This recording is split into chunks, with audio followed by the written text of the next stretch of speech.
Oh, come on, come on, come on. All right, we're going live a little early. Come here. Come on now. Oh, did he come off there? I don't think he did. He did. He came off. Ah, crap. Man, that was a good takedown. Came off. You got to be kidding me. Man, that was a good takedown. Oh.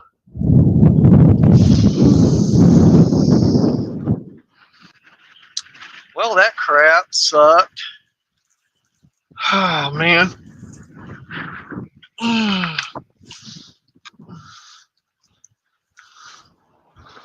That was probably,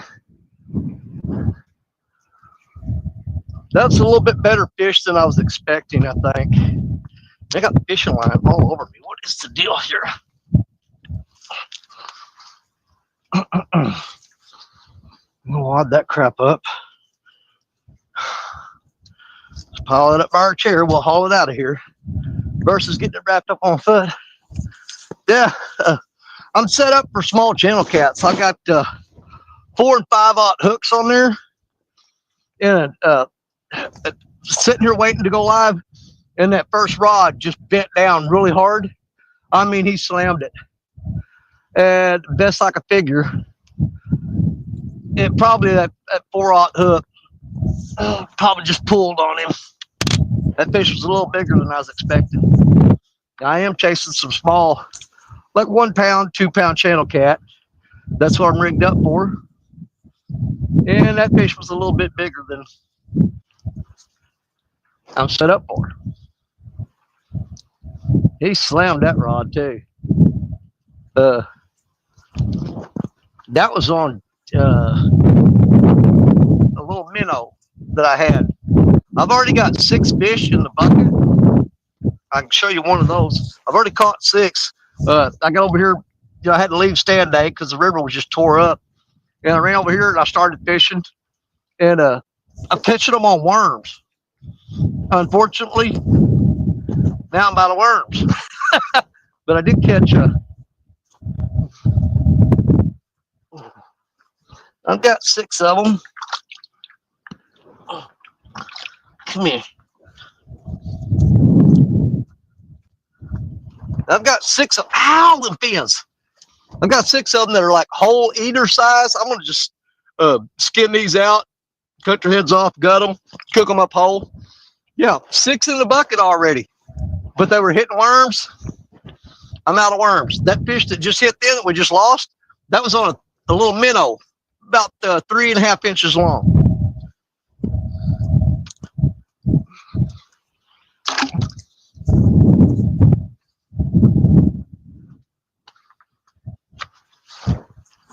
Yeah, I was actually wanting to fish the main river today. Unfortunately, there's not a lot of trash on it, but I do have some.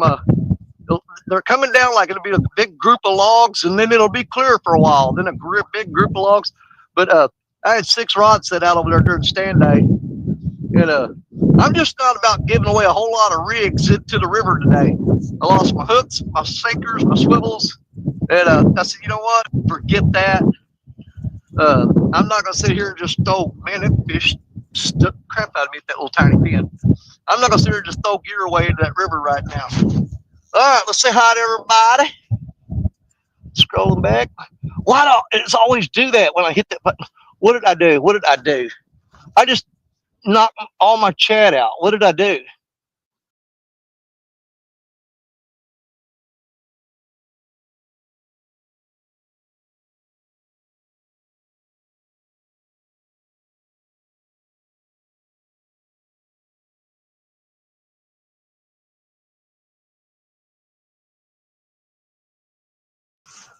There, now I got my chat back. I gotta be careful, man. The fat fingers, I just ruined stuff. What is it doing that for? Man, they got some kind of new crap going on with the YouTube is set up weird now because it's got the microphone and all that crap up here. How do I get my chat back? I just knocked it completely off there.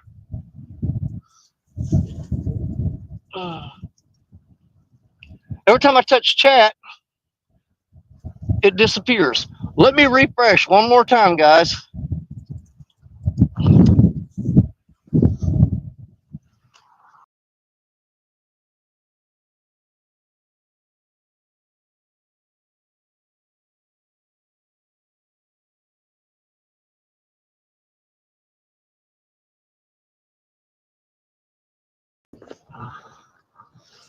Yeah, anytime I try to touch chat, it's messing it up.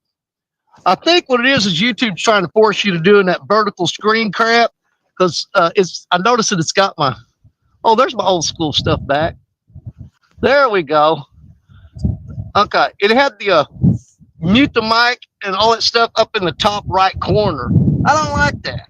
But every time I touch the screen, the chat would disappear. So, good God, man, I'm way behind, way behind. You're going to keep looking over our shoulder at them rods. All right, starting out right out the gate. Catfish regulators, first one in the house. Aaron and Lisa Elliott, what is going on? Good to see you. Misplaced Country Girl, good to see you, good to see you. 922 Crappie Barbecue, Bobby, my brother, what's up? Dave Garcher, good afternoon. Jimmy James Bailey in the house. I'm going to keep looking on my shoulder because we're not chasing monsters. We're catching supper. I don't want no big ones today. Well, I mean, I ain't going to say that. If we catch a big one, we'll show it to you and throw it back. But I'm looking to get about a dozen of them, at least, to take home. I've got 6 already. Let's see. But I'm out of worms, and that's what they were hitting. They were hitting the worms.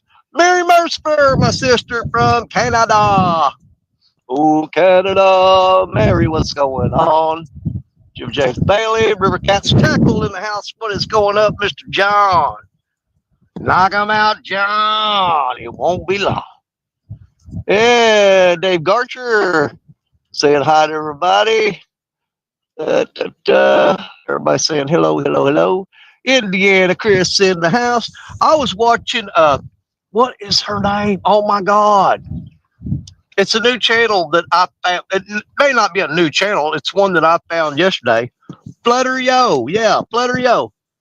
I was watching it last night, watching Flutter Yo Fishing Show. And they were talking about Indiana Chris on there. I said, I know that guy.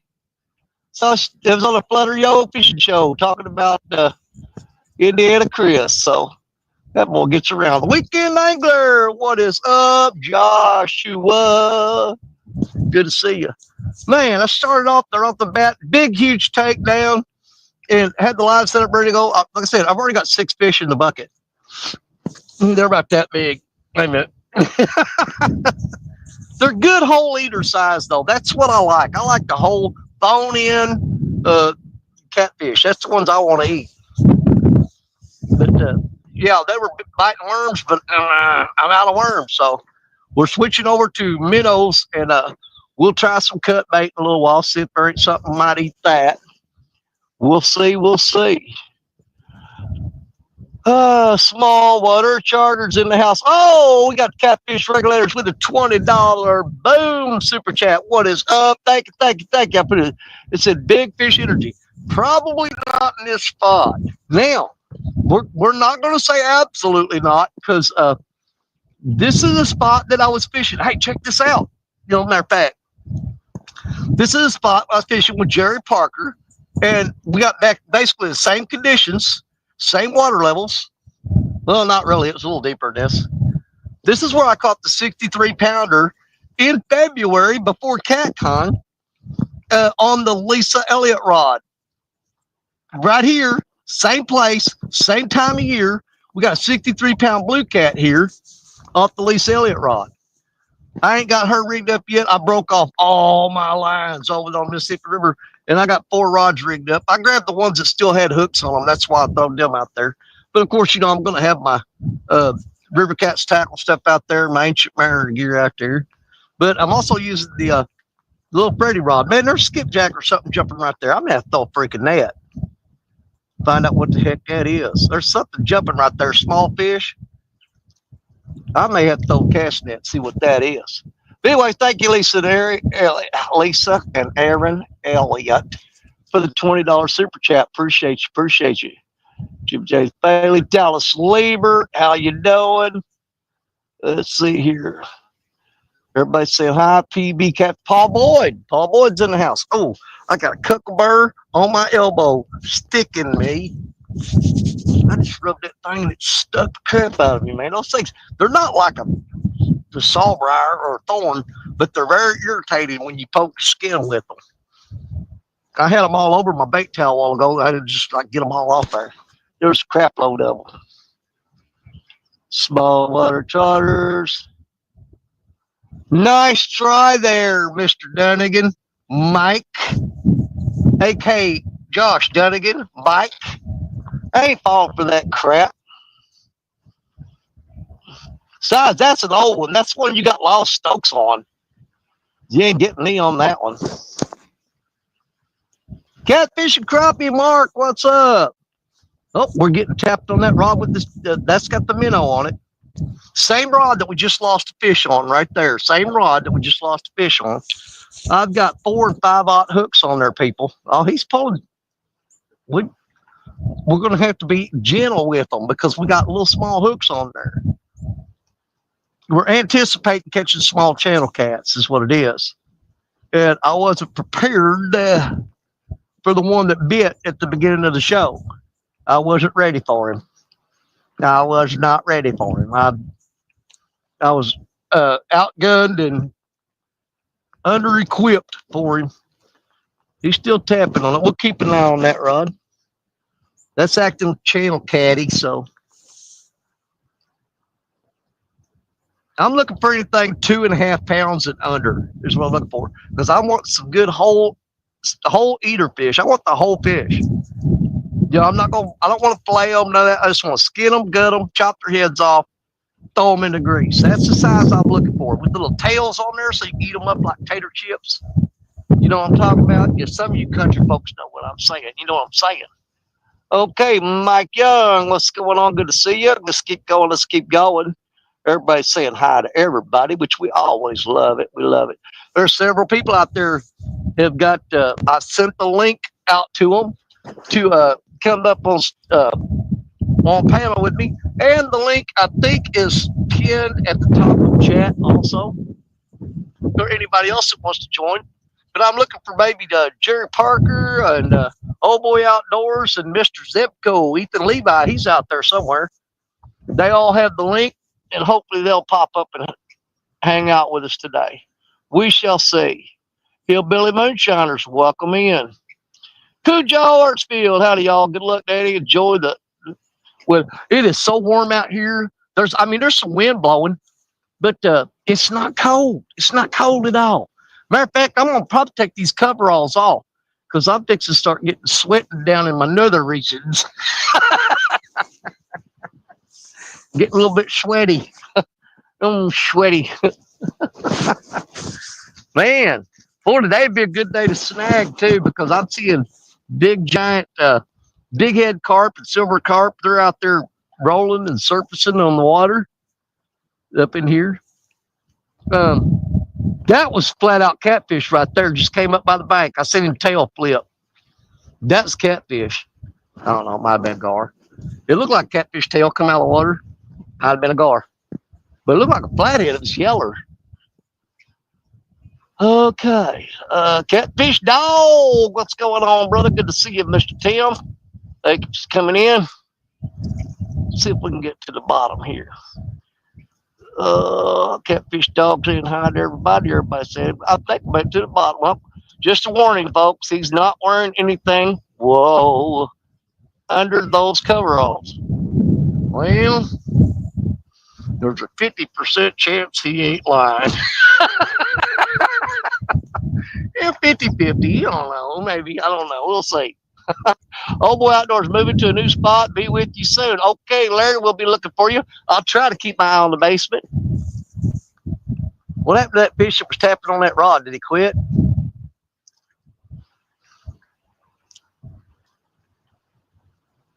I can't tell.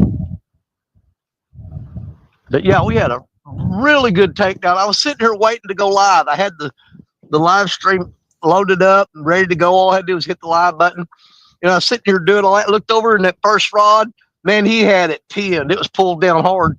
And I hit go live, and I got down and I grabbed the rod, started reeling him up. And I guess because I got that little 4 or 5/0 hook, I don't know which one I got on there, but I know I got 4 or 5/0 hooks on all these rods. And I guess I put a little bit too much on him. And I pulled that hook, I ripped it out of him. That's a good fish, though. Might ought to should throw out some bigger hooks here. But like I said, we're targeting dinner, supper time catfish is what we're hunting for. But I want my perfect one I want right now, about a 1 pound catfish. That's perfect. About a 1 pounder, 1.5 pounds. That's what I'm talking about. I don't want to flay them. I want to cook them up whole. I want to cook them up whole with the tails on them. So you can eat them like tater chips. This is good stuff, man. If you ain't never done it, you need to try it. It's real good stuff. That wind blowing, bouncing them rods, you can't tell if you got a bite unless he really, really pulls on it. I mean, you can tell the difference between a wind whipping rod and a fish pulling rod. You can tell the difference, but it just that wind whipping messes with you until you actually see a fish bite it. Then you see the difference. You go, oh crap, that's not the wind. Know what I mean? Y'all know what I mean.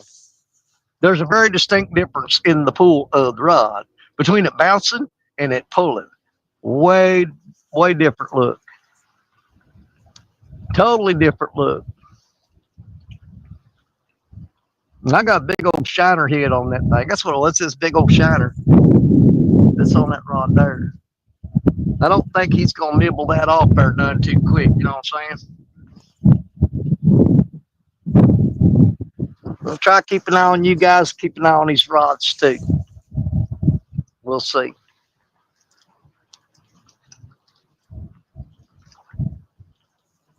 Is that a fish? I'm not sure.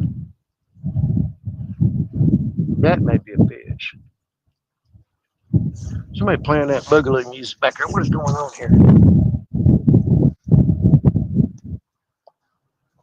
You know, that thumpity thumping in my ear. What is that?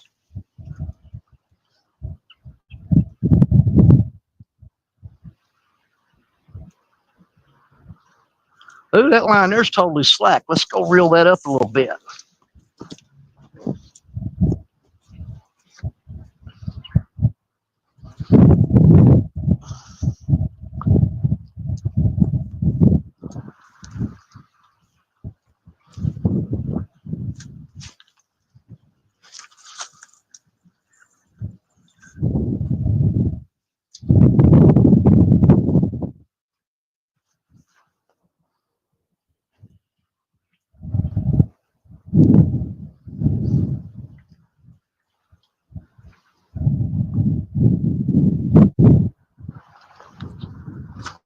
Apparently, it's nothing to be concerned about. You don't like that line dropped all the way to the bank, though. That's what happened to us whenever we caught that 63 pounder here. I was sitting there talking to Jerry Parker. I looked up, and the line was laying on the bank. I started reeling in, kept coming in. And when it got to about 15 feet from the bank, the slack came out of it, and he took off running. It was a 63-pound fish. Same spot, same time of the year. The water was up probably, I'm going to say 3 or 4 feet higher than it is now. But with this warmer channel here, the Mississippi River is just right down there. This dumps into it. You guys see me fish here 1,000 times. You know where I'm at. But this water is quite a bit warmer than the Mississippi is right now. So a lot of these small catfish have moved up in here. Maybe, just maybe, some of the big ones, if they're brave enough to swim up in this shallower water, maybe they'll move up in here today. Wouldn't that just be cooler and cool than me sitting here with 4 or 5 odd hooks trying to catch them? Yeah, sounds like a good time to me. All right, let's see. Back it up a little bit. See who I missed here. I missed anybody. Okay, some of y'all. Okay, yeah, that was Josh Dunnigan saying that. Catfish Dog, Mike Irvin. Good morning. MI6 in the house. Let's see. Looks like I'm gonna net. Wait a minute. Looks like I'm gonna get to go to CatCon. Awesome, brother. I can't wait to see you. I'll be there. I'll be there. I'll be there when you come to CatCon. I'll be there. I got to try to spend more time over at the River Cats Tackle booth this year. Last year, we had our booth set up, and I worked the booth just like very little time. I wasn't over there much. That people had me running all over the place, man. It's crazy. But that's the way CatCon is. It's just crazy, crazy. I'm telling you. It's a good time for sure. Okay, Danny, I can't wait to check out my honey hole next month. Hold on here. Okay. Fishing the Good One, Mike Chavez. What's going on? Good to see you. We got some more folks on their way. Y'all just be patient. Man, I wish I had some more worms because them little channel cats was eating them worms up. They was loving them. I mean, it's less than probably there was like 15 minutes left or 10 minutes left of stand day when I got here. And I made it up the first three rods with night crawlers because that's what they've been catching them on here. And I threw them 3 rods out and caught a fish on each one of them, baited them up again, threw them out, and caught a fish on each one of them again. They're in the bucket. I got 6 of them over there. I can pull them out and count them if you want me to. I don't care. They ain't very big, but they're the size I'm looking for. That's the ones I want. I want them whole catfish, not fillets. I want whole catfish to fry up. That's the ones I'm looking for. That wind's got them rods bouncing like crazy. I don't know if I got any wind noise here or not, guys. Is the wind blowing on my phone very bad? If I got wind noise real bad, can y'all tell me?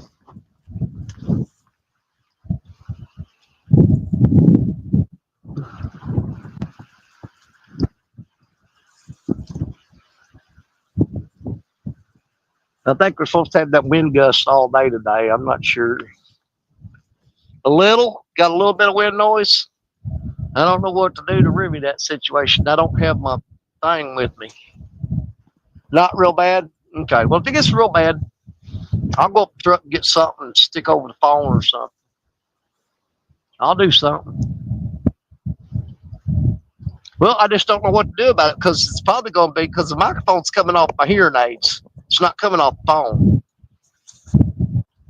I'd have to put some earmuffs on like that. Keep wind noise down. I can sit here and hold my hands on my ears like that. I don't know how I'm gonna reel in a fish though. That's gonna be tough. So that's not gonna work.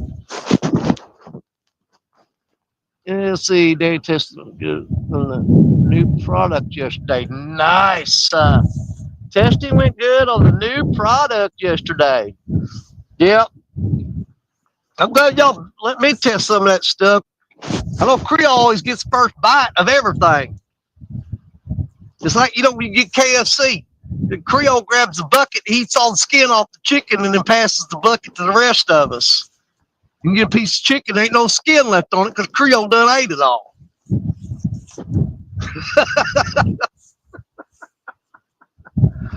Hello, the KFC skin eating Creole. He eats all the skin off the chicken and then passes the bucket. Every time. I don't care. I'll test it afterwards.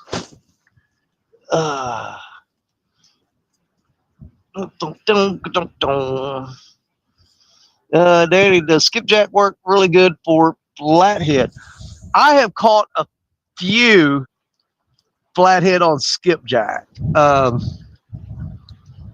Generally speaking, on flathead, I do better with and I use cut bait for flathead. I know everybody says live bait. They're not wrong. It's just that I tend to lean more toward cut bait. but generally cut bluegill and cut shad is what I've caught most of my flathead on. I've gotten a few flathead.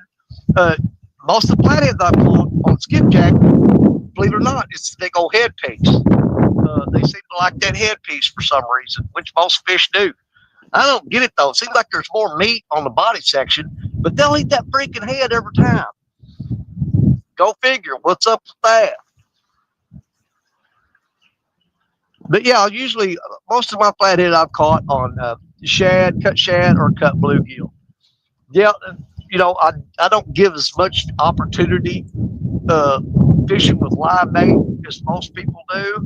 So I can't really give you a really informed opinion on that because I'm pretty much a cut bait guy. There are people that will throw out nothing but live bait because they want to catch flatheads, and I mean I've caught a couple on live bait, but I haven't fished with live bait very much. So probably it might be better. I'm just telling you what I've caught them on, but that's just pure stubbornness because I don't want to change. You know what I'm saying? I'm stuck in my ways and just don't want to change. It's just how it is. So far we've caught 6 on worms. We're out of worms. And we've had one big takedown on about a 3.5 inch minnow. I do have some more minnows left, and I do got some skipjack in there too that's frozen. I ain't thawed out yet. Good flathead.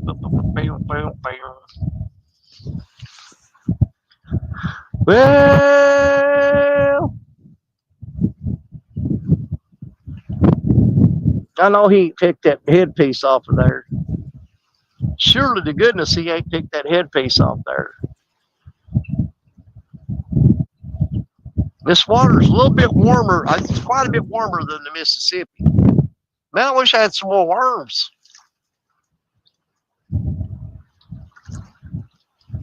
I got a bucket full of little bitty old channel cat over there, but they was eating all. Man, they was tearing the worms up. When I reached that bucket, digging around that dirt, or that box, and digging around that dirt, and I found that last worm, I'm like, oh crap. I said, that's my last worm. And the sad part is I had 2 box worms in the refrigerator and only brought one with me. Because they was firing them worms up, man. They wanted them bad. They wanted them real bad. But now I got what have I got on there?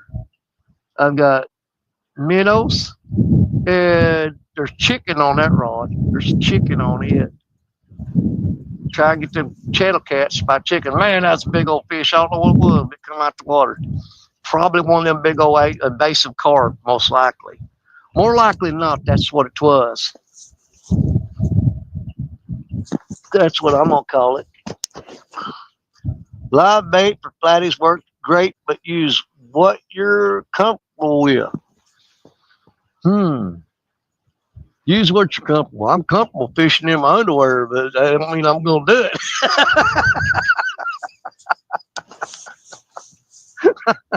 In the hot summertime, when you get down in them boxer shorts, man, you be burning up. I'm like, that's comfortable, but it don't make for good videoing.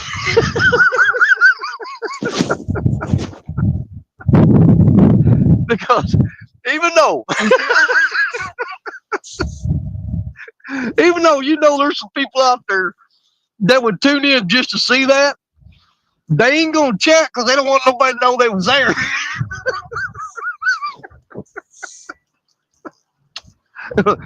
I'm gonna go look, but I ain't saying nothing. I guarantee it. It'd be a cat conical. Man, you see that video of Daddy Stone out there fishing in his boxers, his underwear? And they're going to say, nope, hell no, sure didn't.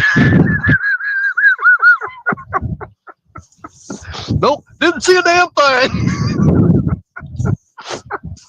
Oh, liar, liar, pants on fire. You looked, you know you looked.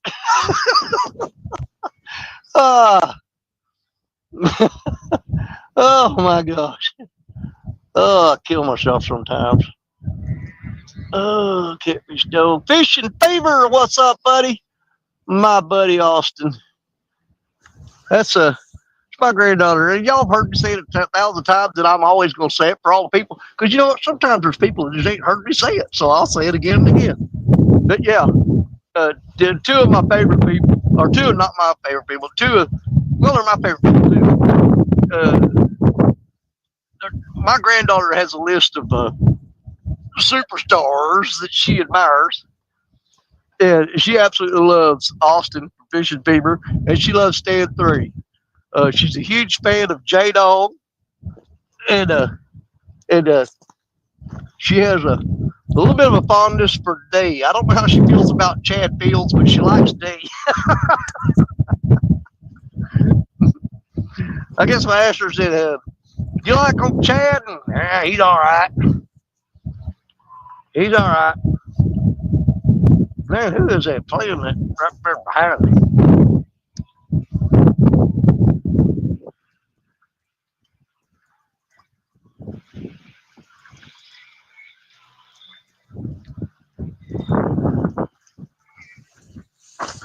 Do do do do do do do.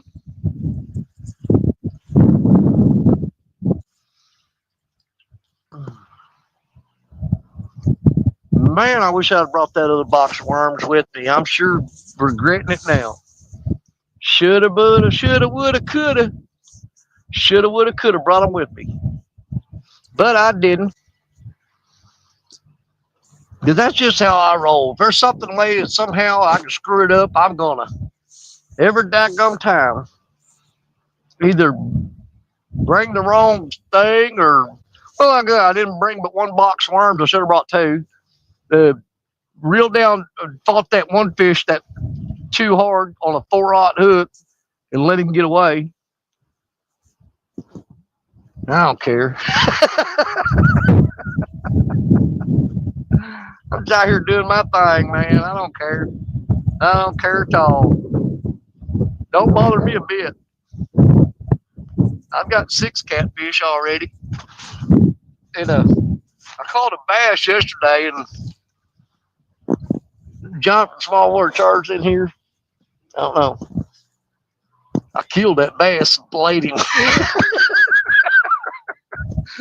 I got about a 2.5 pound bass at the house in the refrigerator right now. I figure I can throw these 6 channel cats with him and fry them up. Station, make some hush puppies, some French fries, some coleslaw, big old slice of onion on the side. It'll be enough, but I'd like to have at least a dozen of those small eaters. But I can make do with what I got right now. It'll make a meal. We just have to make a whole bunch of extra stuff to go with it to kind of fill your belly, take up space on your plate. So I can actually get by with what I got in the bucket right now.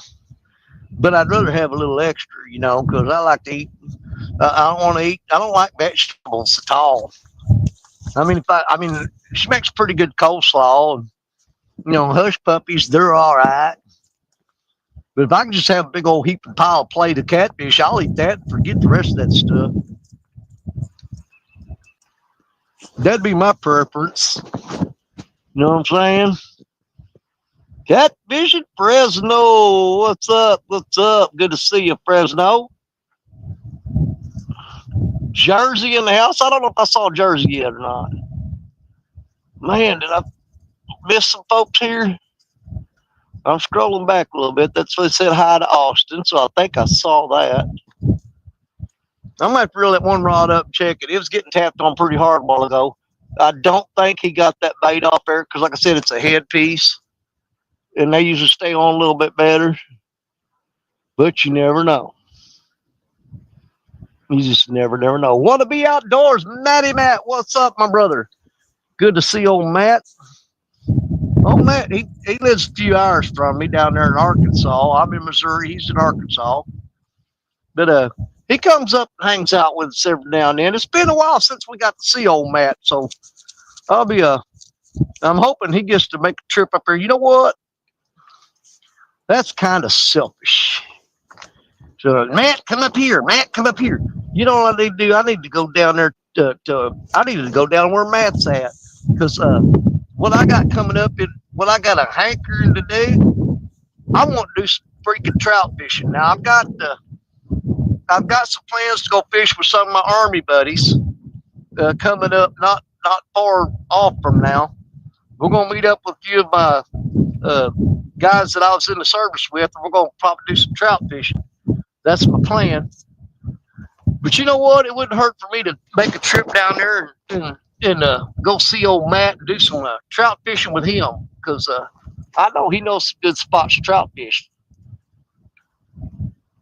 And man, I love getting me some trout. Most people don't like to eat trout, but I put them on the smoker and yeah, I'll smoke them up and eat them.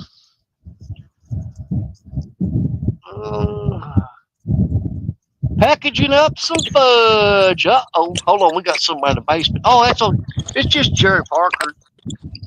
They jumped up here, scared the piss out of me. All right. Well, I'm just getting here, getting set up. I relocated a pretty good ways downriver, so. Yeah. I'm on a freaking muddy hellhole. I'm dying here. Dude, I dropped out of stand day and shot over here as fast as I could and whooped out that box of worms. Dude, I caught 6 little channel cats in like 20 something minutes. But then I ran out of worms. I've had one freaking bite since then I got some shad and some minnows and some other cut bait. And I've had one fish take the rod down since I run out of worms. But man, I caught 6 fish. I mean, just as fast as I threw the rods out, they were wearing the worms out. Wow. I almost stopped and got some worms. I'm at a creek mouth where I relocated. Yeah. Well, I'm sitting in the exact spot. You remember a couple Februaries ago when me and you was doing a show together? That was the same day that you rode that buoy out on the river.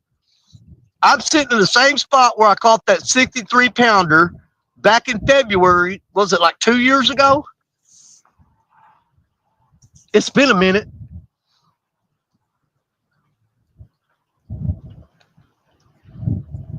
That's the same day that you waded out to the river and jumped on that buoy and rode it like a bull. In Jersey, hunting stuff in the house. What is going on? Good to see you. I'm gonna have to break down and check that one rod that got hit wall though, because I think he might tore that little minnow head off her. I had a big. It's like the minnows are silver, but these here was big old giant gold colored one. I put out a short video yesterday that big minnow I was holding in my hand. That's what I got on that rod. I got him cut in half and put his head on there. But that fish might have got my bait. No, he smashed the crap out of it when he bit it the first time a while ago and pulled that rod down. We should have Mr. Zepko, Ethan Levi's from Nag County Fishing. He's got the link. He may be up here just a little bit. And we got Old Boy Outdoors, Mr. Larry Listenby. He is currently down in Florida, but he is relocating into a different spot right now to fish. And Larry has the link. So Larry might be popping up here with us. We'll just get us a good old time going here.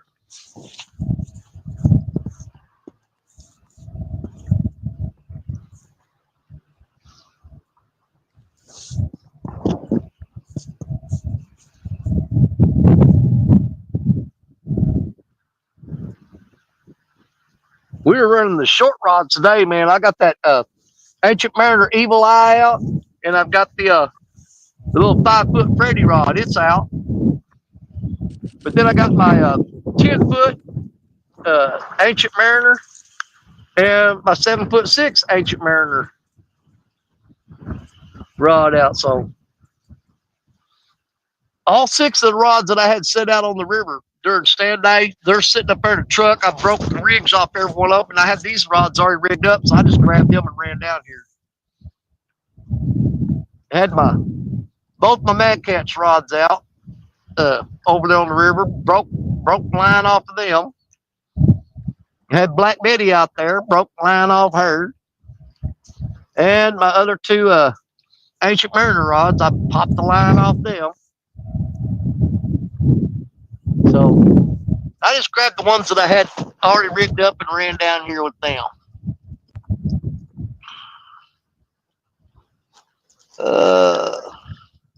Smoke trout is the real deal. Love them that way. Absolutely, buddy. I don't mind coming up there. Definitely miss going up there. I've been pretty busy lately, and the truck's out of commission right now.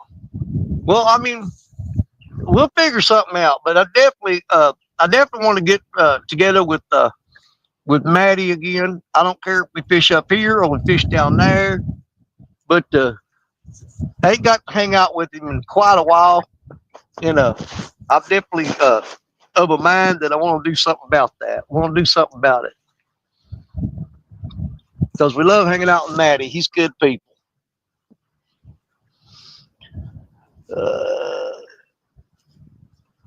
Cujo says we got a good spot for trout. Danny, hit us up. Oh heck yeah, man! Well, Parker's supposed to get me on some. Take me up there and go walleye fishing too. I got several things planned with Parker that ain't got nothing to do. Fishing Fever FOA right down there, buddy. The furthest rod from me, I got the little Freddy rod out there. I got him. He was rigged up and ready to go. I keep him in the cab of the truck. And like I said, since I broke the rigs off all the other rods, I just grabbed 4 rods out of the truck that were rigged up and ran down here with them. So that's what we're running right now. But of course, I always got my Ancient Mariner stuff rigged up. Man, that fish popped my creek.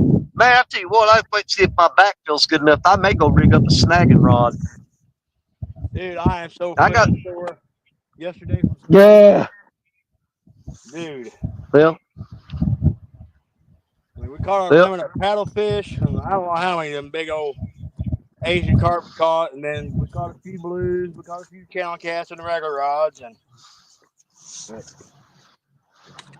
I came real close to driving over there yesterday, but I couldn't make myself do it. I'm like, man, that's 2 hours and 18 minutes, and Jerry Parker's already there. By the time I get there, I can fish for a little while, then I'm gonna turn around and come right back. So I didn't come over there. I went around yesterday trying to catch bait. I caught one freaking shad yesterday. The rest of it stuff's all minnows and stuff and bluegill. Jack ain't running yet because there were several guys trying the hard out, but they're not there yet. I mean, it'll be a little while. Yeah, the water's only 42 degrees. So. Yeah.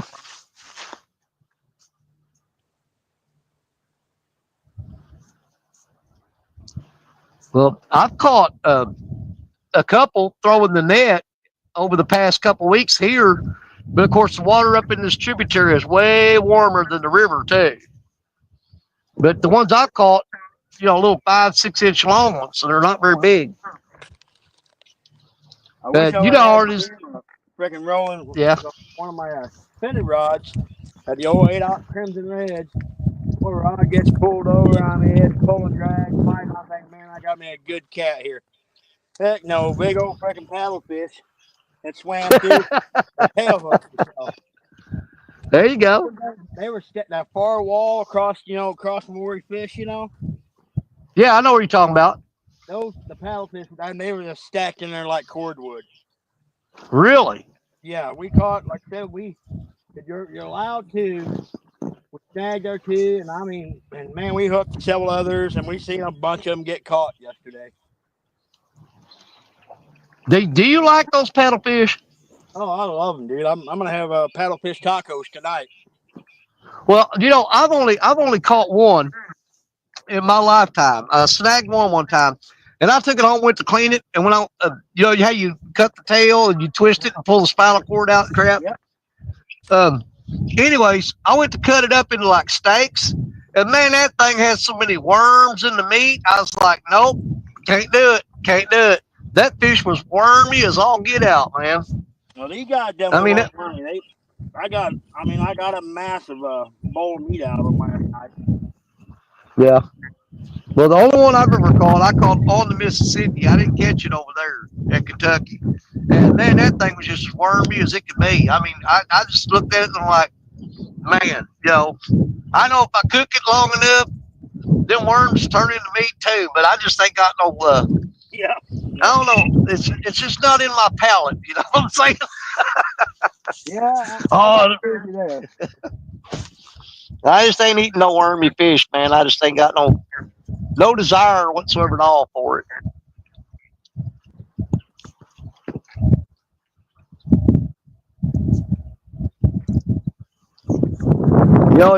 In the spring, I'll catch bass and take them home, play them out, and cook them up.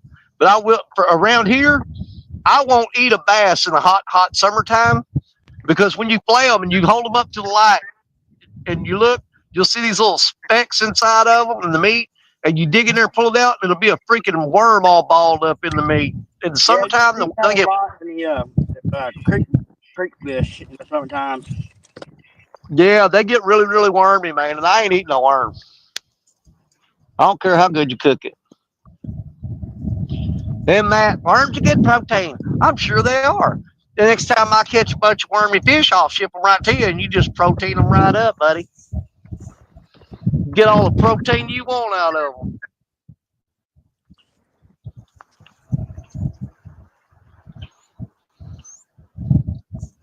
I'm gonna save all my wormy fish when Matt comes up. I'm gonna fish fry and make sure they all go on his plate.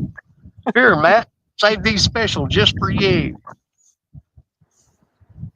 This is not normal catfish. This is or not normal fish plates. These have extra protein in them.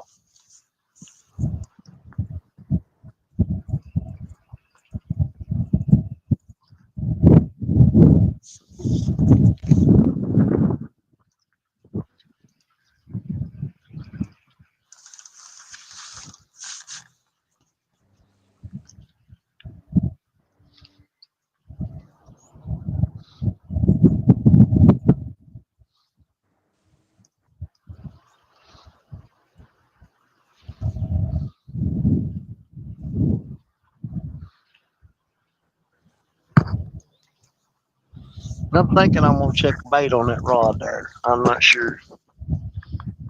Let's see. Best meal I ever had was Jerry's wonderful mother made spoonbill. I thought I died. Very good. White meat. Loved it. Never got one. Okay. Skip Jack Cindy in the house. What's up, Cindy? Oh, Cindy. Get along home, little Cindy. Get along home.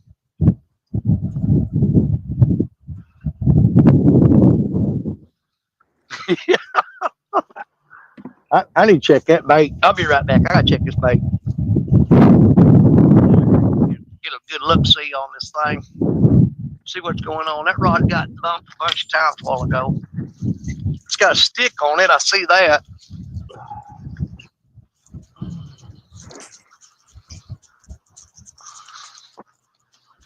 Got a stick on her. No, bait's still there. Let's see what kind of shape it's in. That's that shiner head. Oh, it's smashed all to pieces. His eyeballs is gone. Man, chewed that thing up. We're gonna save that. Man, that wind is really picking up over there. We're gonna save that piece of bait, but I'm gonna put a fresh piece on there. Let's see what we got here. Look in the old bag of tricks. There's the other half of that thing. Let's put that on there.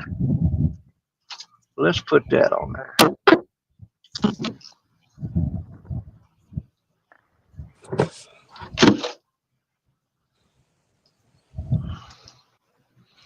That'll work.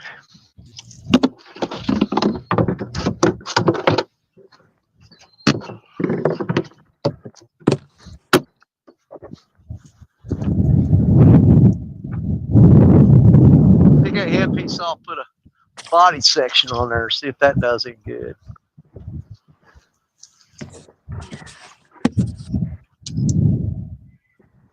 Throw it right there in that little deep channel. I gotta wait this wind to quit blowing. Man, I cast it into that hard wind the other day. It blowed my chair over down here. My chair's coming to me. Oh. I cast it in that hard wind the other day on a bait casting reel, and it backlashed the crap out of it because that wind got me. Here we go. That wasn't too bad. I can live with that. It didn't go as far as I wanted it to, but it's in that channel. And that's all that matters to me. Yeah, my chair blowed down here. Wind caught it, pushed it down the hill. Oh, Lord have mercy.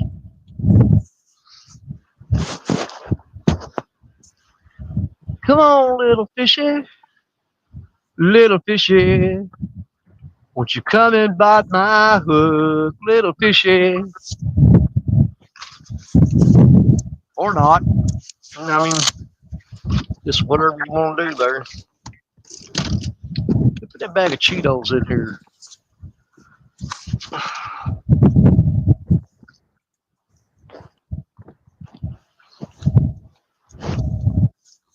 Oh. Anybody new in here? See, Danny, when they work on that area, is that going to try make it fish? I don't know, Matt. But yeah, the spot I'm in right now, here by the spillway dam, y'all see it back there. This year, this summer, I guess, Jeremy DeFore, Creole catfishing, is going to be coming up to this location, and they're going to rip all this bank out right here. And where I'm sitting, they're tearing all this out. Yes, sir, that's right. The Creole is coming up to Louisiana. It's going to be working right here where I'm sitting. And they're going to rip all this out and put revetment in here. I'm waiting to see what kind of effect it has on the water levels. I don't know. But I did tell old Creole I'm going to mark some spots on a map where I want him to dig me a big old deep hole. And I ain't going to tell nobody where they're at either. I'm sure they're going to find them. But I ain't telling them. I'm going to have Creole dig me some deep holes down this creek channel right here to hold fish.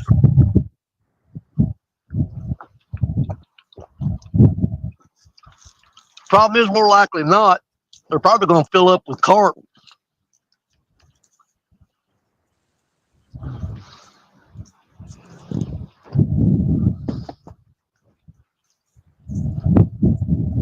Be my luck, I just have a big old carp hole. And that's all there is to that.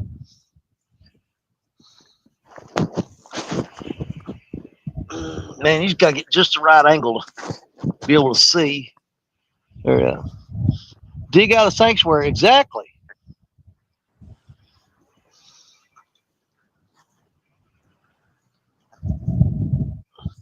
There's Creole. I just there. You speak of the devil, and he will show up. Yep, I'm trying to fish this spot as much as I can before Creole come in here. They're gonna, hey Creole, y'all gonna cut down that big old tree right there? Do you know how many fish I've caught underneath that big old tree? I bet you they tear that tree out. I bet you they do. They're gonna cut down my tree. You wait and see. Cockpick Creole. He's gonna cut down my tree. I bet he does.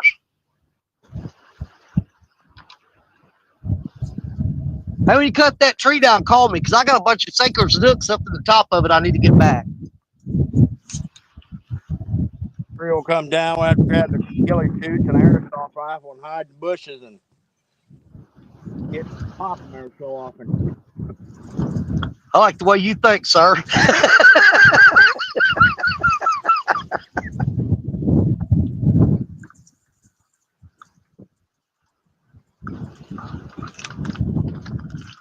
Well, you know, we're talking about Creole.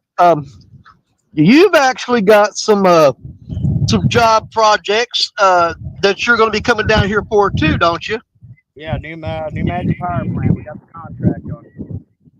Nice. So look at there, man. I mean, I'm sitting here in one of my favorite fishing spots.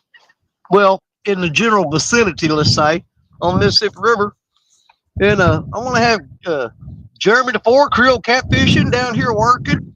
You're gonna have Jerry Parker. They're coming down. They're gonna be down here all the time. So I don't know. They're gonna be working. I'm gonna sit out here and fish while they're working. Oh, they want to tap on that rug. Come on, buddy. That's that body section we just threw out. That's a pretty good thump. Let's see if he's gonna eat it. Gonna eat it or not? Right now, I'm trying to tell between it bouncing from the wind and the fish tapping on it.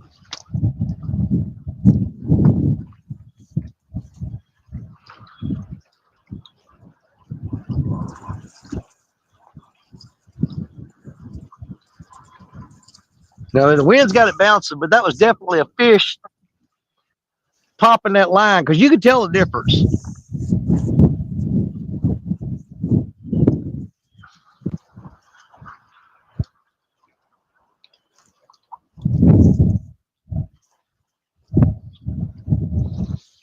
Most time you just have to wait for them to take it, their rod down real hard though, before you get over and get on them. Oh, Lance Bakuga's in the house. What's up, Lance? Man, you got a whole bunch of these river cat tackle bunches in here. You got Mr. John, the big man of river cats tackle in here. You got me and Jerry Parker fishing. You got Creole in chat. You got Lance in chat. John might be big in personality, but he's about the size of one of them yard gnomes.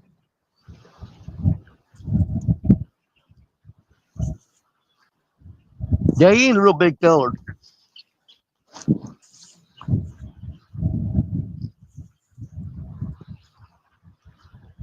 I try not to make fun of anybody's size though, because they always get to come back and call me fat. You know what I'm saying? Oh, you're not fat, Danny. You're just fluffy. I got a pot belly on me, buddy. I look like one of them little old-fashioned stoves, cold stove that you used to put out there, put coal in. Look like an old pot belly stove.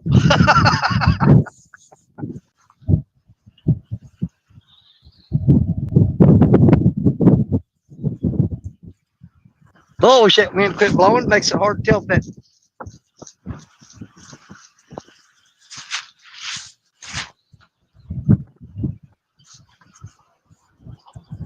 We pretty much just got to wait for it to get out next Saturday.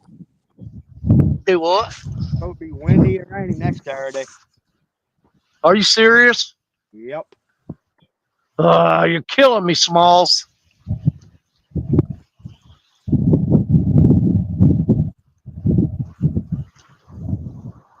I should have drove through the woods and got on that bank over there and got out of this wind is what I should have done.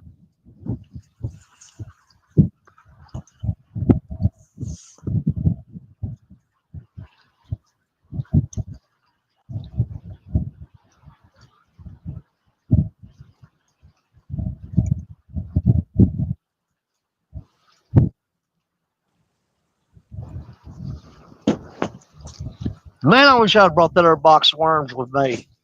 They're just not eating this other stuff at all. So Cujo says, "Where's Parker trying at? Where you at, Parker?" I'm a Red Rock. I started out at Tire Rock, but nothing was happening, so I came up here to Tire Rock. I mean, I'm sorry. Oh, you are at Tire Rock? I'm at Red Rock.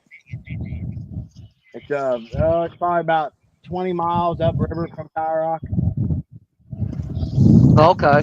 There's a mountain that comes out right where I'm at.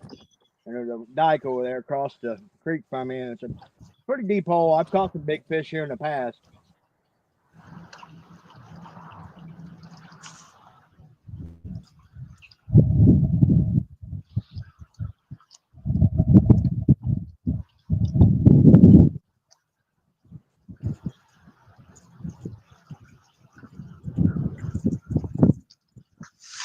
Well, you know where I'm going to be next week, but you know, I was actually thinking about trying. I was actually thinking about going down there where the boat ramp is and going off to the right of the boat ramp out there on that rock dike. Yeah. and throw out there in that deeper hole.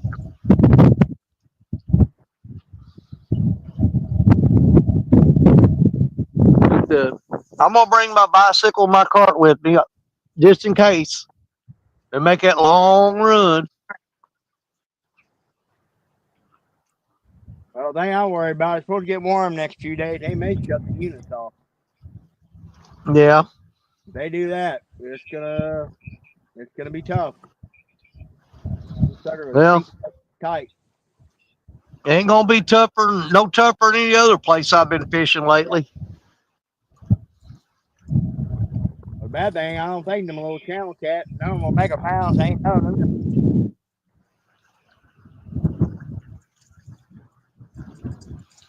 No, we did pretty good last time we was up there. Yeah, we did. Yeah.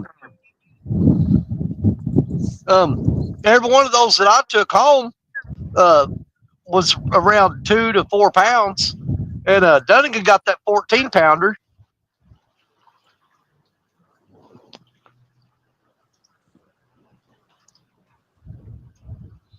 And if you remember, you and I both lost, had huge takedowns that day, and lost them because we were throwing them smaller hooks. Mm-hmm.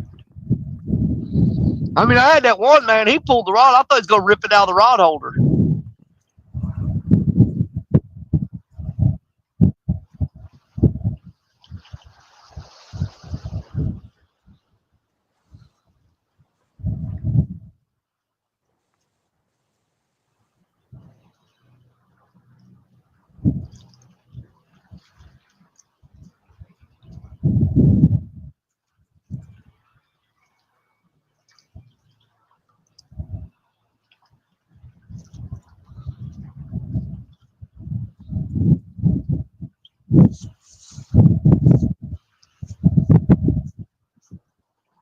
Man, if I'd brought them worms with me, I'd done had 3 dozen fish in the bucket.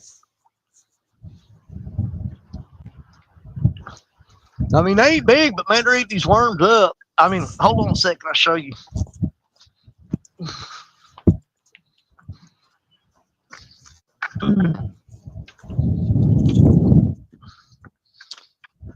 I mean, they're good for whole eater size fish. But dude, I got here.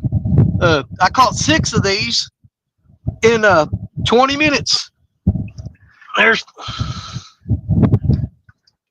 4 of them. But they's hitting on them worms. But as soon as I ran out of worms, yeah, game over. They were done. See, I keep these all in that bucket with that water in there. If I decide I don't want them when I get ready to go home, I can dump them out and they'll swim off. Well, we had all that rain all the other day and probably did some runoff in the river. And that's what they're keying in on with the worms, you know. And I almost grabbed a box worm. I had thought about this place, and there's always channel cat like goes up in this creek and stuff. And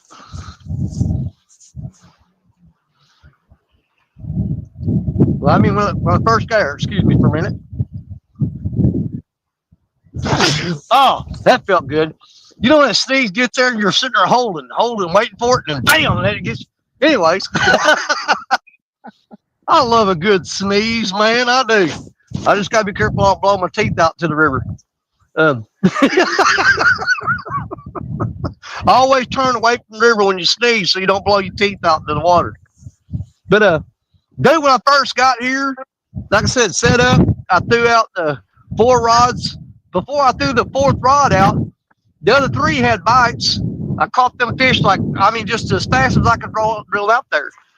And I thought, man, the way they're hitting, they'll eat anything. Wrong. Like I said, baited up. I got looking at that box. I said, dude, I got like 4 worms left. And baited up, caught 3 more real quick. Put the last worm on and got a hit on it, but he stole my bait. And I switched over to the minnows. That's what I had left. And I've had 1 freaking good bite on the minnow since then. So they're definitely feeding on the worms here today.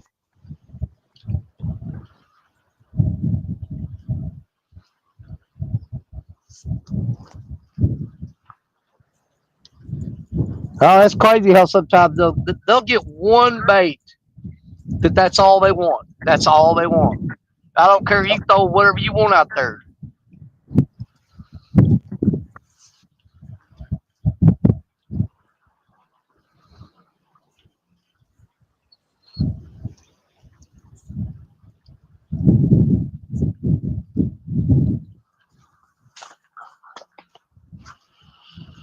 Dave Bozar.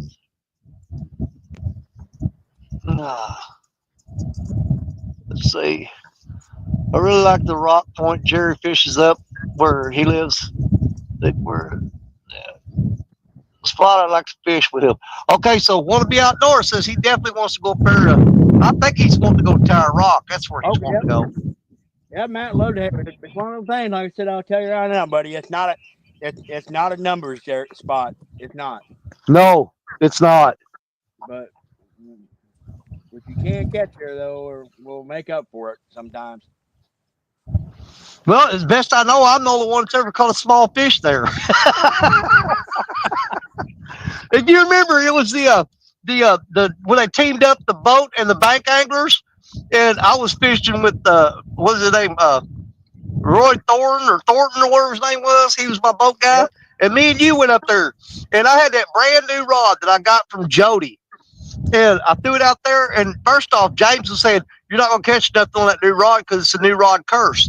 And then, we wasn't there a couple minutes, and that rod went down, and I got a channel cat out there, and you said your exact words were, "I don't believe anybody's ever caught a channel cat here." That's just not a very good channel cat spot. That's for sure. They just don't, you know.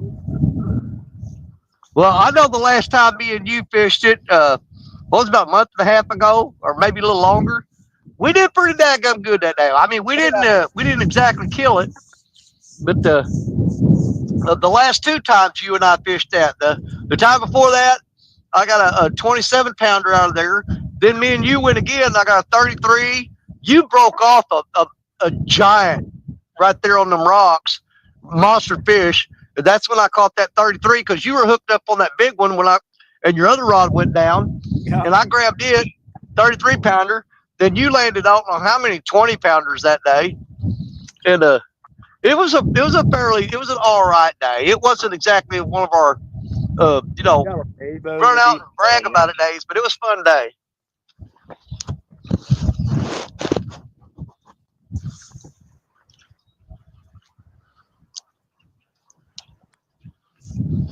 The other time before that was when you and I jumped in the boat and run down past Tower Rock and cut up into that one cove. Mm-hmm. I think we caught like 5 or 6 fish that day in that spot. I can't remember. Biggest one I think was one that you got. It was like a 21 or 22 pounder. I caught a 13 and you got an 11. I remember that. We caught a few there, but they're scattered is what it is. Yeah.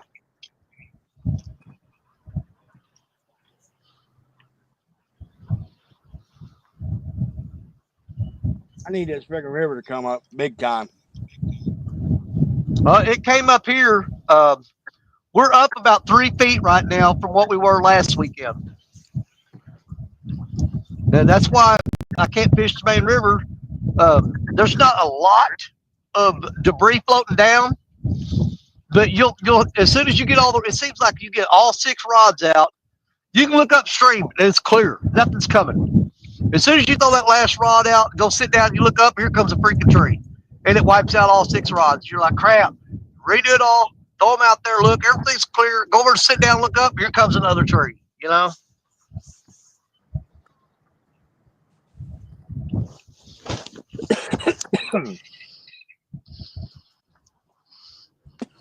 Lisa Elliott. It's Elliott. Hey there, JG Hill. Everything going to be all right when you have Danny and Jerry fishing. Happy Sunday. Everything's always all right, brother. If we're on the river, it's just nicer when we catch fish.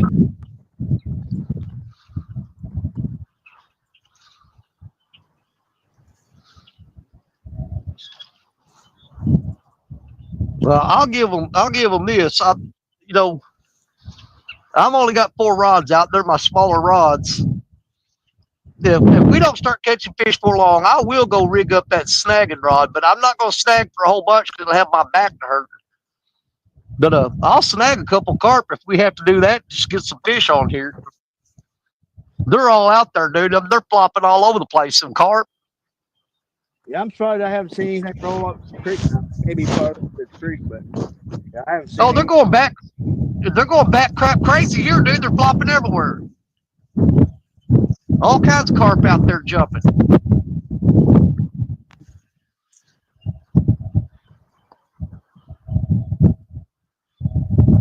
But if a fishing don't pick up, I'll go up and rig up a snagging rod. We'll snag a few for you guys. Jerry spent all day snagging yesterday. I guess I can do a little snagging today. It ain't gonna hurt me. As long as I don't do a lot of it. If I do a lot of it, yeah, I'll be hurt. Little dabble do you. Biggest one we got yesterday was a 70-pounder, but I don't know how many, like 30s and 40s, you know, even a 50 we got. I mean, you be standing, all of a sudden just like you wear back and go to sweep, and it just felt like you hit a brick wall. Oh God, yeah, it's a dead stop. And were you throwing a braid or mono on your snagging rod? I was throwing braid on my 14-footer. That's it right there, because there's no stretch. Dude, I got braid on my snagging rod, and when I throw it out there, and when you hit that fish with that there's no give to it, oh man, it'll jerk your arm out of socket. Them big 80 carp, I mean, as soon as you bury that hook, boy, they take off for the races, rip and drag, you know. Exactly. Well, most of them that I snag out of here, they run average between 10 to 20 pounds, you know, on average. About 10 to 20. There are some bigger ones in here, but that's what you average right here. 10 to 20 pounds. I caught that 70. I think there must have been a big, cool, really big one come through. I hooked him into one, and I was fighting that thing for over 10 minutes, and then the hook pulled out. And it was just rip and drag. I mean, I couldn't. He got down the bottom. I don't know if it was a giant 80 carp or a big old giant paddlefish. Like I said, I couldn't get him to come off the bottom. I mean, he run, rips and drag. I gained just a little bit on him, and then all of a sudden, just boop, hook just come out. Yeah.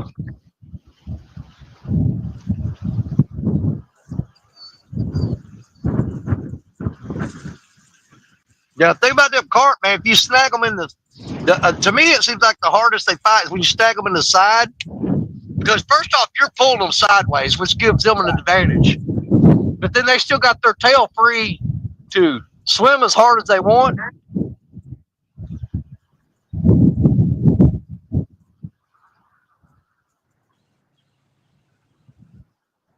Yeah, the ones I usually reel in pretty easy, the ones you snag right on the tail.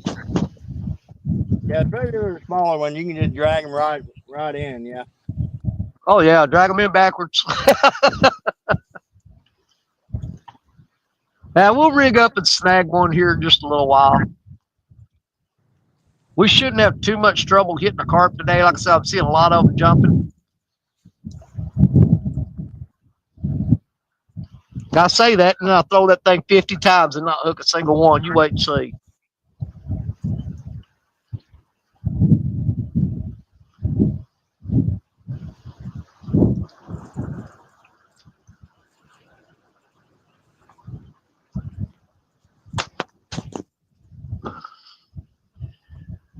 Let's see, Danny needs a little electric probe to get some worms. Oh, dude, I forgot about that. I know a bridge on the way home. I used to take a pitchfork under there and go underneath that bridge and dig in that dirt and get them big old giant night crawlers that when you break them in half, that green goo comes out of them. It's all sticky. Like stick together. Yeah, the big old giant gumbo worms. But they're a night crawler, though. They're not like the little red ones. But yeah, you get that crap on your hand, it's like a big old green booger. You can't get it off.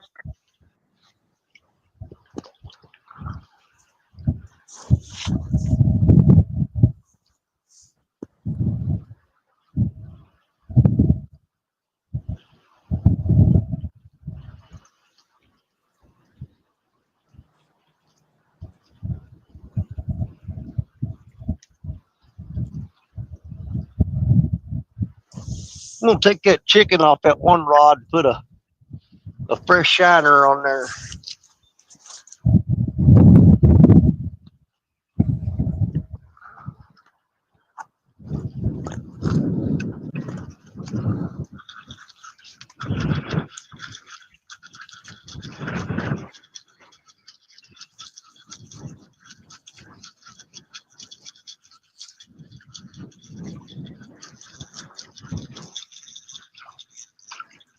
Man, there ain't a lick of bait on that hook. Oh. I wonder how long I've been sitting there with no bait. I've been sitting there forever with no bait on that hook. We may have found out the problem. Ain't no bait on it. Ain't got no gas in it. Well, they don't tell how long I've been sitting there with no bait.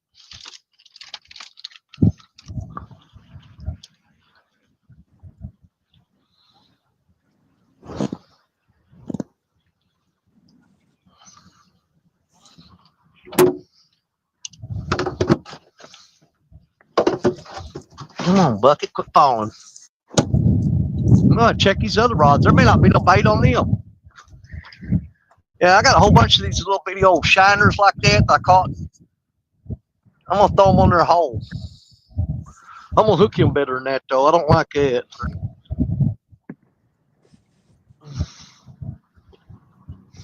There, that's better. Man, I just don't like all them people riding fours up around my truck with all them rods in it. Yeah, I'm nervous too. I've had too much stuff stolen here, man.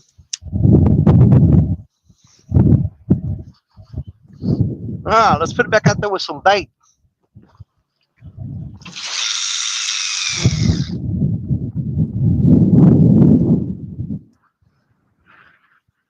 There's bottom.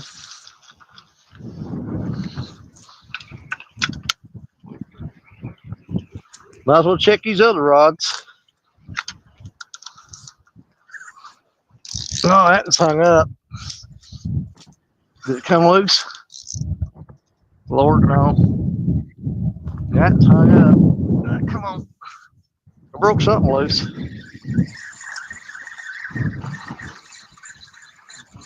Did I lose my stuff? No, still got it. No bait on that one. Man, I've been sitting here this whole time with no bait. You believe that crap?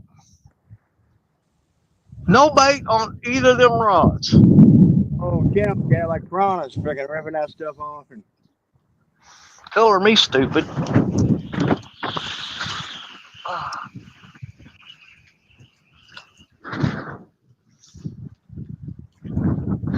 Let's try fishing with bait.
Check the little FOA rod.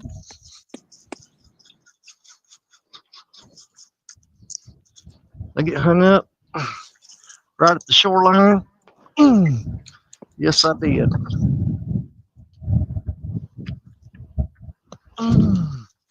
Something popped loose.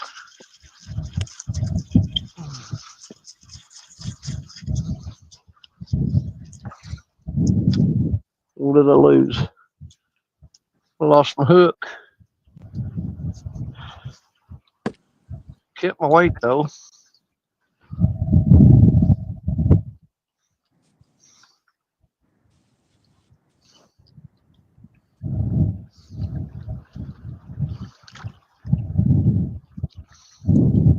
Ain't got no hook on it now. Let's tackle bag up there at the truck too. Figures. I don't really feel like walking up there.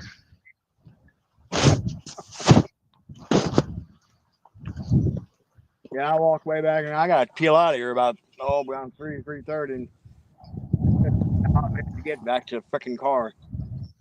Yeah.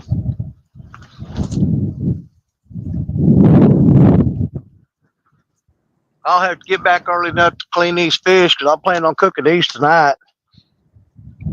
They taste better when you catch them, take them home, clean them, and cook them. Oh, absolutely. That's some fresh fish, buddy. Yeah, I'm gonna You, try to you get home. pulled out of the grease? My When you, wife when you pulled them out of the grease and they were live 15 minutes ago? Yeah. midnight, so the only time I get to see her is a little bit in the evening. So I'm gonna try to get home in time, at least to eat dinner with her before she goes to work. Yeah.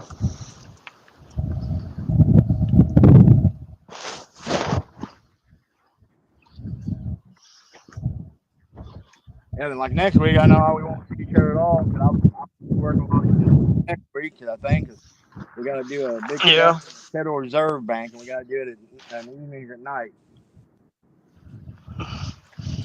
Hey, let's bring our buddy up. What do you say? What do you say? What's up, Ethan? Is he in there? What's going on? Nah, just fiddle farting around.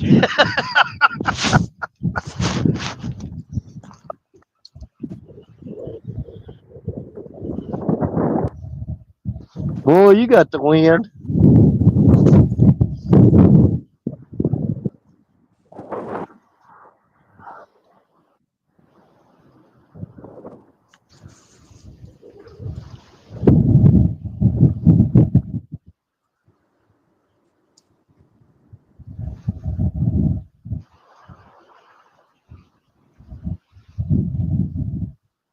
Any luck so far? No, man. Here. Maybe I got 6 little bitty tiny eaters earlier, but I was catching them on worms, and I'm out of worms now, and they ain't biting nothing. I had a bite on a minnow that I threw out there, but all the fish I got in the bucket came on worms. Where you at, Levi? Just downstream from me, or what? Where you was earlier? Oh, Tyron. Okay.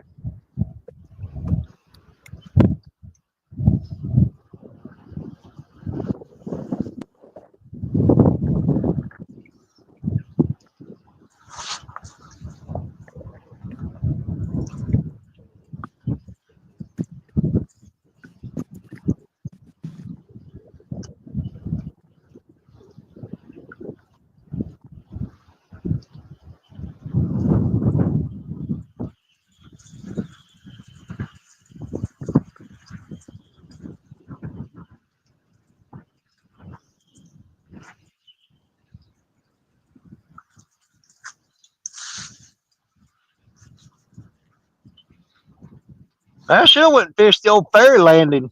I don't know how good the signal will be there, but it'd get me out of this wind.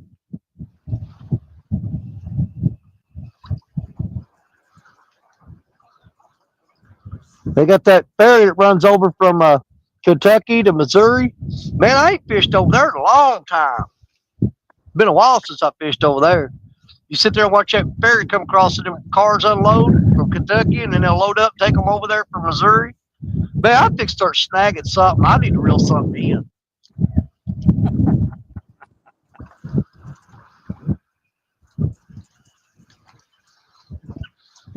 The lack of these fish bites starting to give me a headache.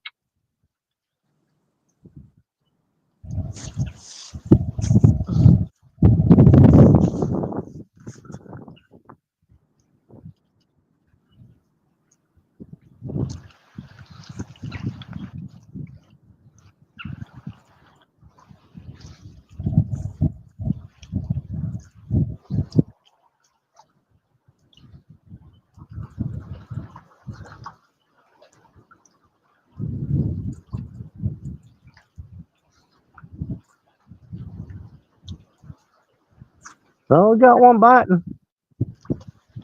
Come on now. Come on now. It's definitely a channel cat the way he's tapping on it.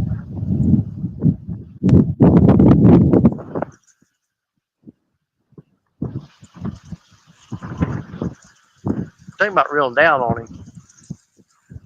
Get him. Well, that wind's bouncing it, but in between the wind bouncing, you can see the rod. The line goes tight because the wind's blowing. It puts a bow in the line, but then that line will pull tight and that rod will pop. So that's definitely. Oh yeah, he's popping on it. Come on, son, eat it.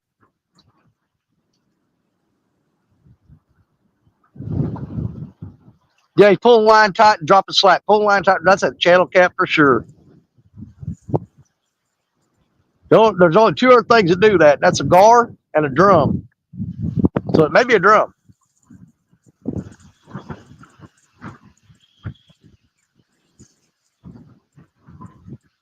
I really want him to hit it like he hit it a while ago, though. When he bent that rod down.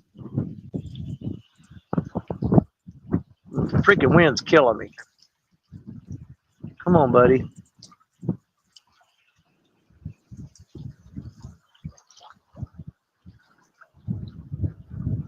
Man, I want to reel down on that fish so bad.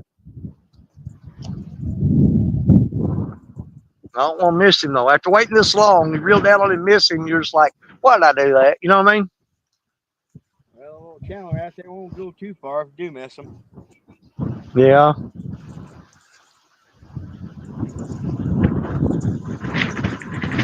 All right, wind's picking up bad now.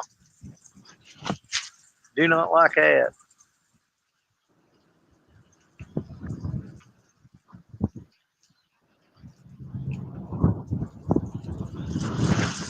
Yeah, that wind will have that line bowed, big bow in it, and you can see him pull that bow out of that line while the wind's blowing.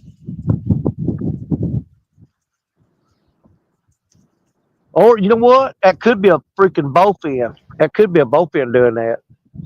They're bad about that too. Boy, I haven't caught. God damn, that's something I haven't caught in a while, man. Oh, you catch a lot of them here. Man, I've got a spot I can go to. That's a little backwater. Holy crap, catch a dadgum thing like going out of style. I've caught two before right up that creek from you, up at the bridge. Well, Levi, you're a guard, so magnet though. Well, yeah.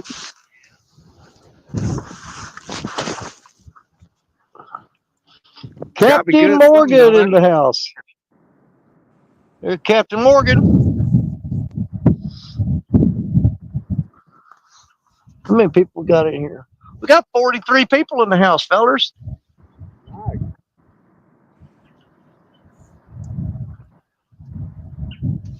Man, I got to pee really bad, but there's a girl up there fishing on that spillway now. And I don't care where I go, she's got a straight eyeball shot right at me. Well, I figured you're advanced age. You'd be wearing the pins, Danny. I figured you just let her go. I wish I had some on right now, because I sure would. I can't hold it much longer. She may be getting an eyeful. Now, come on now. Don't be bragging.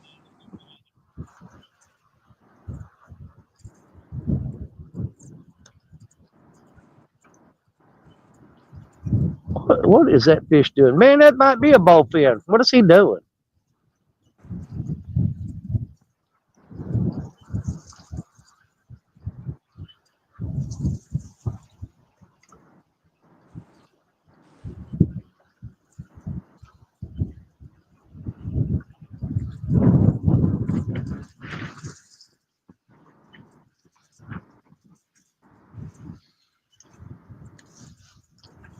Oh, Lord. Rob Fox, what's up? Hillbilly Moonshiners, hit the thumbs up, everybody. Thank you, Hillbilly. I appreciate it. Man, I fixed real down on that fish. He keeps pulling that line tight and dropping the slack. Pulling the line. He's getting on my last nerve.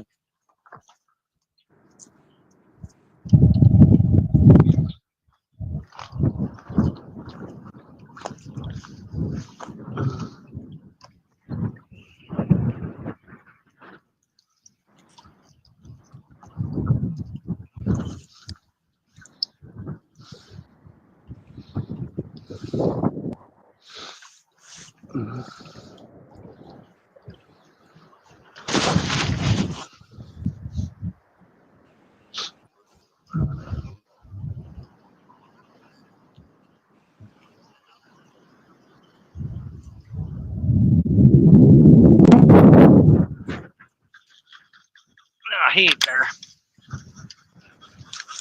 He might have picked my bait off. Might as well check it while I reel in. He sure did. Pick me clean. He stepped fish it there, pecked that rod, pecked that rod, pecked that rod, and got all that bait off of there. He picked that hook clean. Little cotton picker.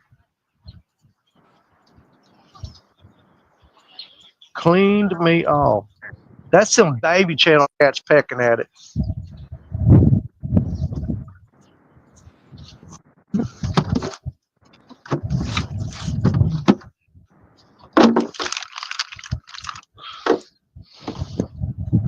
Yeah, piece of bluegill.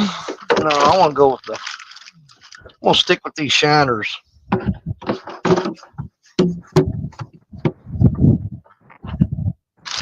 going to put that caught picking bait knife. There it is.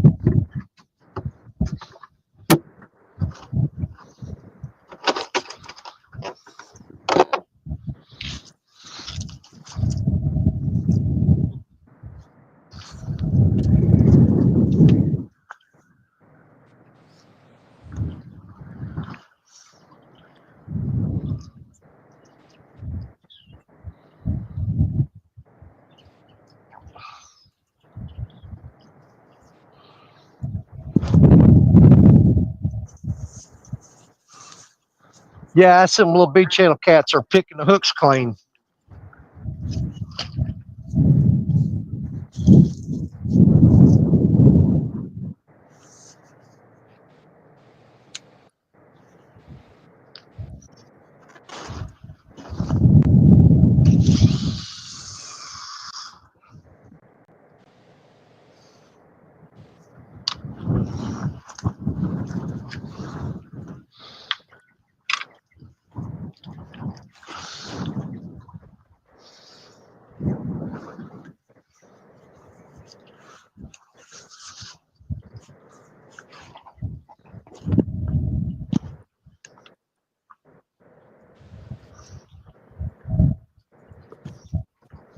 You That gotta big be old pike kidding gave me. you the run around yesterday, didn't it?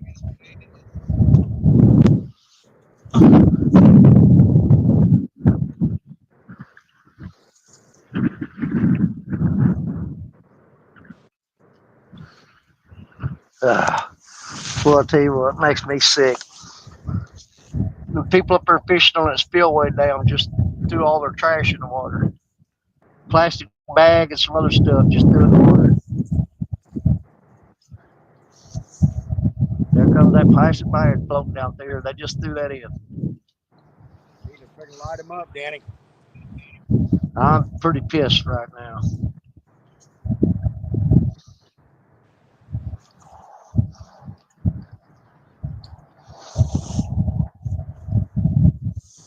Yeah, they're throwing all their trash in the water.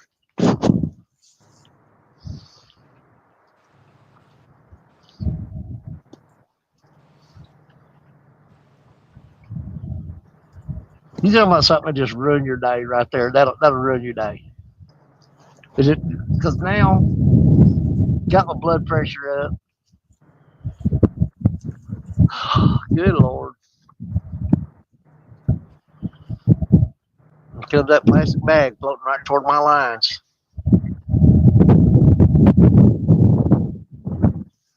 What are you gonna do, man? I mean,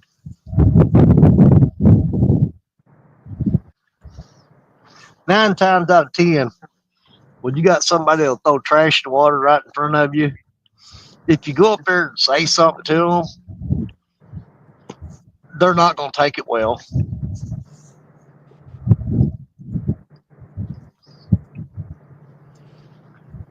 Well, They're not gonna be like, yeah. All I can say about that, about those type of people, piss on them. Well, it'll ruin your day, man.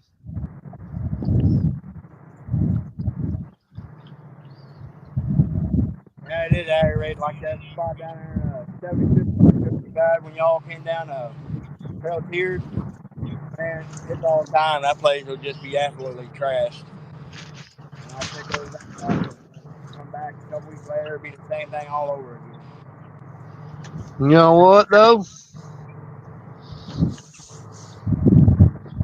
Since they don't care if they're gonna throw that trash in the water, I'm gonna step behind the camera and go ahead and tell you, and I don't care what they see.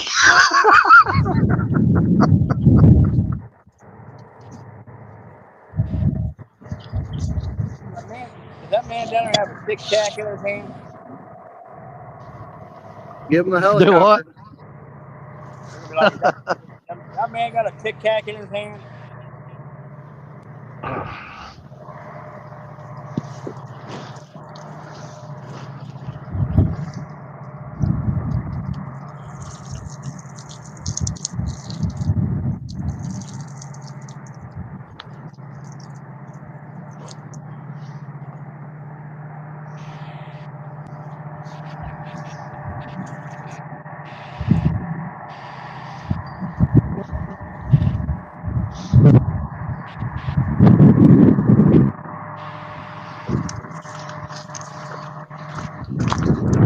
Well, apparently it didn't bother her none too much because she started waving at me while I was shaking it off.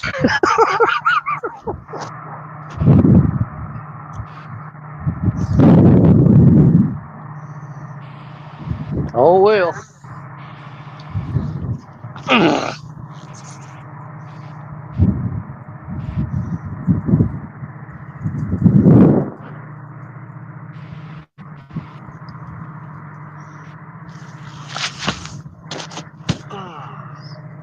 Fish with Jeff Beal. Hey, that's Burrito Catfishing Lady. Miss Lisa Swain in the house. What is up, my PB buddy? I would sing to you, Lisa, but I'm in a bad mood right now. People are throwing trash in the water up here upstream of me. I'm just not in a singing mood right now. You know what I'm saying? I'm just a little bit aggravated.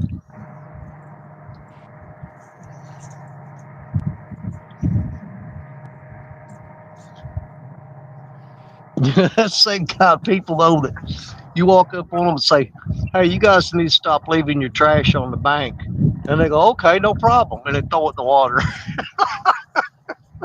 I'm like, you're killing me. You're killing me. Yeah, we didn't leave any trash on the bank. We threw it all in the water. That's just wonderful.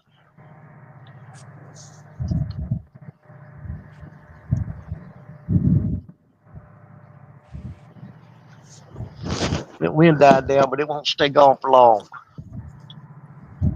Oh, God, I got a headache now. Thanks a lot, people. Let's see. Oh, I got behind the chat. Let's see.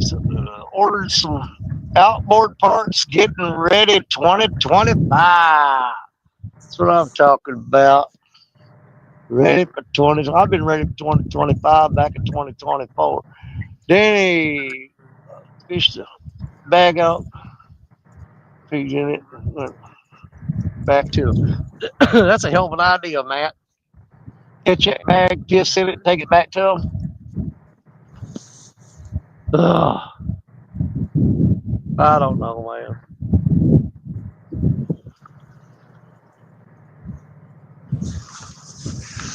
You know, the majority of the people that I meet on the river, it's always a good experience. But you can meet 9 people in one day and just be like, hey, yo, everything's great, cool. You know, hope good luck, hope you catch something, and you run into that one asshole that's just throwing trash on the ground or throwing water or just doing dumb shit, and you'll forget all about the 9 people that you met that day. That was a pleasant experience because now the rest of the day all you can think about is that one person.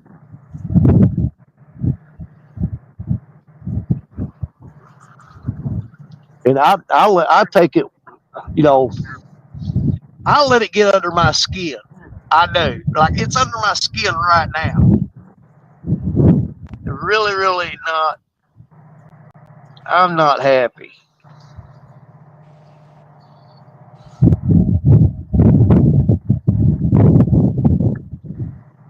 I need a big old fish to cheer me up.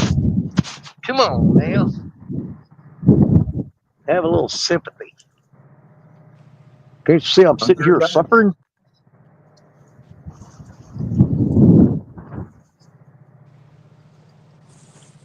No, seriously, I'll let that get my blood pressure up so high right now. I've got a massive migraine headache. Just from watching them throw that trash in the water. It's enough to get my blood pressure up that now I've got a migraine that's just killing me. All because somebody threw a plastic bag in the water. That's crazy, ain't it? Oh Lord, I bet I ain't got no Tylenol in the truck neither. I don't know. I should have. Maybe I do.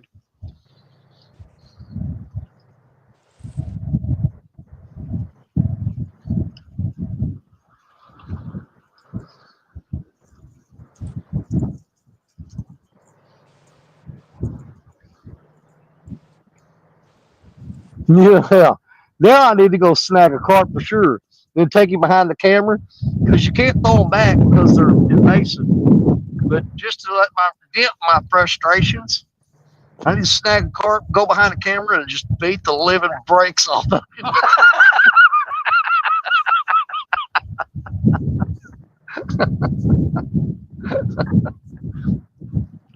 Just beat that carp like he killed a kitten or something. You know what I'm saying?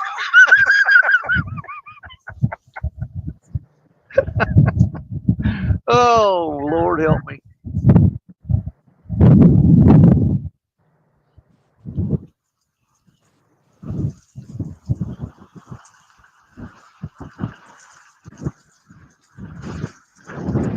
Yeah, the wind's back. It quit for a short period of time. Ah.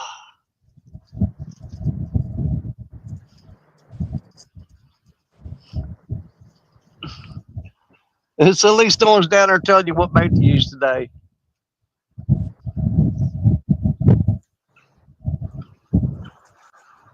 I tell people what bait to use if they ask. They come up, hey, well, what's a good bait? I said, anything that I don't have on the hook right now.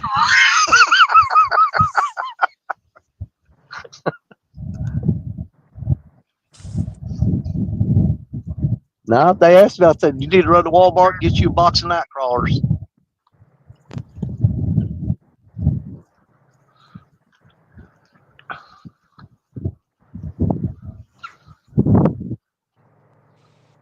You know, if I remember what I did with it, God, it was so long ago when I bought it.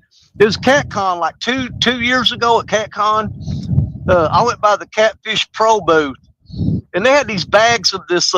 It's like a little catfish bait that's like cubes. You know what I'm talking about? Yeah, I think And so. that, yeah, but there's like little hard cubes, about the size of a sugar cube. And they had crawfish flavor, shad flavor, all kinds of stuff. I bought a bag of them cotton, and I don't know where I put it, but I never have tried that. But I just wonder how that stuff would be on these channel cats. You know what? I need to dig around and find that bag of bait because I've had it for 2 years and never even opened it. I don't know what I did with it. The little boy I work with, he that's what he likes to catch channel cat out of the river. He gets that dang old that Primo super sticky whatever you can get at Walmart. Oh, that stuff works good here. Yeah, Yeah, it's got like the fiberglass in it or whatever. Yeah, he just dobs it on pieces of sponge and he catches the snot out of channel cat and small blues with it. No, yeah, it works really good here. It's worthless on the river though. Not saying they won't eat it, but the current's so fast that you throw it out there and you can count to 10 and it's washed off your hook, you know. But yeah, up in here, I've used it up in here. It works great.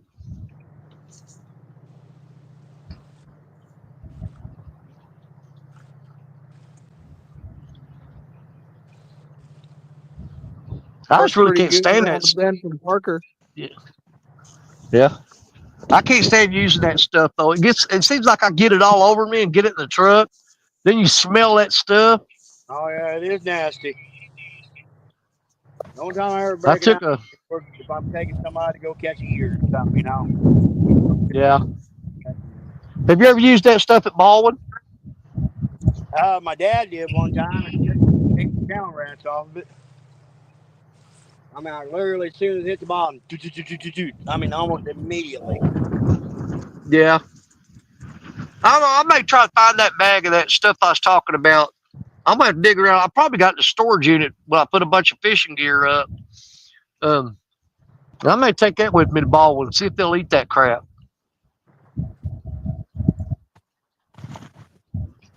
But the bad thing about balling, I was talking to you about this.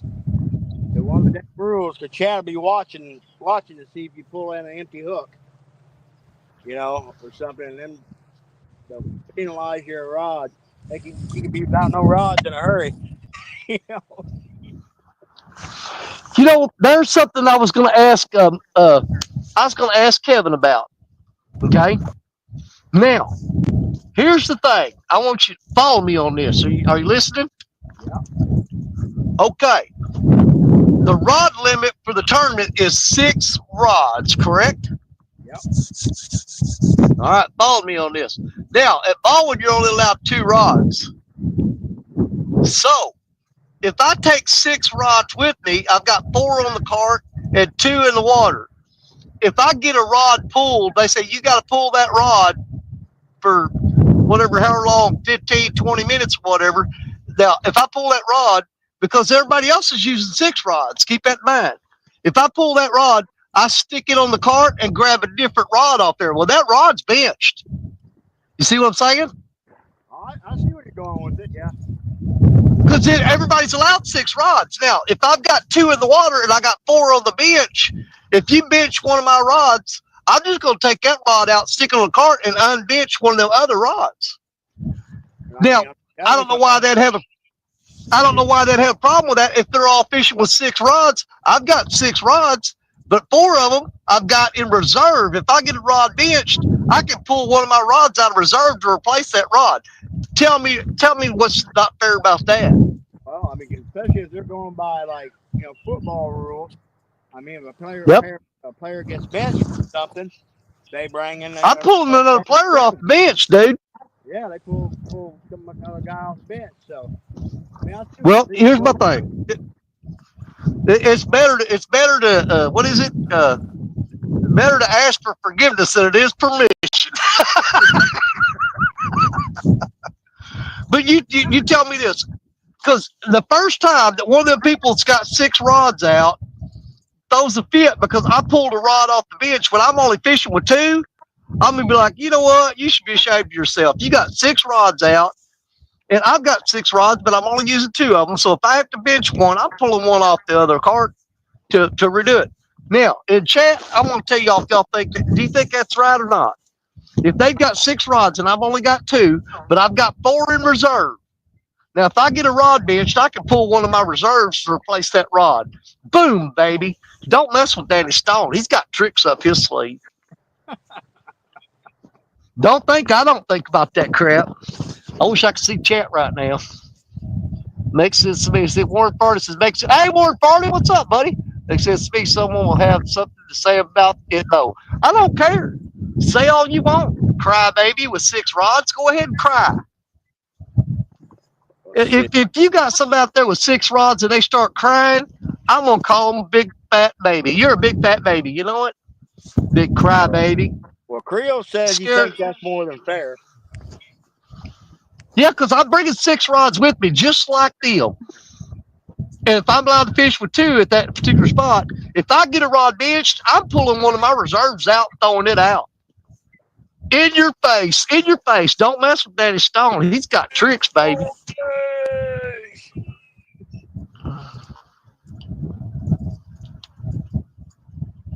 Jeremy says he's cleaned everything out of the boat so he can bring it to the dealership this week. Wow. Lots of memories in that thing. Kind of sad to let her go. I know it, man. Man, I tell you what, I wish if I had one wish right now, I wish I'd have had the money to buy Creole's boat, because that way we could, so to speak, keep it in the family. You know what I'm saying? Boy, I wished I'd had the money to buy Creole's boat. I would love to have had that boat. I took one hellacious power nap on the deck of that thing, going to Vicksburg, waiting Yeah. for legal hours to fish. Saw the heck of a nap out on the front of that thing.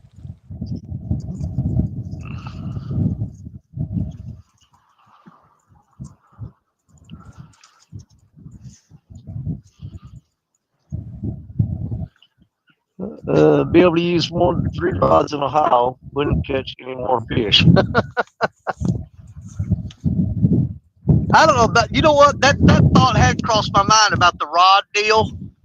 When they started talking the other night about how people in chat's gonna throw a flag on you and bend your rod, I'm like, well, I got 4 more rods waiting to go. And I wished I'd have brought that up and asked Kevin about it, because the tournament calls for you to be able to use 6 rods. Well, if I can only put out 2 at a time, I'm telling you, I got 4 in reserve. And don't think I ain't gonna try to pull that crap neither.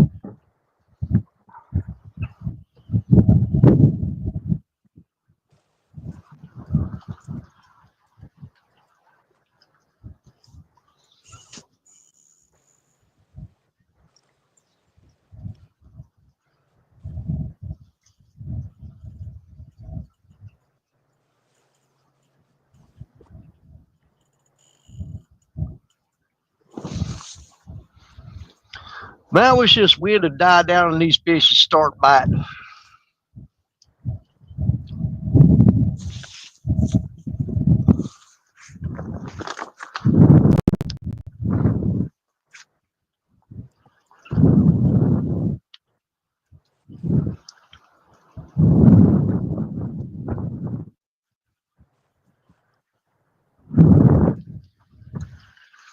You know what?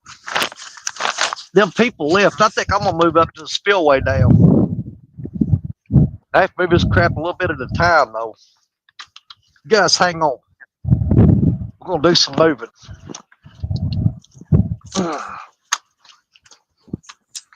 I gotta move part of this stuff, then come back and get part of it, and move part of the stuff. Just move it a little bit at a time. No, they ain't left. They're still there. I thought about moving downstream a little bit. God dang, that's freaking mud. As I'm walking on Yeah. it, it's deeper and deeper. No, they're still sitting in the truck. I ain't gonna move my stuff till I know they're leaving. I'll sit y'all right here.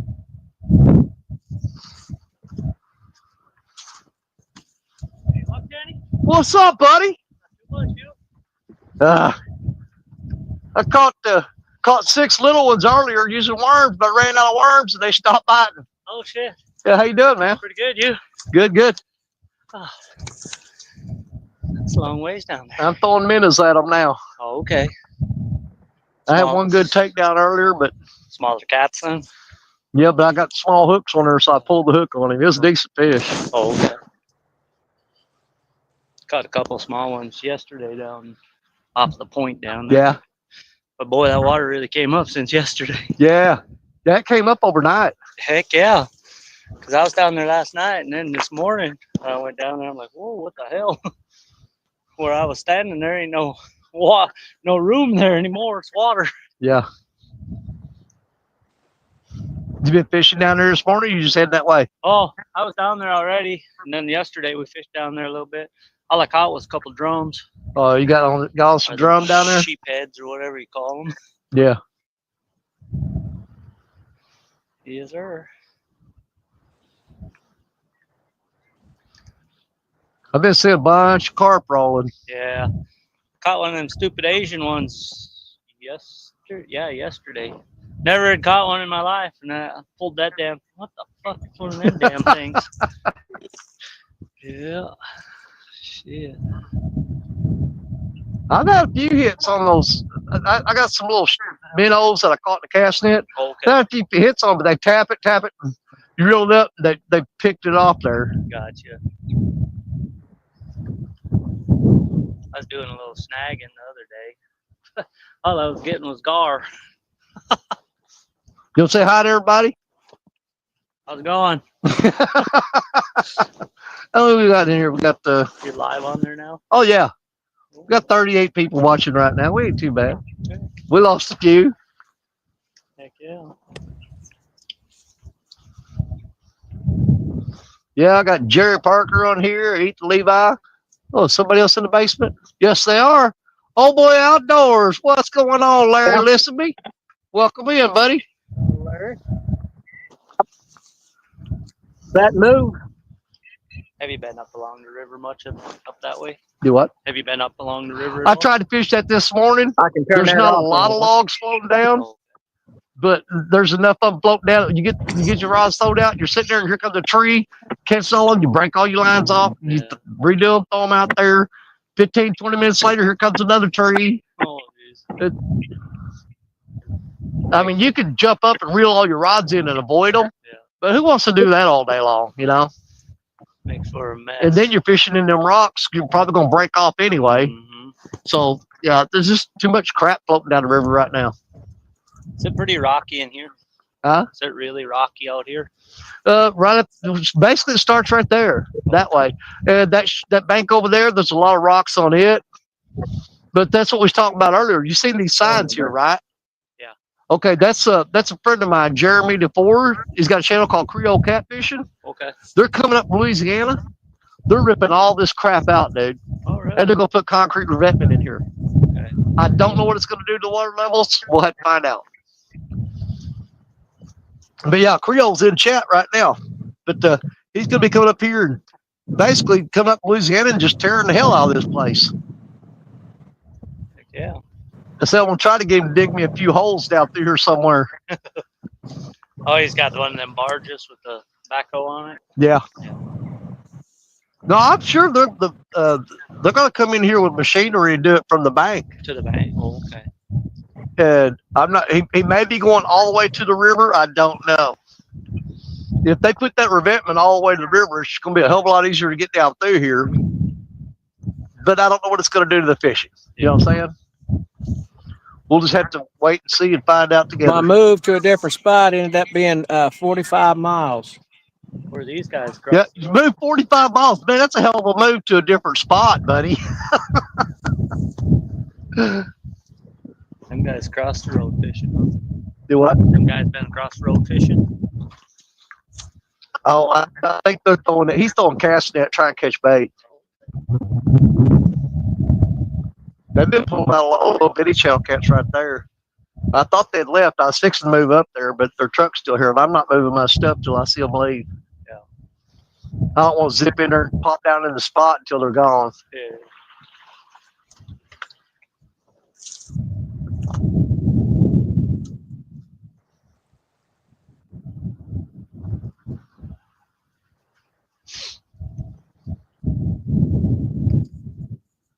Now, I was talking to Jerry Parker's on here. I was talking to him earlier. This is the exact spot. I think it was 2 years ago. In February, first week of February, I pulled a 63-pounder out right here. Dang. And it's the water level was probably about two or 3 feet higher then. Yeah. But it was in February, warm day like today. And yeah, it worked. That was a great day because I sat there talking to Jerry on the camera and I looked up and my line was dropped all the way down to the bank. And I started reeling it up. And I kept reeling, it kept coming in. When it got about 15 feet from the bank, the slack came out and he almost pulled the rod out of my hand. I hooked him out there and he swam all the way to the shore over here. Oh, wow. And So you had all the slack. yeah, and so when I hit him, he took off like a rocket, got all that line back. We managed to get it in. It was a 63-pounder. I got a bunch of pictures of him. Got a whole video of that. Yeah, I actually got it on video catching that fish right here. Thought of maybe walking that bank, off of that little peak over. Yeah, if you can fish off of that rock point right there, dude, that is a deep freaking hole on that side. Yeah, but there's the thing about it is there's 3 big old giant trees. Oh, Okay, there's not hardly limbs on them. They're basically just poles. But there's 3 trees sunk down in that hole right there. You'll pull some decent fish out of there, but you're gonna lose a lot of gear on it too. It's better to fish out on the riverside. Dude, I'd fish that hole. I mean, because you're still gonna get fish out of there. You're just gonna get hung up every now and then. Heck yeah. I mean, absolutely, I would. But that's way deeper where that rock point is on the other side there. Yep. Don't fall in off that rock ledge because, dude, that's like 20 feet straight down. Oh, jeez. It's deep. Yeah. And then it just tapers down to a deeper hole there. Right now, that water is probably about 25, 30 foot deep. Okay. Just in a little spot right there. Yep.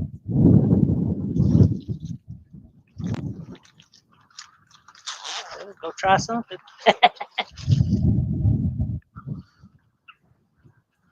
You caught some shad in here?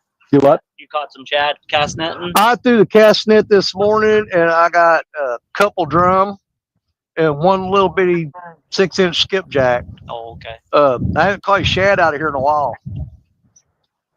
That's what's usually in here, the skipjack? They haven't been eating skipjack. Oh, okay. I mean, I've got plenty with me. What do you got for bait? I just got some worms. What? Just some worms. I'm going to give you a couple of these skipjack just to, I mean, they may start eating them. Okay. Go ahead and take those with you. I've got plenty of them.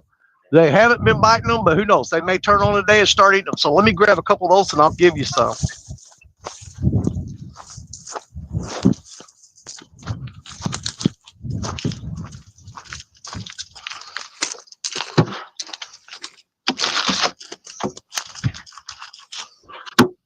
Right there, baby. Thank you. Thank you. Yeah. Good size, those boogers. Oh, that's some of the small ones I've caught. Yeah. But you know, who knows? They may start eating on them. Okay. You But, just cut chunks out of them? Do what? Just cut a chunk out? Just cut you a chunk out of it and throw it on the hook, dude. Yeah. But All right. yeah, give it a shot. Hell yeah, thank you. You bet. All right, well, be careful. I don't want to fall in. No doubt. Well, I'm gonna sit back down here. I'm gonna watch you walk out on that rock ledge and see if you do any good. If you go over there and start catching big fish, I'm gonna start slinging sinkers at you.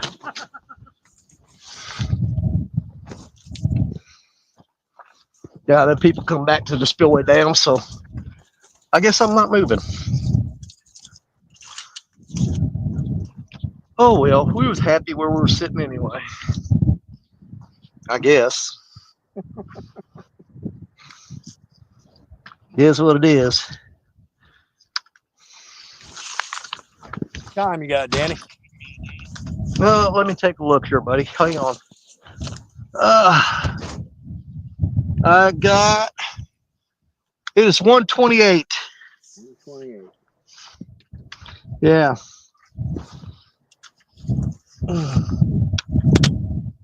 So I guess we're gonna ride it out in this spot since some people came back. They left, went to the other side of the spillway dam, but they came back before I could get over there. But that fella I was just talking to, he's gonna walk all the way around, and he's gonna go out on that rocky point sticking out in the middle of the river right there, and fish the other side of it, which is actually a deep, deep, deep hole right there. So he may actually get on some good fish there.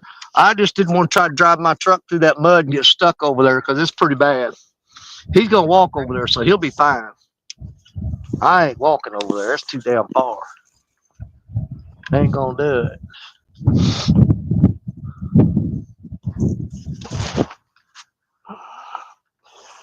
Okay. Or that's why I don't post spots on Facebook. Loves would hammer my spots. They do here anyway. I don't care.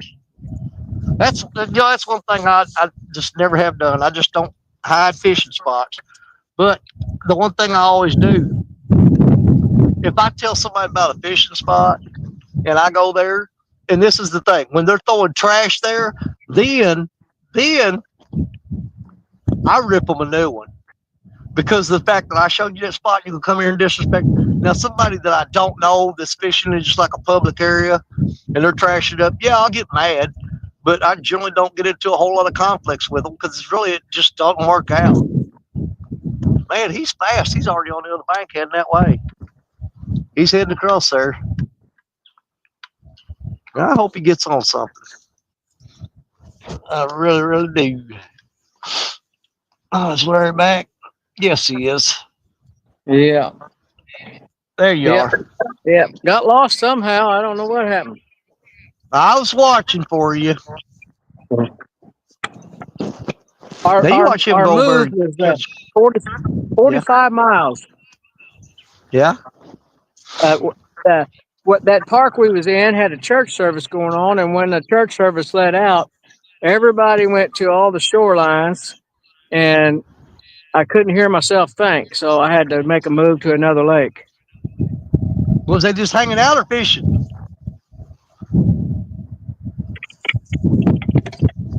Was it baptizing people? I guess. They go I out mean, there wading in that water. Man, there's gators in that water. yeah.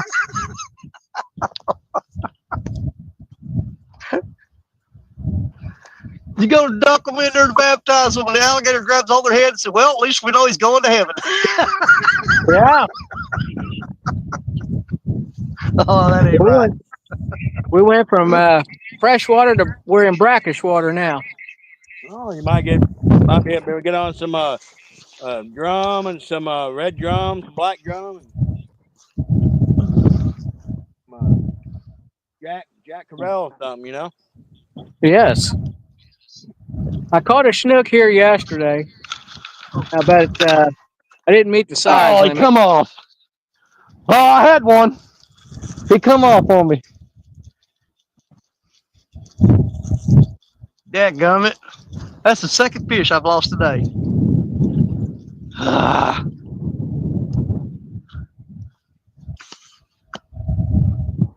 Man, he was bouncing that rod too.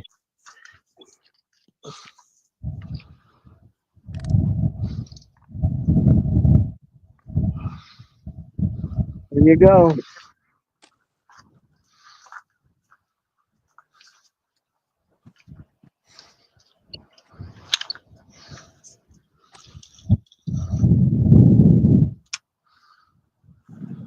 Yeah, that's the first decent bite I've had in a while. And I reeled down on him. I got impatient. You know how you ain't hooked up in a while? You get just a little bit too jumpy when you need to calm down and let it go. Well, that's what I did. I jumped the gun on him. I felt him for about 2 seconds, and then he opened his mouth and let go of that bait.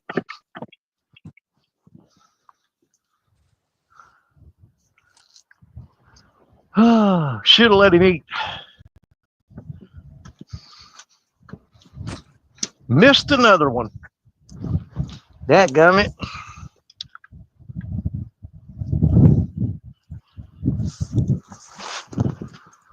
Hopefully they're fixing to fire up.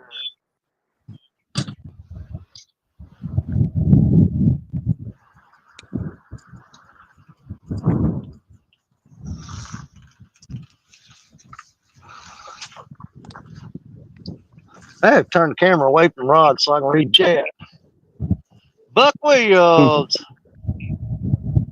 Made fun of the church people. Oh, yeah, he says I lost one because I made fun of church. I want to make fun of them church people. I don't care if they swim with alligators. That's totally their prerogative.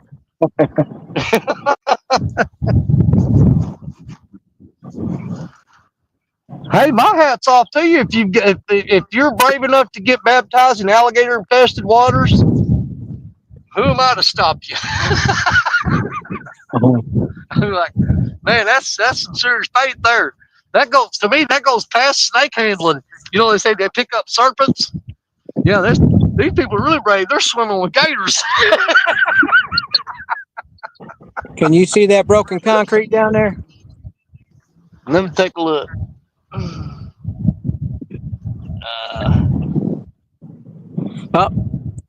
See that there?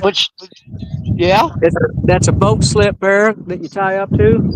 Yesterday morning, Okay. I was fishing here, and I walked out on that thing yesterday morning to fish, and it cracked. So I come running back. Well, we fished in the morning and in the evening. Well, when we came back that evening, it hit the water before we come back. So Wow. I didn't walk out on them things much anymore. Yeah, somebody gonna send you a bill now. They're gonna watch this video and goes, Larry Lispy's one that broke that. Yeah. I think I weigh They go, a buck 35, man.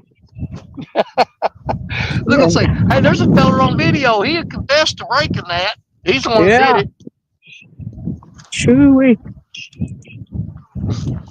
It's a good thing it's only a couple feet deep up in here, because I think I would have been off one side or another before I let it get all over me.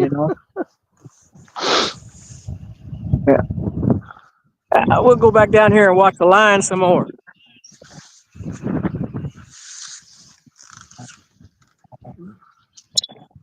Oh.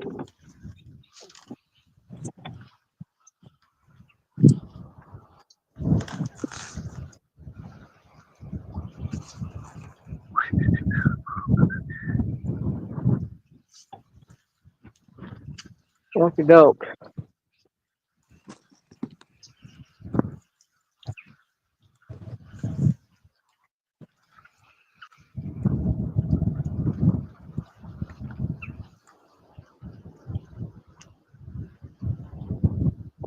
I know I ain't caught no fish today. I ain't seen no eagles all day long. Usually I got eagles flying over me right here, which is always good luck. I ain't seen the first eagle today.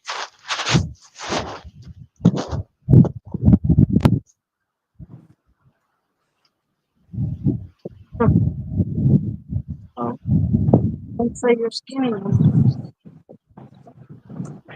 Then he said, well, now you've admitted to doing that on live TV, so they'll be sending you a bill.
Yeah. Well, which one? Because it might be the only one. I don't know if I should say this or not. I don't want to get people saying I'm like discriminating against folks or not. I'm just making a comment. But I got some folks from south of the border, so to speak, that just walked up over here behind me. And he's got a soda bottle with a bunch of string on it and a weight and hook. And he's slinging it out there and reeling it up on that soda bottle. I've seen them fish like that in the Amazon. It's like hand lining. Whatever works. All right, snag a bunch of these carp, see if they want them.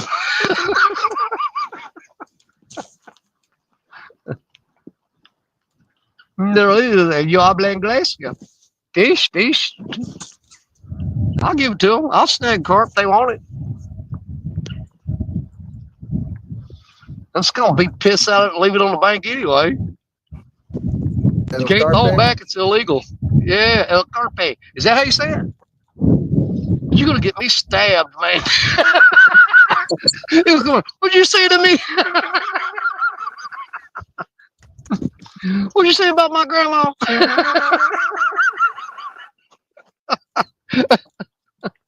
I feel like, I know I blessed Espanol. I don't know, man. I don't know what I said to you. If I said something bad, I'm sorry. Oh, Lord. And that's the day that Danny Stone's channel got banned.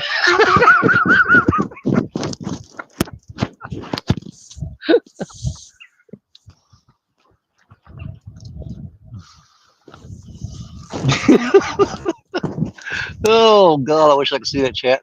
And I'm back. Just saw the first cut of the new RCT rod video. Nice. Don't have to fire the editor. He gave out secrets early. Ooh. This catfish bait is cut up channel cat. That's all we use here in Ohio. We can't use channel cats for bait here. Besides, I'm too busy eating them to be cutting up for bait. You know, if I catch a channel cat, if he's that small, I'm throwing him back. But if he's bigger than 8 inches, I'm cooking him.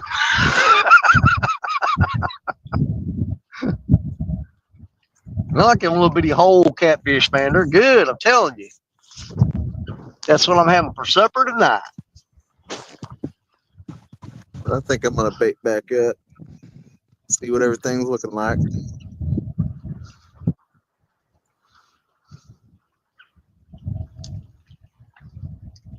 See how many rigs Yeah. I'm gonna have to bring back. Well, I knew this little tributary here, the water level had come up in it.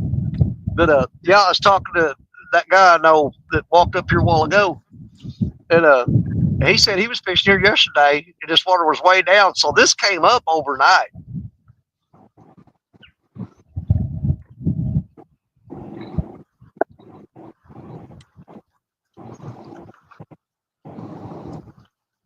Yeah, we're on a fast rise here.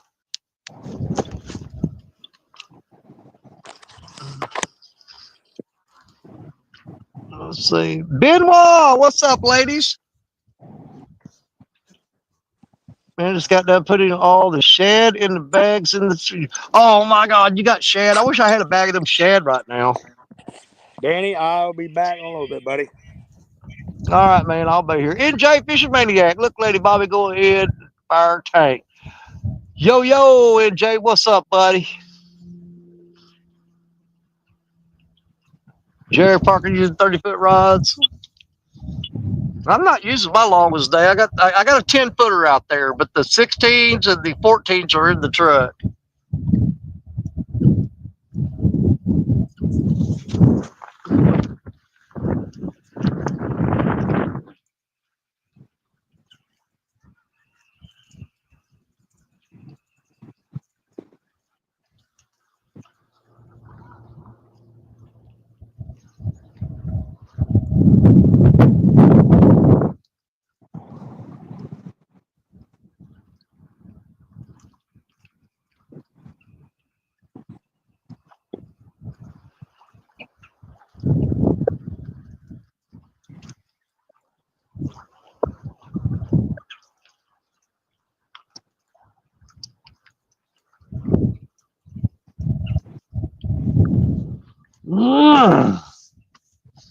We lose Larry. We lose Larry Parker left. He's coming back though.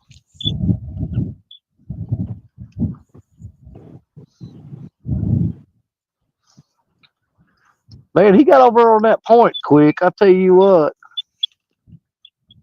it'd take me 20 minutes to walk over there. He got there in 4.5.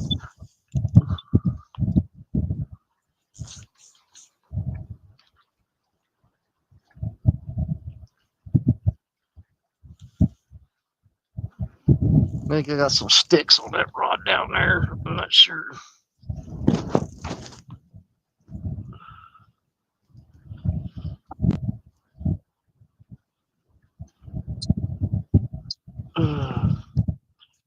Football size shad, 20 inches. Some are 3 pounds. Nice. So that's got to be some big old gizzard shad then.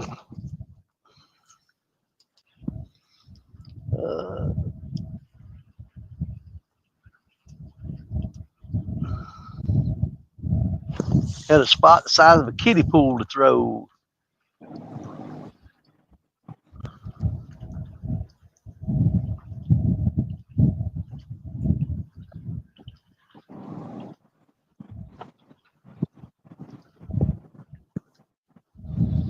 I know there's a deep hole drop off right there in front of me too, about 10 feet off the bank. I may take one of them rods, just barely throw it out there. Just kind of chunk it right there in front of me. Freaking hearing aids buzzing and starting to die. I don't know why that right ear always goes dead first.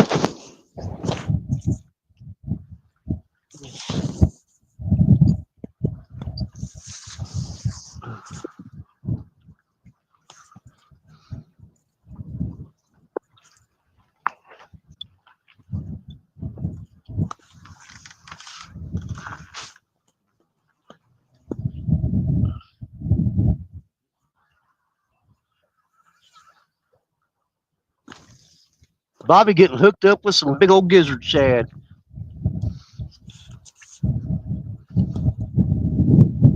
That's what I'm talking about.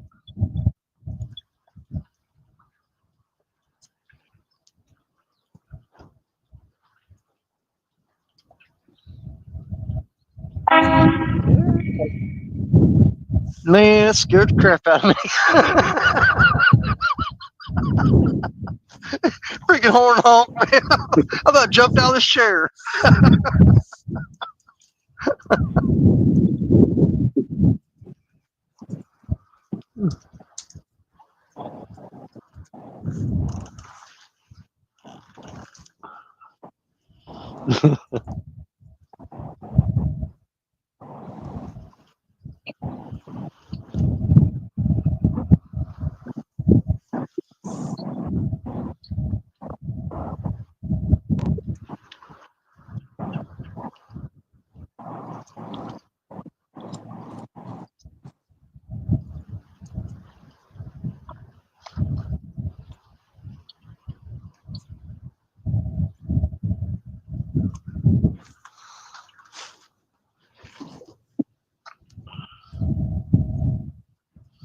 You know, like a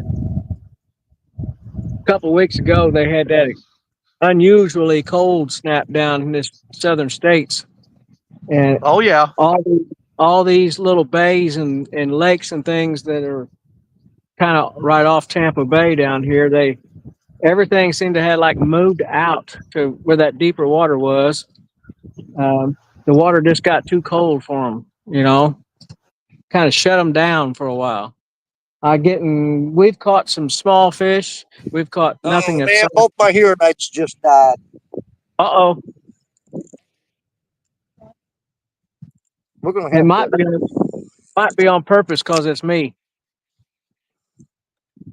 I can't hear nothing y'all saying, but I've got another set of earbuds up in the truck. We'll go up there and see if we can get them to hook up. Go see if we can get them out of earbuds working. I hope they're charged. I ain't put them on a charger in a long time. They may be dead. But I can't hear nothing right now.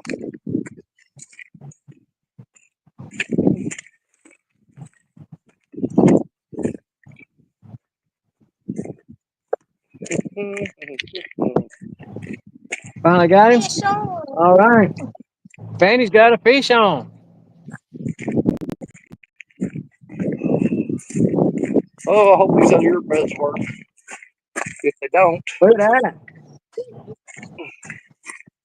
this is gonna be like a silent movie to me. Good thing we got 10-pound test. I think that fish weighs 4 ounces. Oh, good Lord. Hang you guys up for a minute. Let me.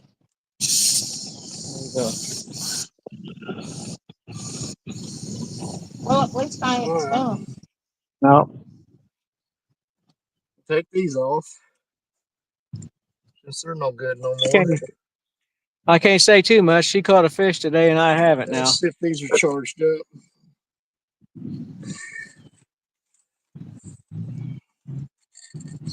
Please be charged up.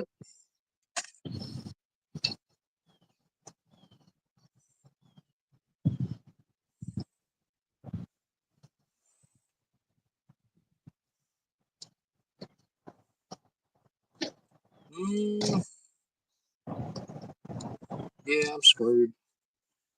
Battery's dead on these two.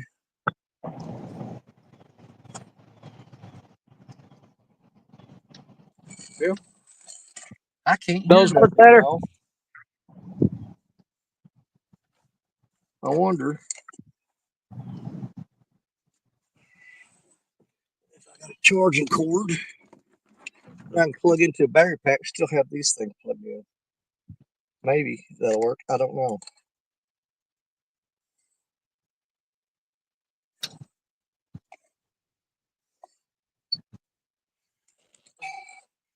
Man, I got a freaking headache.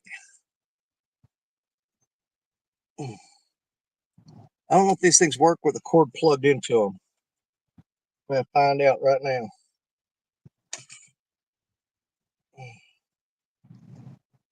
It's going to be kind of awkward running around with this string tied to my head.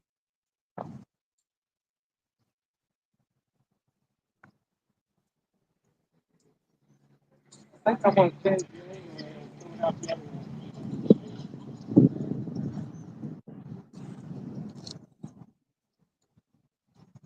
No. They apparently will not come on while charging.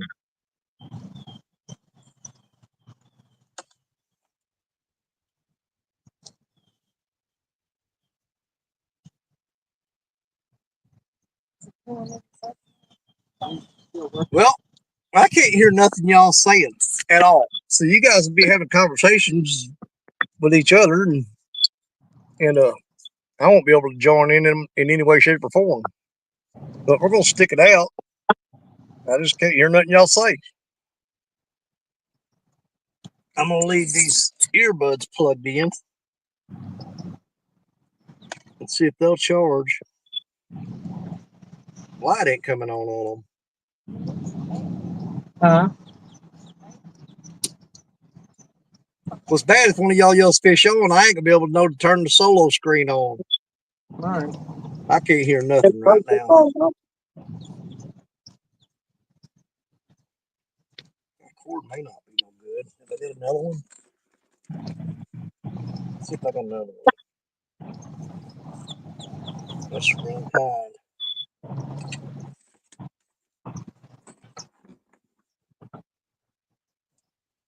That's definitely the wrong kind. How many freaking cords you got up here, Danny? That's all right. Well, let's try that one.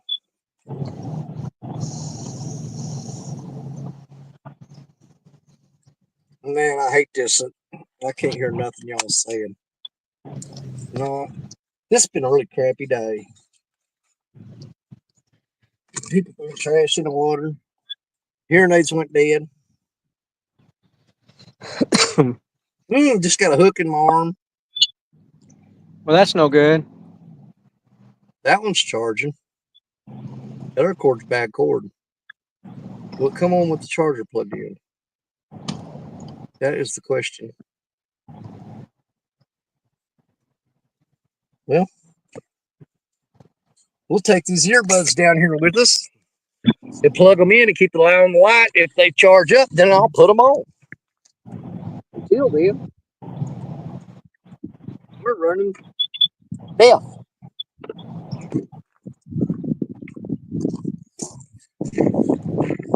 Well, I'll plug it in the battery pack. See if I can charge it up. I'm putting on top of my lines.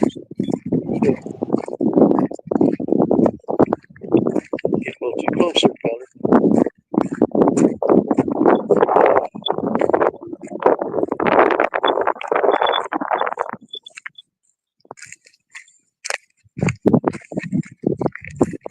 I'm gonna put these earbuds on the charger. And when the light goes from red to blue, I'll unplug them and put them in and see if I can get it to work.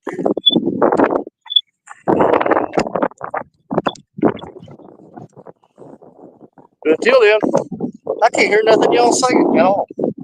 I mean, not a peep. I can't hear I nothing. don't talk much, so there ain't much to hear. Let's try to get some charge going on here. So, in So other I'm just words, gonna you tell got you, something bad to say about Danny. Now's the time to say it. Let it everyone see it. There we go.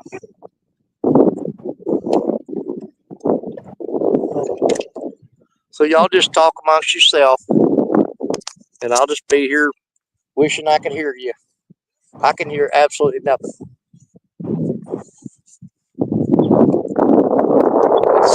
Yeah, the speaker on my phone don't work.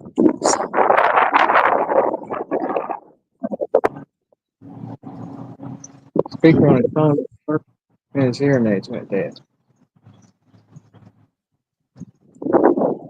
That's a hard luck on that. Get closer. If you Look at go that. back and watch this again, I hope you know that all this happened because I joined the show today. I have a negative effect Dude, on my hearing electronics. aids are dead. I can't hear nothing. Ain't I Danny Stone? Do I owe you money? Then No. I'm Danny Stone.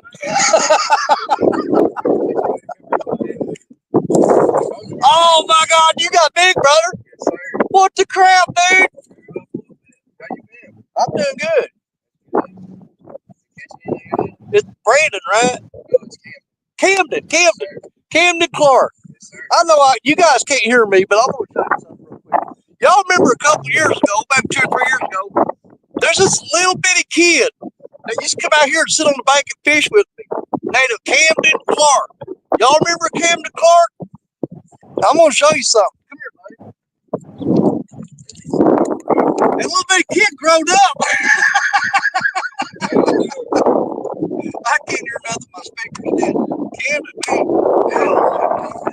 Man, you got big. Golly, man.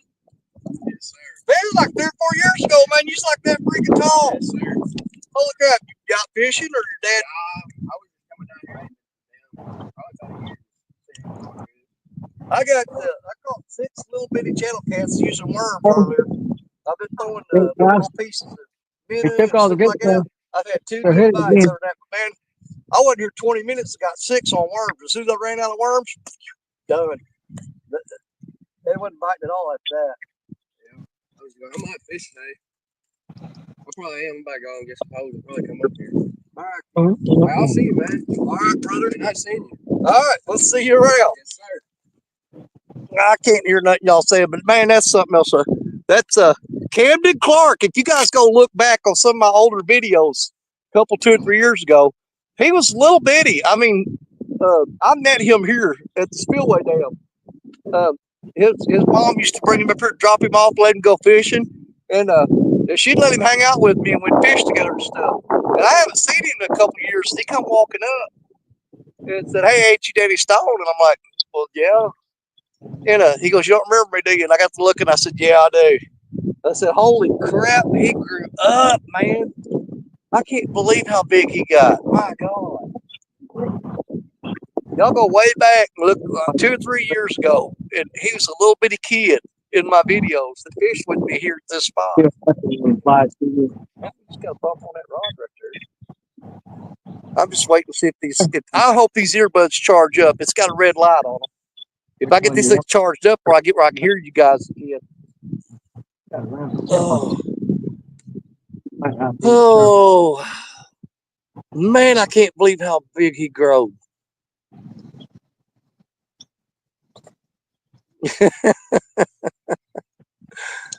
Caught 70 shad that weighed out over 200 pounds.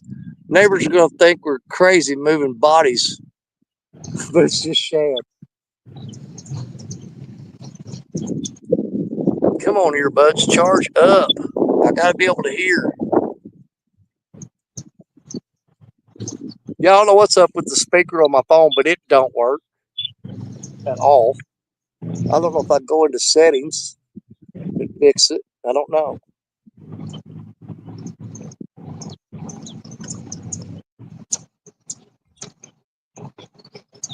Oh, wait a minute. I did something.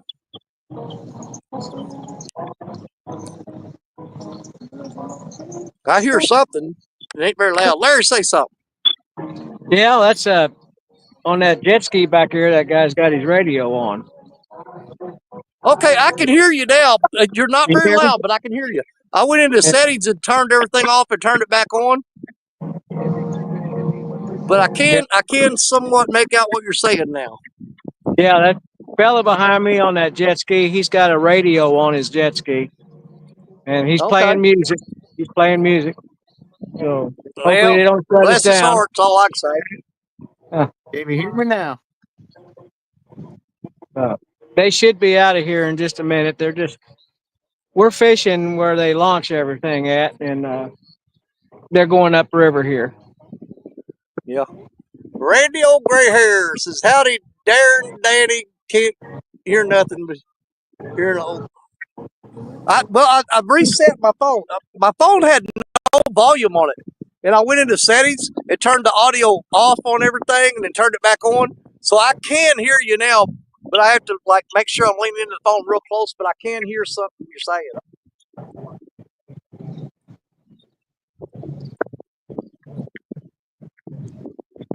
While you were gone getting walking up to the truck there, Fanny did catch a fish out there. She And did.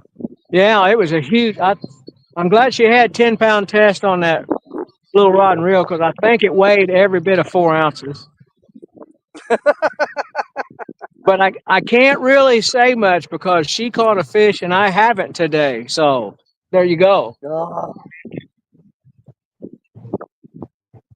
Dude, anytime I'm in Florida, because I always stay up around the panhandle though, along the beaches there. Dude, I love going after the whiting, the pompano, the black drum, and all that stuff like that. But you know, I always got shark rods out too, though. Yeah, we was down here visiting family, and we this whole past week, up until yesterday, we spent every day we went to a different lake or river trying to find a suitable place to get to the edge of the water and fish. And every place that had fresh water was part of a park, and they had one little fishing pier for everybody to fish off of. Yeah. Well, when I told you all ago that I was going to make a move, we went over to that one of them piers, and there had to be 30 or 40 people in about a 20-foot space. And so that's when I opted to come on back here now, and a little further south here in Ruskin, Florida, we're in one of the city parks, and this is where they launch a lot of boats and jet skis here. But it's just the only two fishing here is me and Fanny right now, so that was nice. Hey, I'm getting a bite. Anytime I go to Florida, man, I'm saltwater fishing. I bag that freshwater stuff. I'm like, no, if I can do that at home. Yeah, if I'm in Florida, it's saltwater for me. Well, we flew down here, and I bought a container to put. I put 4 fishing rods in this thing, and I brought my pistol, and so I had to. That was checked baggage, and my rod and reels was checked baggage, and then my suitcase was checked baggage, and so I think if I'm going to fish anymore down here, I'm going to drive so I can bring larger equipment with me. Absolutely.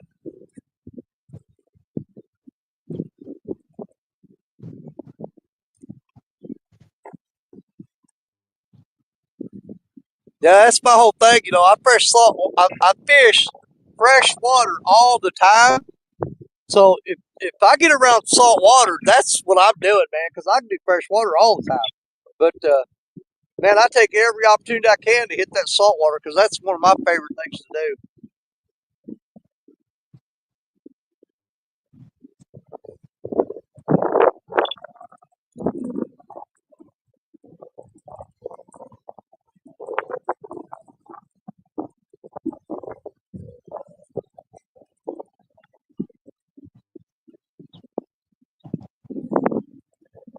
Well, the light went out on these earbuds, so I don't know if they're charged up or not. Let me see.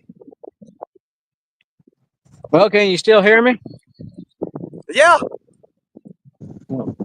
I try to turn these earbuds on and they blink a blue light and then go back red.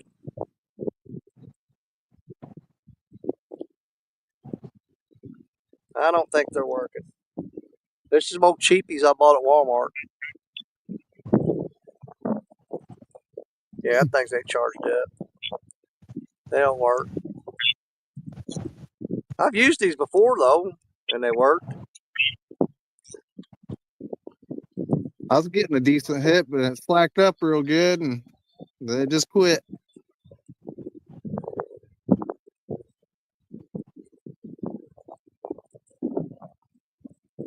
Mr. Zebco, You where ain't run you into be that at? small water charters guy down there, have you?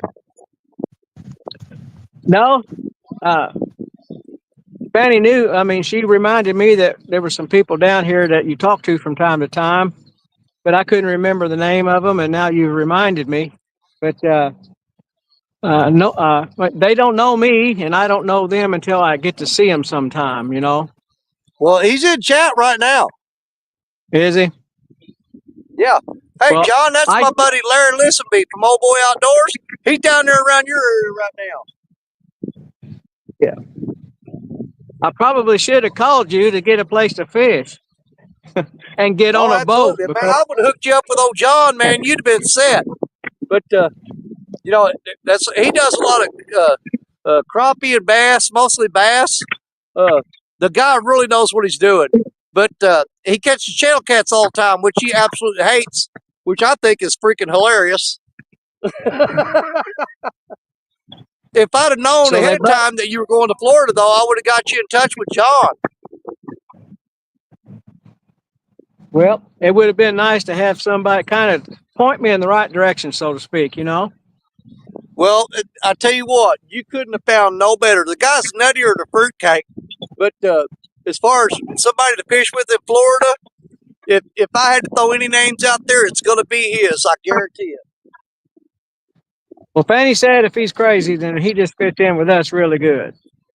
There you go. Well, he's nutty. I mean, he's crazy. That guy's nuttier than a squirrel turd.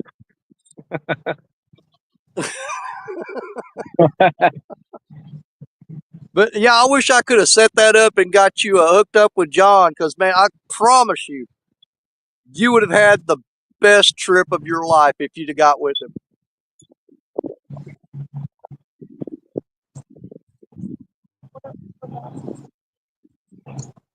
Well, we're probably standing 5 minutes from Tampa Bay. What area does he live in? I think he's around Okeechobee. How far is that from you? 2 or 3, at least 2 or 3 hours. Oh, okay. At least. But that's a kind of a southeast portion of the state, and we're on the southwest side. Well, but I know if you could have. Go ahead. Do what? That might be a little more central state than I thought, because that's a pretty good size. Okeechobee is a pretty good size body of water.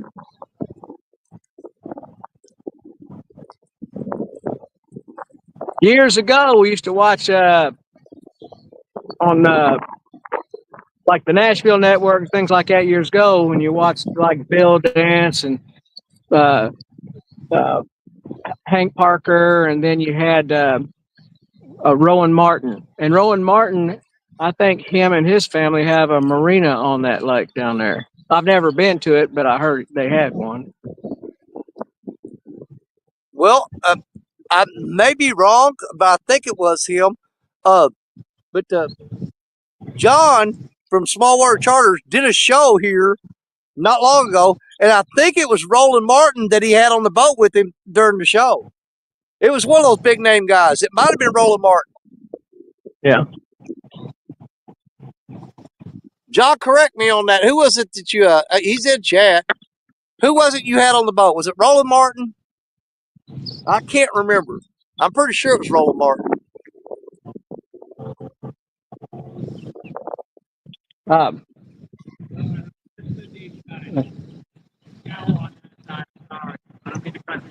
yep. They're not on fire here anyway.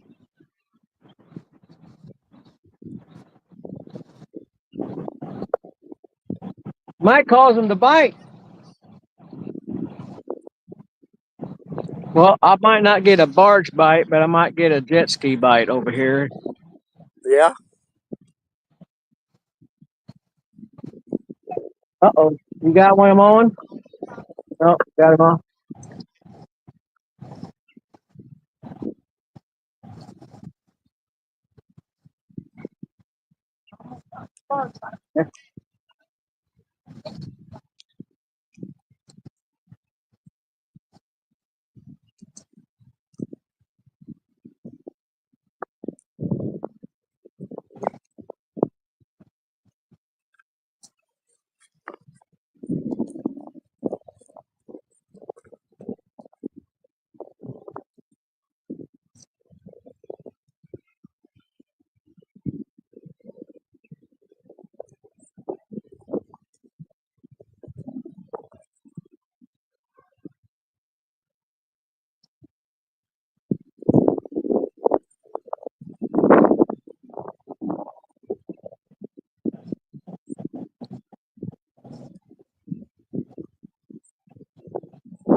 Can you, Mr. Zebco, can you hear me?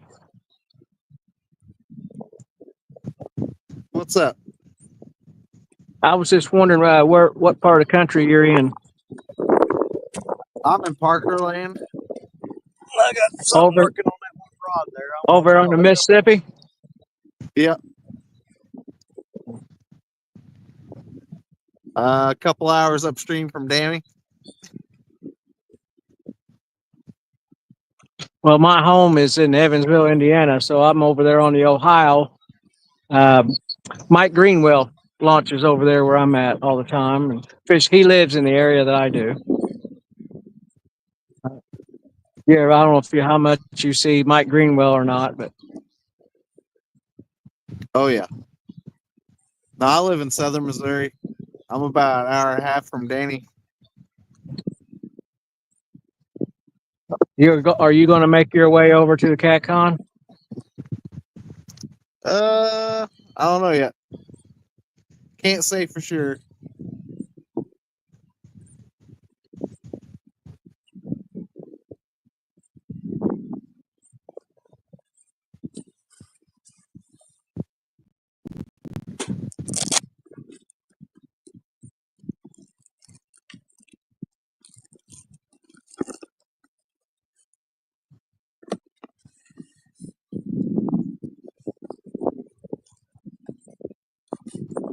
Yeah, I got a couple of fish out there tail flipping right out in front of me right now. I saw them that time. Those were definitely gar. I can't believe those things are moving back up in here already.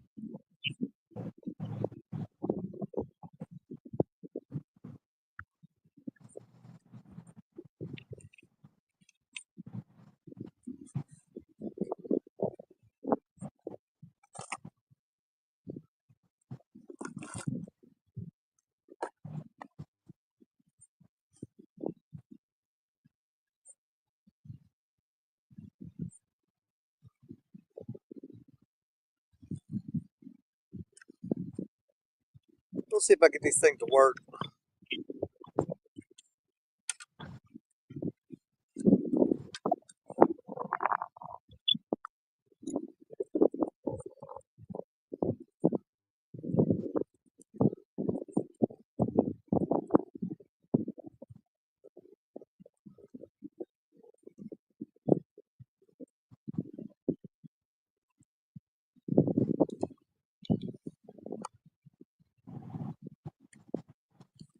I don't think these are working.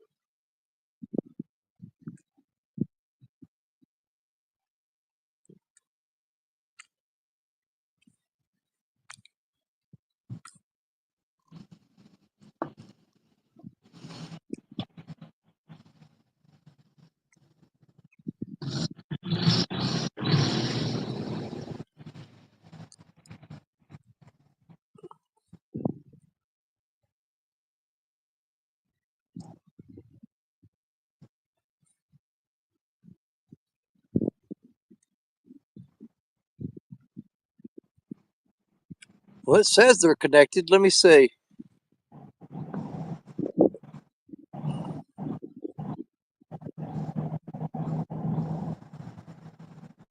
Say something, Larry.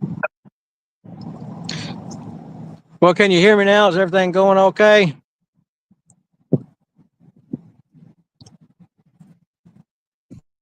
Not yet. Yeah, it was they were working for a second. Oh wait, Matt, there they go. There they go. All right, earbuds are working. We're good now. All right. I don't know how long the battery will stay up on these. Yeah, they're working right now.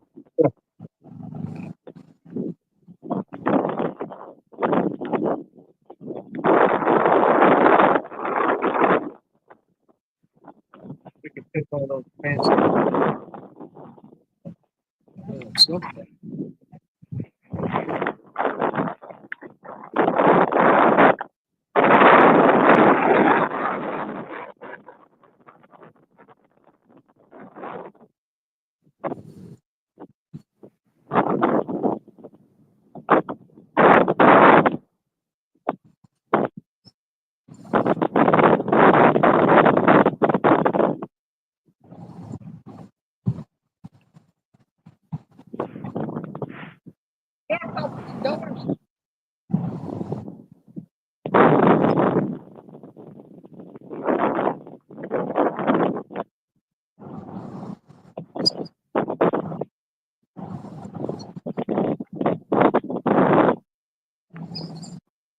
Yeah, I got something. Keeps pulling on that one rod and then dropping slack. Pull it and dropping slack.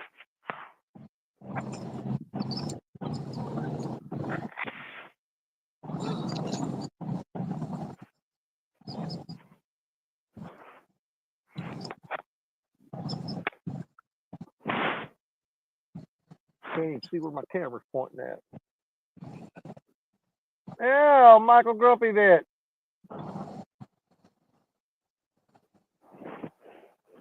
And Guerrero Madre. Well, Guerrero, that earbud does not want to stay in my ear. It's too big. I started out with a box of worms, believe it or not. And in 20 minutes, I caught 6 small channel cats.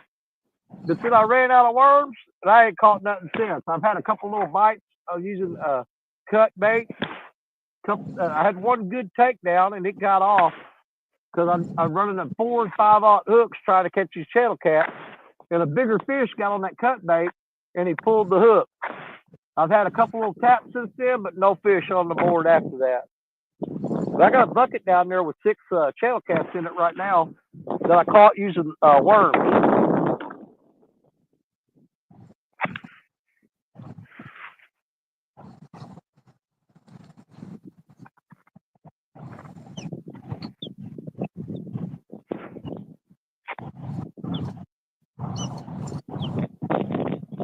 I figured Parker'd be back by now.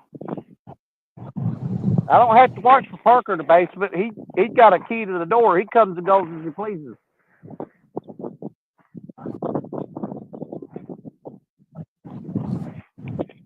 Where I know, Tom.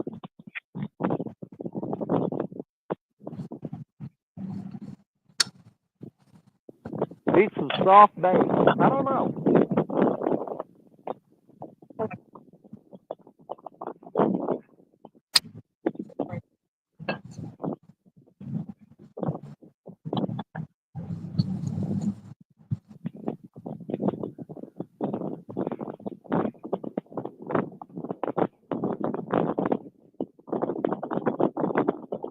Yeah, the water's coming up into this tributary here. Mississippi River is just right downstream from me, from this creek.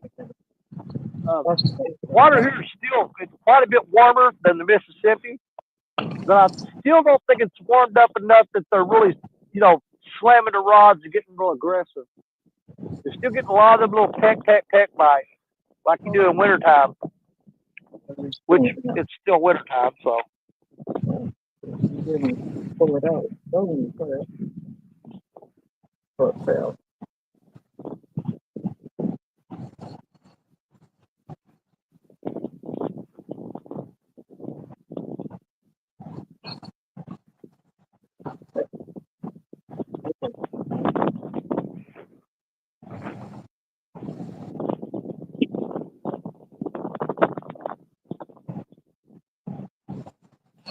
it's a different color, it might help.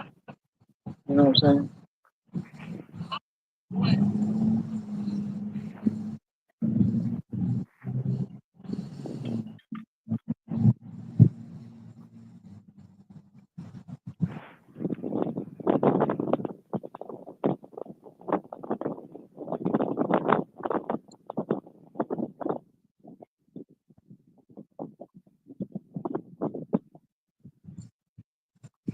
Larry, can you guys hear me all right?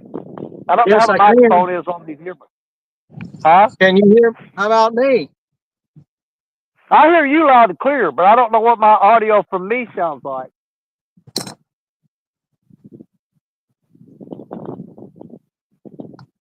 I should put it with water.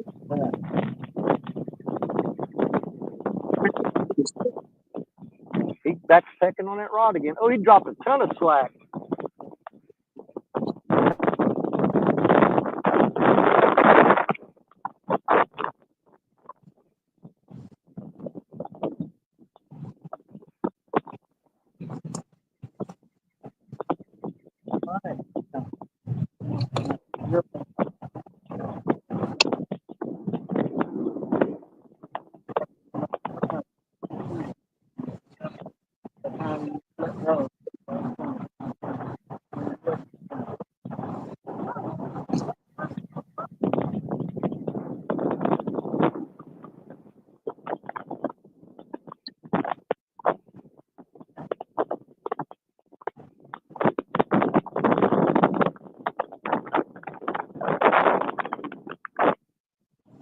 Boy, this wind is terrible.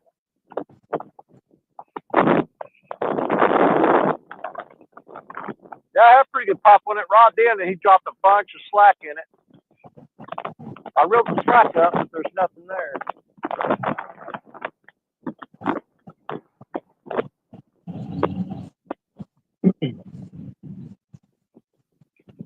Starting to wonder if them gar haven't moved up in here really bad.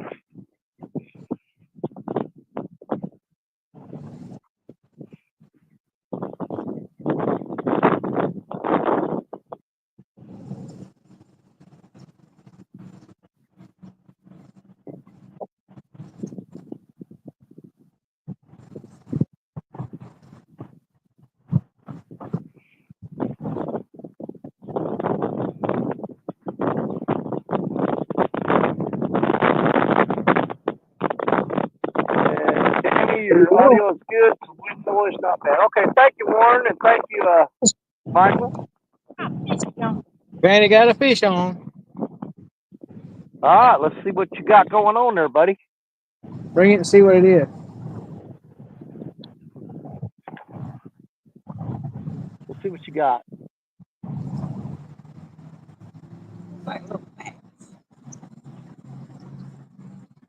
Looks like a bass, but Oh, looks more like a bass. Ain't got no spots on it or nothing. huh. But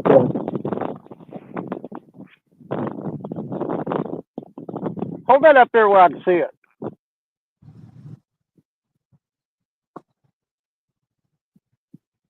looks like a largemouth. All right. I don't know. I'm not sure. Let me take a picture. Michael Grumpy said that's called a red fin. Whoa, He said that's a red fin. red fin. That's a new one on me. Well, there's so many different ones in here, and it's got a weird line right down through here. Yeah. I don't know if I got that in frame or not. Very faint, but it's there. And the fins are a little. They got color to them. Yeah, he said it's called a red fin. I don't believe I've ever caught one of those. Yeah, he says it's juvenile red fin. Juvenile red fin. Okay. That's a new one on me. I've never caught one of those. All right.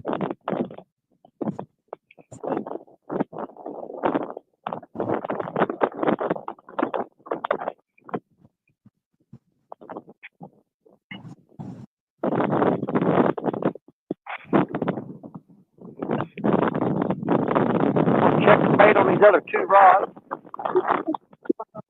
All right. Fanny 2, Larry nothing. I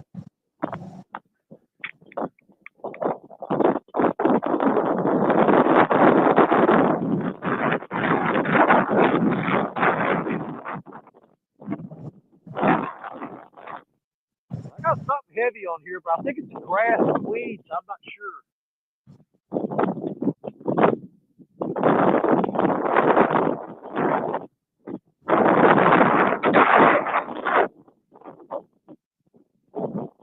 I still got bait on there.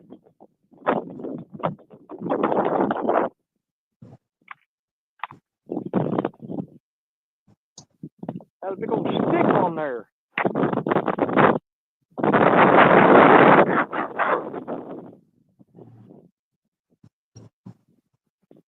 Freshen her bait up.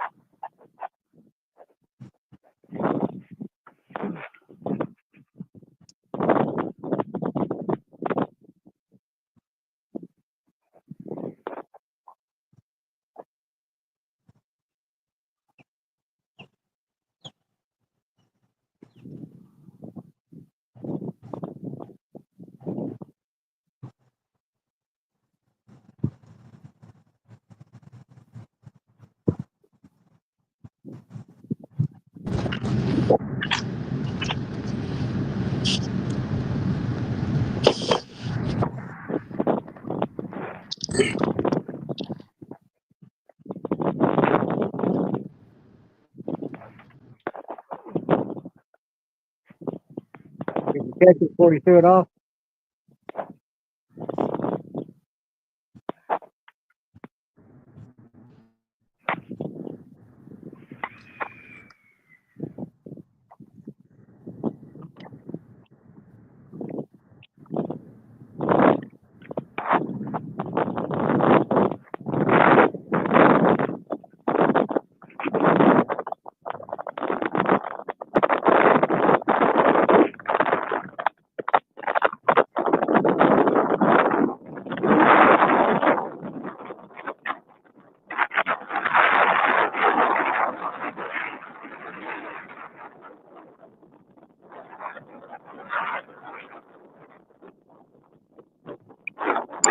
Hey Parker, how you doing? Is he back? Oh, I see him driving. Maybe he can't hear me.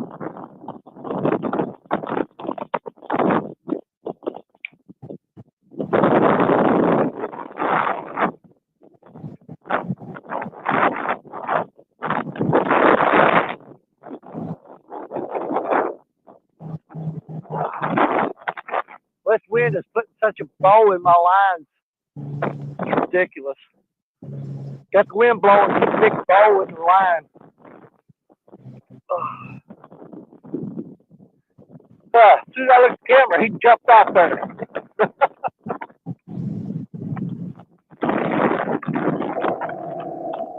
If he's driving back from where I think he is, he ain't gonna have service for a minute.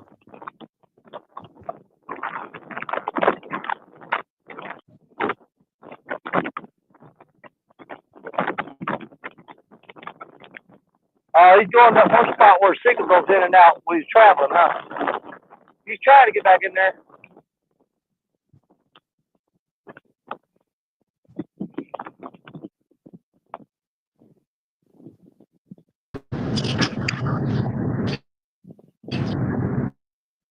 Hey,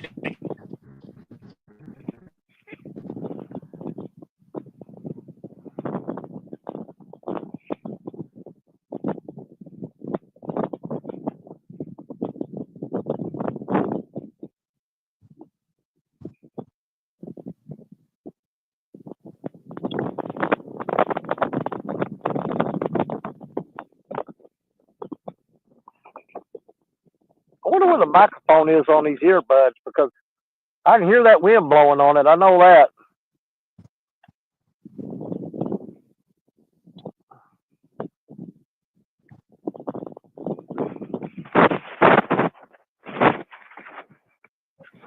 Maybe I tap in my shirt. That'll help.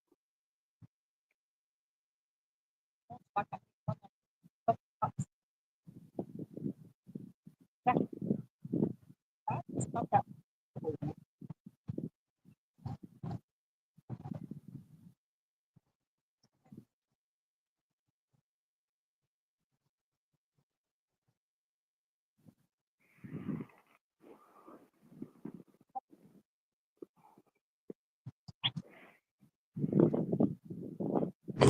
Danny, can you hear me, buddy? Yeah, I hear you now. You're going through a really sketchy signal area. Hey, I got called into work, so I got to head to the house, grab my tools, and I got to head to St. Louis. Man, hey, I mean, I ain't worried about you missing the fishing because you fish all the time. But, man, that sucks. You and Marcia were supposed to have dinner tonight and everything. Say what, buddy? I said, you and Marcia were supposed to have dinner tonight together, weren't you? Yeah, we were supposed to, but that got shot all to hell. Like I said, I just got called in. I got to go to Malincrot. It's one of our contracts up off 70. I got to heading up there. By the time I'd be another 2 hours before I get there, but by the time I get my tools to get up there, but it's an emergency call out, and so some of us got to go up there and build some water lines busted, so we got to go up there and get a scaffold built for them. Yeah. So. Well, that sucks, buddy, but you know what? That's one of the drawbacks of being an important man. Well, like I said, hopefully like I said, I'll see you Saturday for sure. So, absolutely. Well, sorry I had to bail on you, buddy, but like I said, that's one thing that sucks about my job. I'm on call 24/7. So. Hey, it ain't no problem. We fish together all the time. It's nice when I get to miss you every now and then. No. A little bit of partner goes a long way.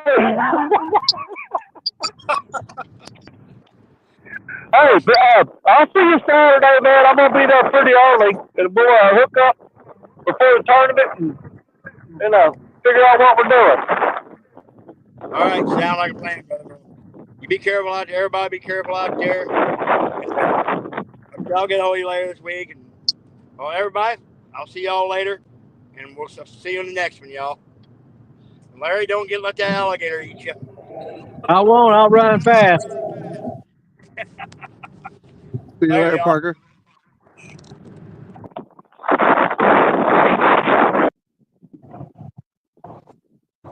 That's one thing I do not envy about his job. He gets called out all the time.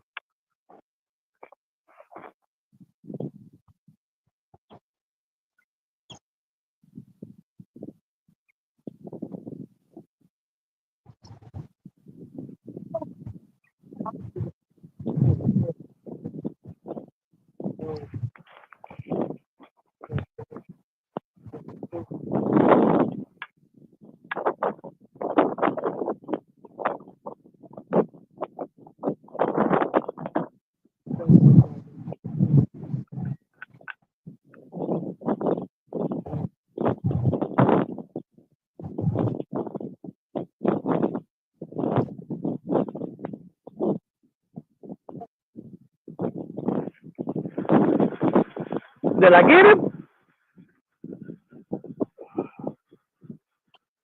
I don't know if I got him or not. I got something. Oh, he come off at the bank. I think that was a gar. Yeah, I got teeth marks all in the face. Pretty sure that was a gar. I had hold of him for a minute.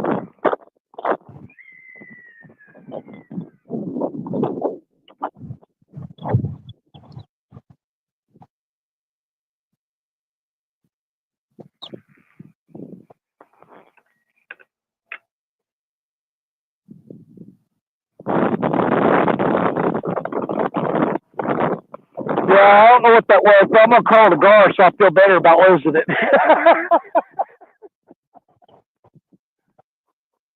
He was pulling. Well, I was reeled in, and he came to the top and swelled, and then I pulled about 2 or 3 feet more, and the hook came out of him. gotta get some sort of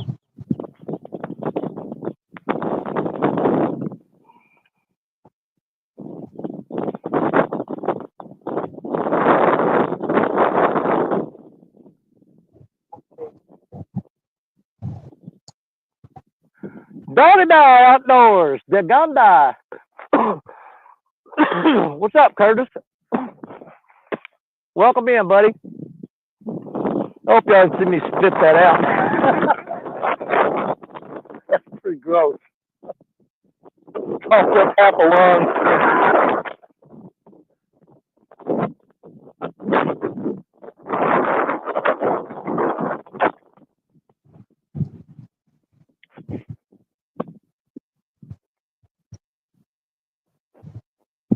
Man, that's the first bite I've had on that rod all day, too. I hooked up on him for a second.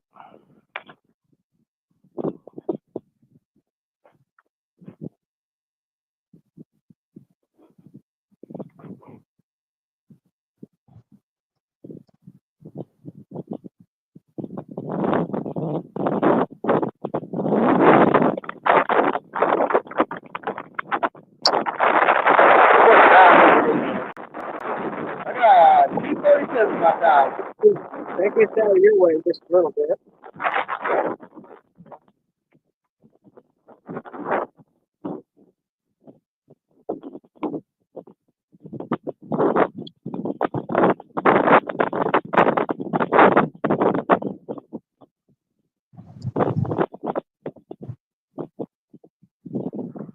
How long are you hanging in there, Danny?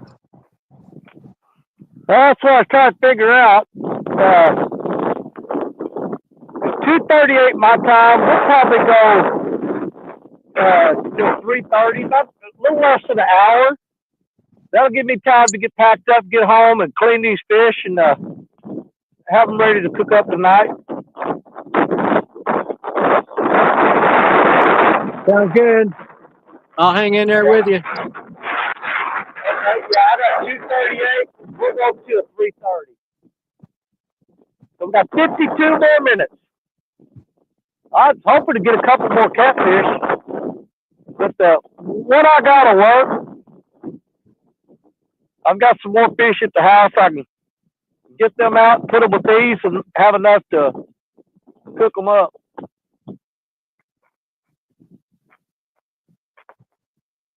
Well, our sister-in-law's she's from Puerto Rico, and she's going to fix us some red beans and rice the way they season them and cook them up down there where she's from. So I'm going to try That's that. gonna be good, dude. That's gonna be good.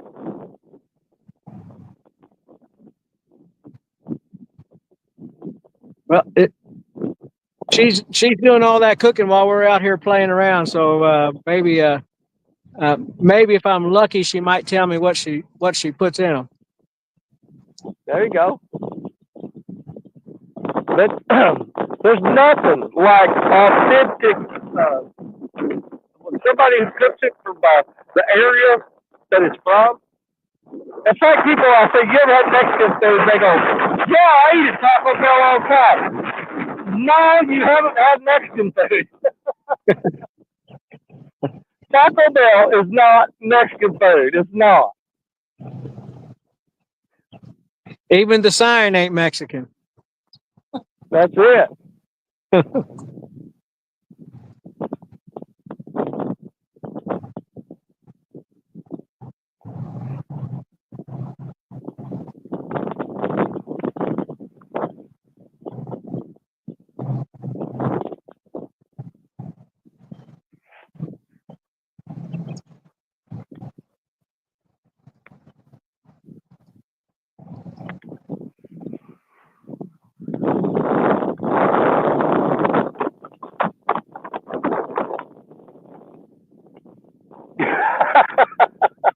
Yeah, everybody thinks that's the Gundai. The first reading, everybody does. Maybe I did it. Right back. Absolutely, guy will put up one heck of a fight, dude. Absolutely.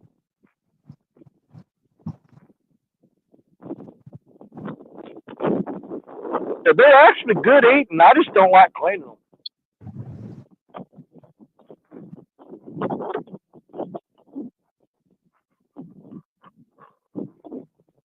Oh. That's pretty good tug there. Come on. That there hit it with a little bit of commitment, but he still didn't take it. I was just fixing to reel that rod in and check the bait too.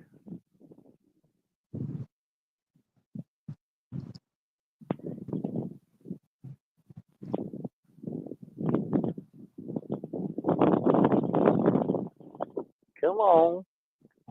Man. He pulled on hard enough to bend that rod tip, but still didn't hook up.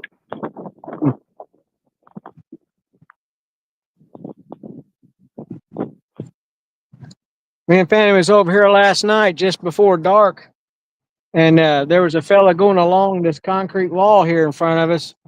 Had a long handled net. The net was only about maybe 14 inches in diameter.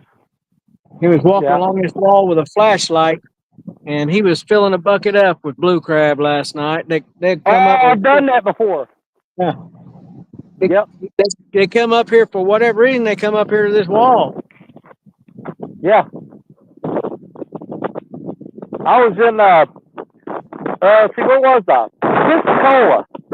I went down on this little pier they had there. I looked down at the power lines coming off the pier, and there was blue crabs all over that power line under the water. And I went and bought a net, come back, and I was scooping them off of there. I was like dipping it down and easing up to them and then snatch them up.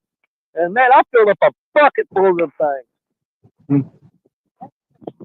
Yeah.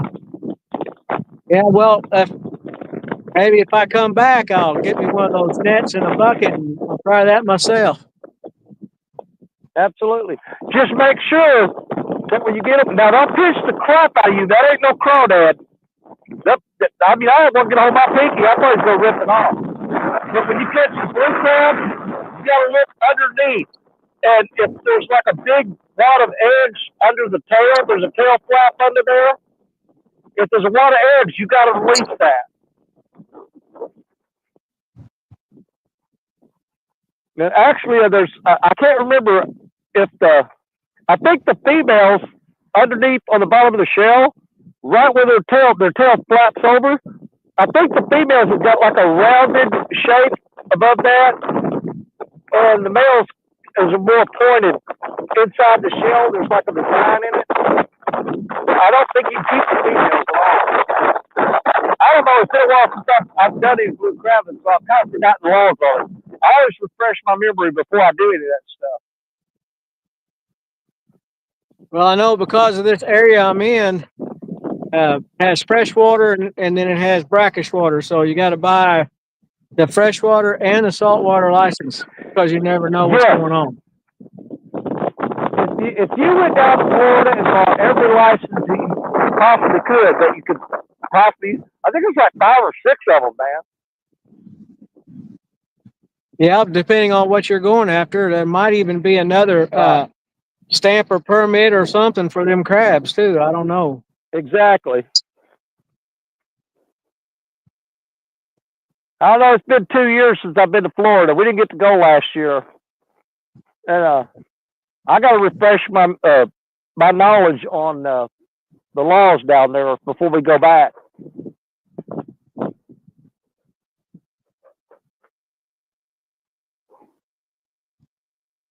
Well, if we was going a little bit later in the year here, where it was a little warmer, maybe I could plan a trip further north. But like this year, you didn't want to be further north this year.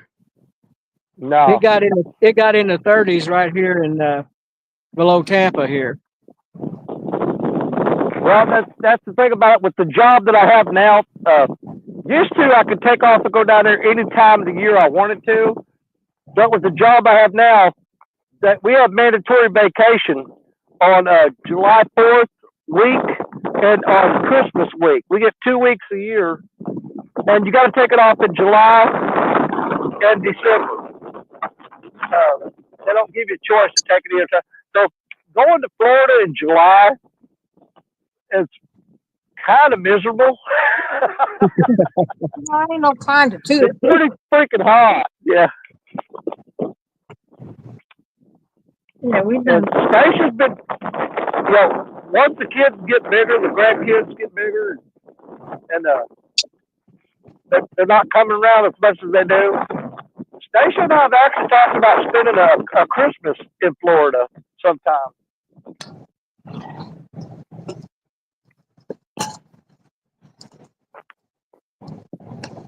Well, we used to come down here years ago and go to Disney World and stuff like that, and of course I was much younger back then. And then I'd be looking at these old men running around in shorts and thinking that don't even look right.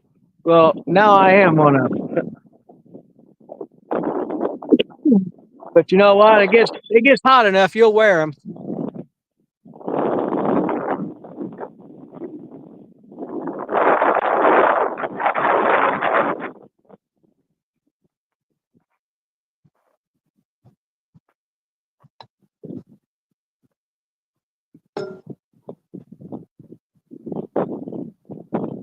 Yeah, generally my favorite time to go to Florida is around October, but that's not an option anymore right now. But I got a little over 2 years till retirement, then I can go wherever I want.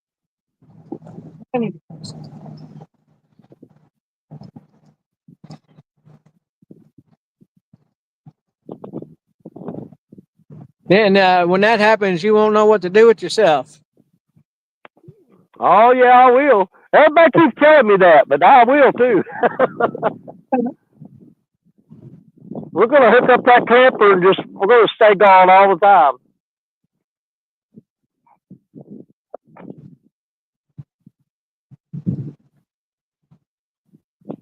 Well, we're thinking about buying another camper, but Fanny wants one of those Class A's, so we're shopping around a lot and shopping hard because we don't want to get into something that's been wore out before it's time. Right.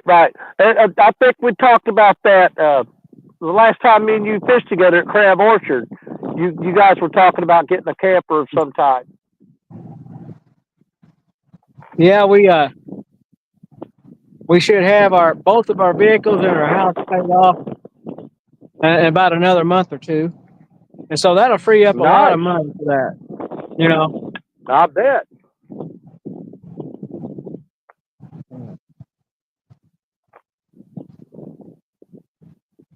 Well, when the timing gets right, then I definitely want to meet up with you again and go fish Crab Orchard again. Man, I had a blast that day fishing with you.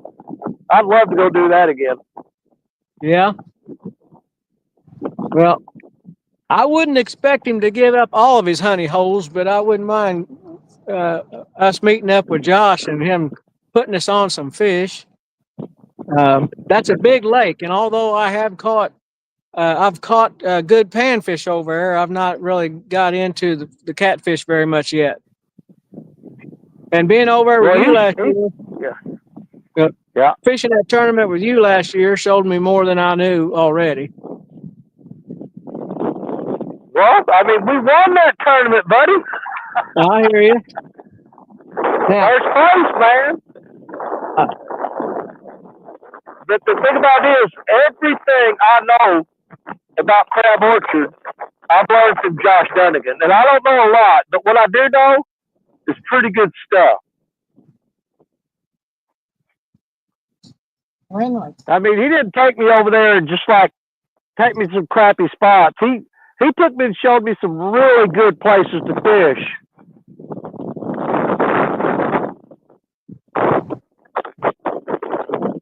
Yeah, and I think about 20 miles or so north is Rend Lake. Did he take you up there before? We were supposed to go fish. We actually had 2 tournaments.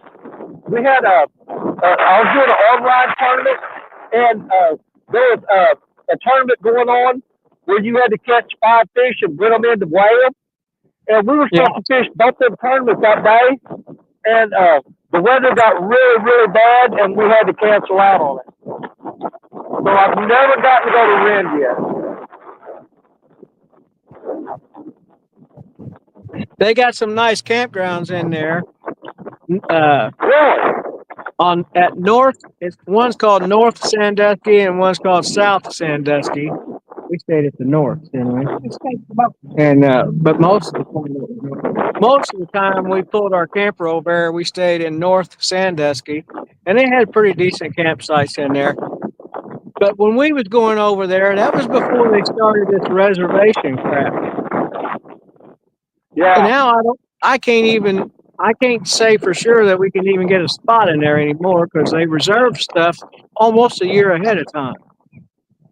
But that's the thing. We're trying to book a Florida trip this year, and we can't find anything in Florida. It's all booked up.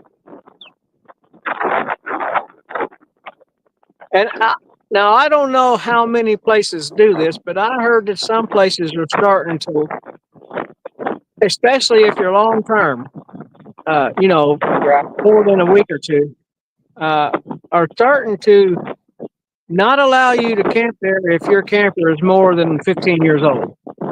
Your camper is more than 15 years old. A lot of places doing that. Yeah. A lot of places doing that now. Yeah. Well, that will really hurt the resale value on your used camper. Because who will buy it from you if they can't go anywhere? Well, I know the most common places that you find that's doing that are mostly in Florida.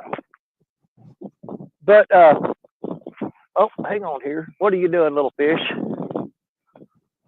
But the thing that gets me is, man, you gotta have an antique vintage camper that's in mint condition that's worth a lot of freaking money, and they won't allow it in there because it's, so old.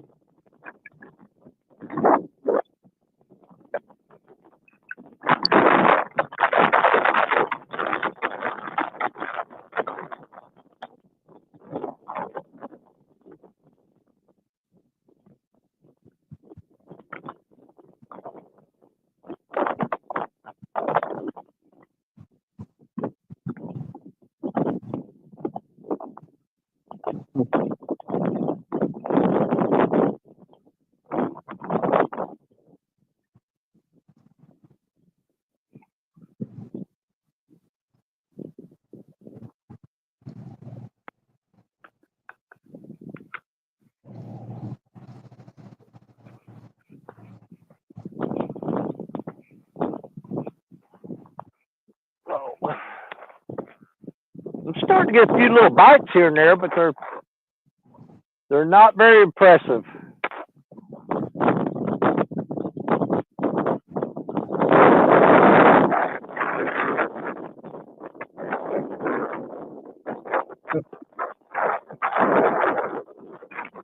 Boy.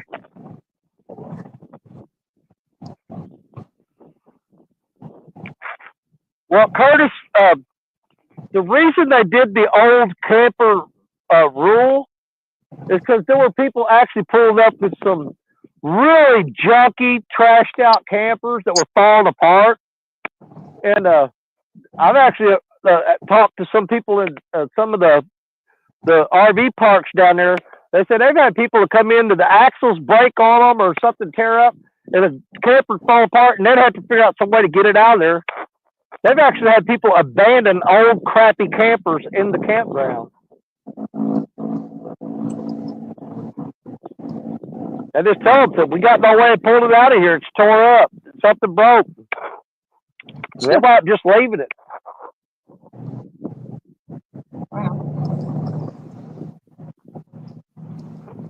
Ouch.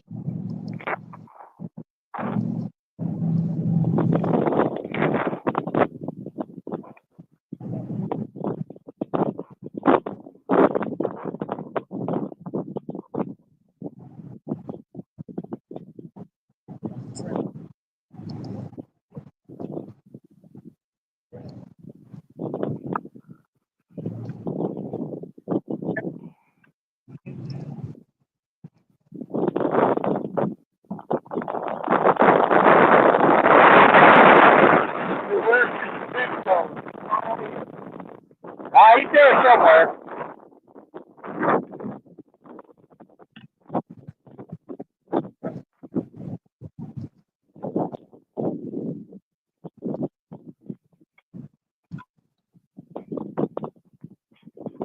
Levi, you still with us?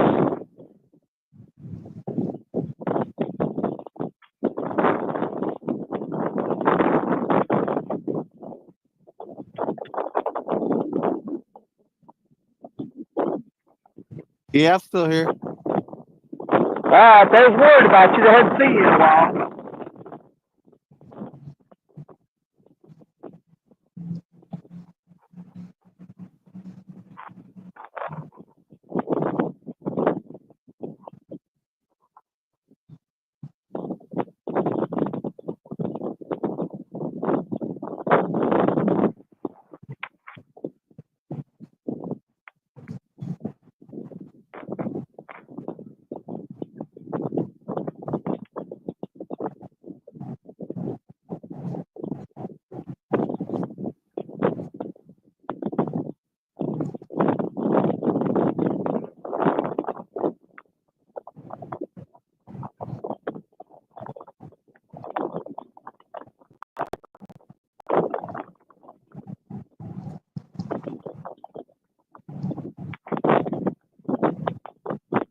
That fish still pecking on that rod, won't grab it.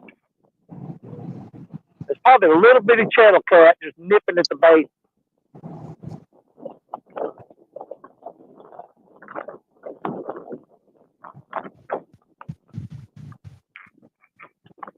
Yeah, I had one earlier. He hit it about 3 times and it slacked up real good, and he just quit messing with it. That's what they've been doing to me for the past half hour.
just checked on my all my catfish that I've got in my bucket over there. They're all still alive.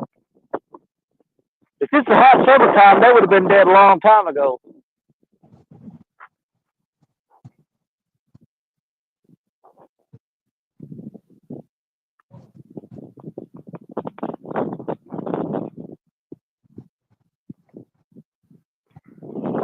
How much time we got left here? 28 more minutes, guys. Even though 28 minutes is long, got that to get out of here.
On a different rod.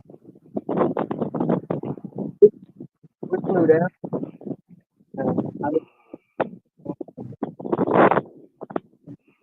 Yep, no bait.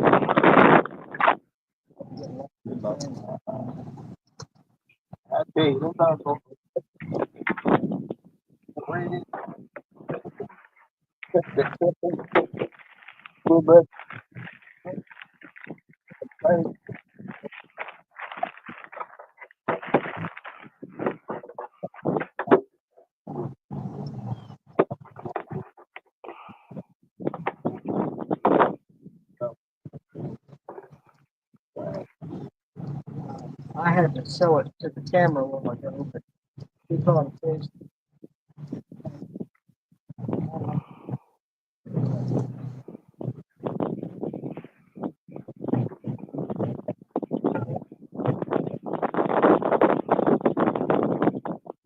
Well, the camera, one of the guys in there said that was a beauty.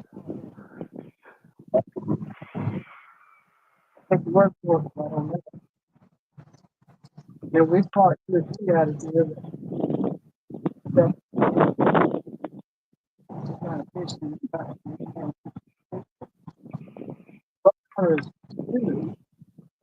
Catch a lot of I catch a lot of sheephead too. Did see not far from here. There's a train bridge, and the train trestle twists whenever they got a boat come through.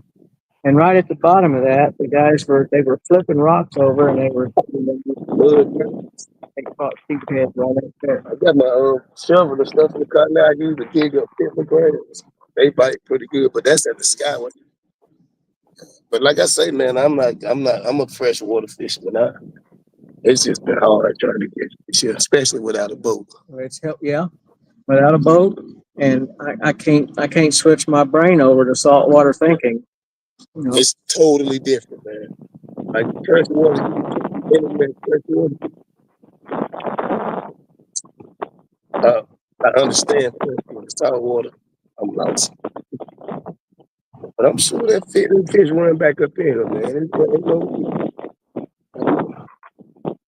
yeah. I have to go get over back this night in. weekend, man. I'm gonna go. Take care. Be careful.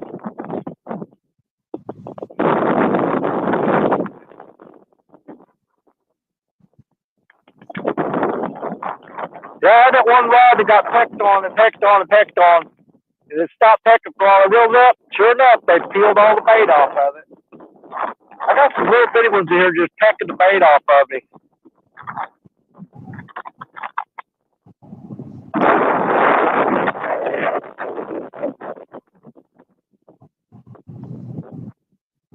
Have you caught anything since I walked out? A bunch of crabs up on the wall. There's a bunch of crabs up in the wall on it.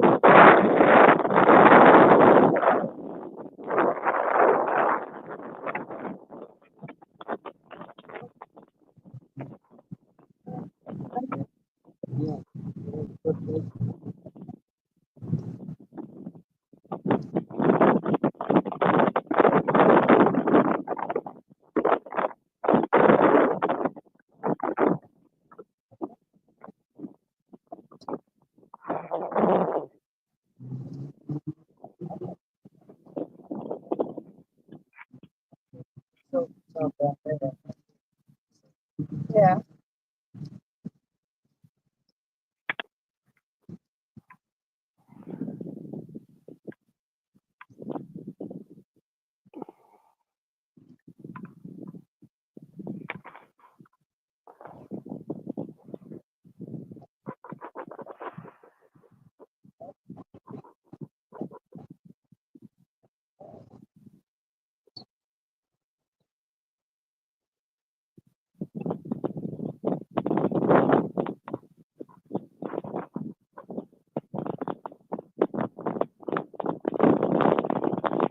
Oh.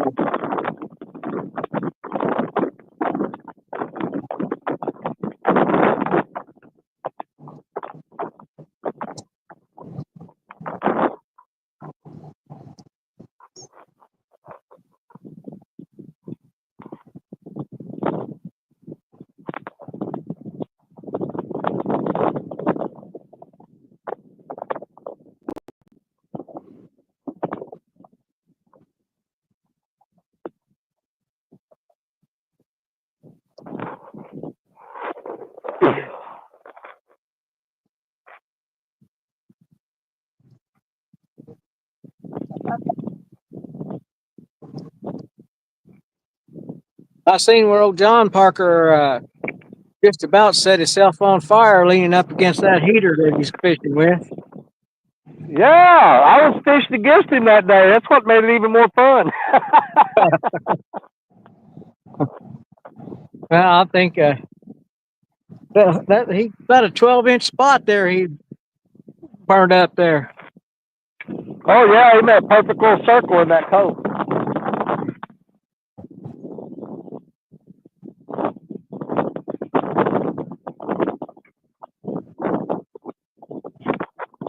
I've been watching my buddy on that rock back over there. I ain't seen him catch enough yet. If he ain't hooking them there, they're probably not going to do any good today.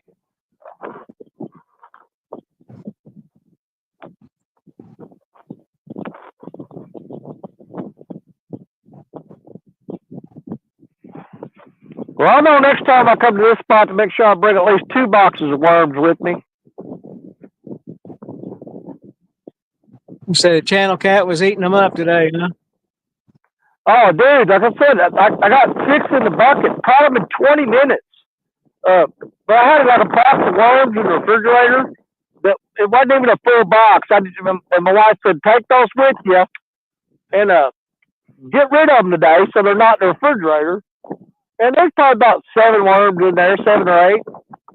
And I took them 7, 8 worms and caught 6 channel traps. I mean, just as fast as you throw it out there. But as soon as the worms were gone, that was it. Just done.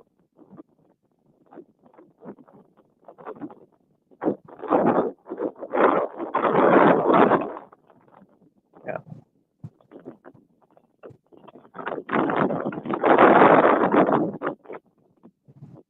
Yeah, they're definitely feeding on the bottom here, eating them worms. They don't want that cut bait.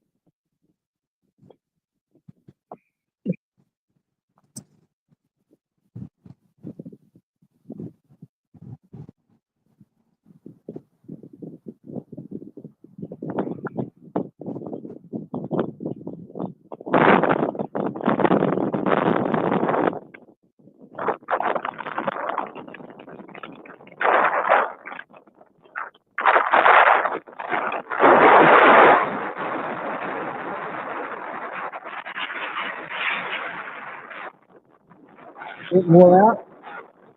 Getting wore out.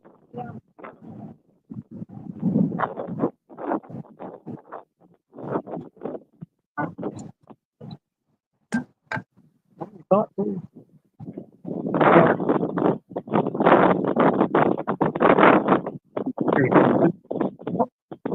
I don't know what the bite is.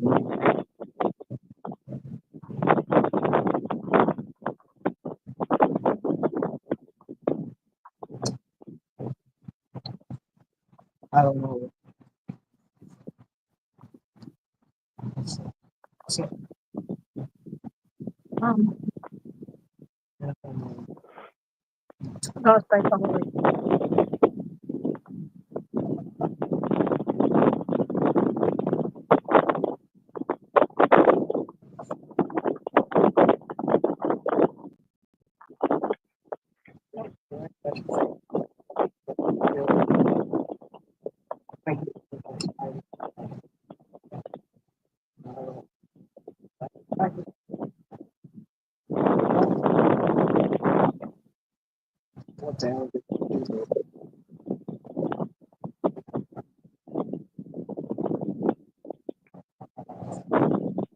Not out in the fix it. Well, I got to remember this month, I got to go through and renew all of my fishing license in every state because they all expire at the end of February.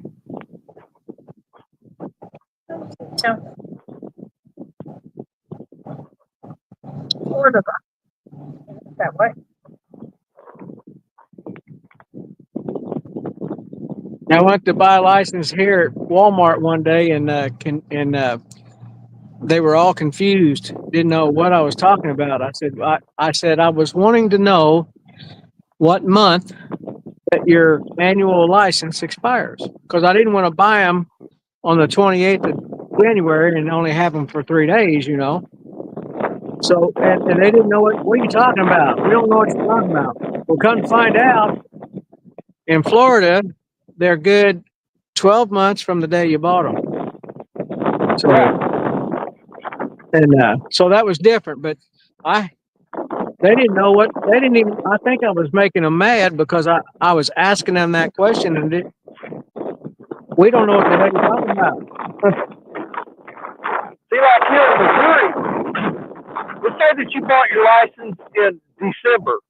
Well, they don't expire till February of not the upcoming year, but the year after. All your licenses expire in February. If you buy them a month or two before February, they don't expire in 2 or 3 months. They carry over for a year.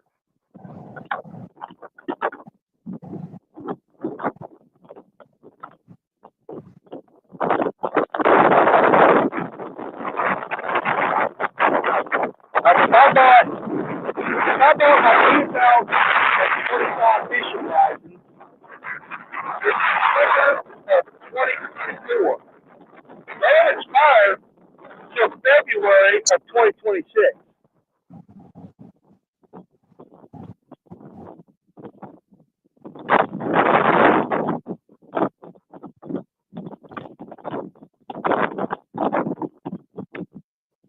I'm not sure. I got to check. I think my Illinois license is good till like June or something like that, I think.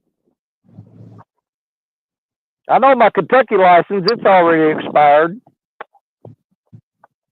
I got to renew that one.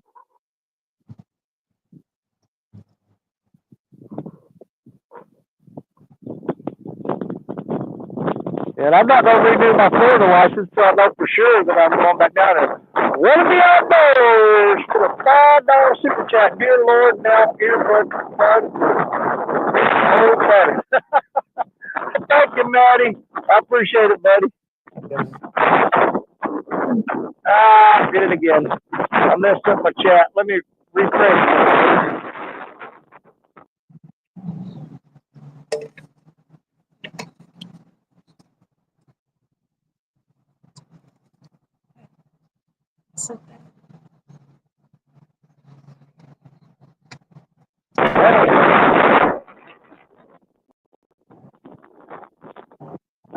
And they said, shoot, that reminds me, I got to renew mine too.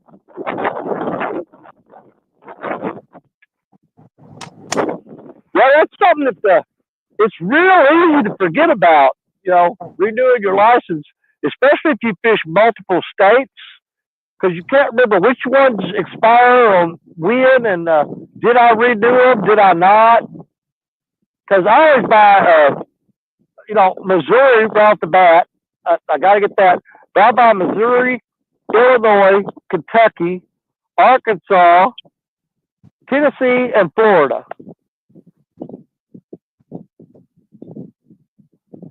But I only buy the Tennessee and Florida license if I'm planning a trip there, like right before I go, if I know I'm going. But if I'm not making a Florida trip, there's no point in me buying the license. So Yeah, you need even when you retire, you just about have to have a part-time job to pay for all that. yeah. Oh, I don't buy them all at once. Like 1 week I'll buy one, and then another week I'll buy the other one, and I have to time it out to where. And if I'm definitely going to that state to fish, that's the one that's priority. Like I'll be in Illinois next Saturday, so that was the one that I had to make sure that license is good. And then I'll be in Kentucky the month after that. I'll have to make sure that I've got that taken care of. Now, my home state of Indiana is the only one that I can do this in, but I got a VA rating of 90%, but it only got to be 50 to be eligible. But anyway, in Indiana, I can buy a disabled veterans hunting and fishing license that lasts for 10 years. So I buy one license every 10 years. But I can't take that same eligibility and move it to another state. It don't let nobody else accept it. I have to buy a normal license like everybody else, Well, I think it's in Missouri. I think it's when you hit 65, you don't have to buy a license anymore. Yeah, there is an age over in Indiana. I don't remember what it is, but I'm pretty sure in Missouri it's 65. When you hit 65, you're done buying fishing license. Now you still got, if you want to go deer hunt or something like that, you still have to buy deer tags and turkey tags, stuff like that. But as far as just a fishing license, I don't think you have to buy it after 65. How are we doing on time? Let's see here. Oh crap, we got about 9 more minutes, guys. I'm gonna have to get out of here. This headache's killing me. Let me see here. Ward Florida said I got my Ohio fishing license for 5 years. It expires 6/24/25. But maybe if I want to waste money on Ohio fishing license again.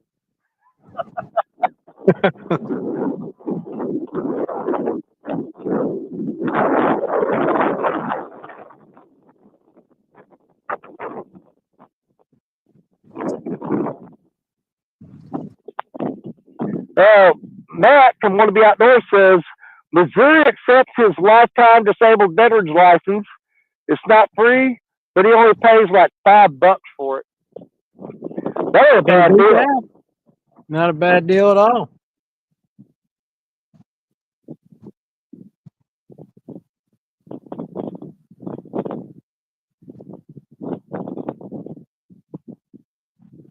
Yeah, if you know where to look and read up on it, a lot of times there's a lot of perks to being a veteran that help you out, and it can save you a lot of money. Well, a few years ago, it's now this benefit each year it got a little less till it run out. But at one time, it's probably about 10 or 12 years ago, I found out about property tax exemptions, and for several years I didn't have to pay any property tax on my home because I was discounted that. And then whatever was left over wasn't used. Whatever wasn't used on my house taxes, I got to apply to my vehicle license plates.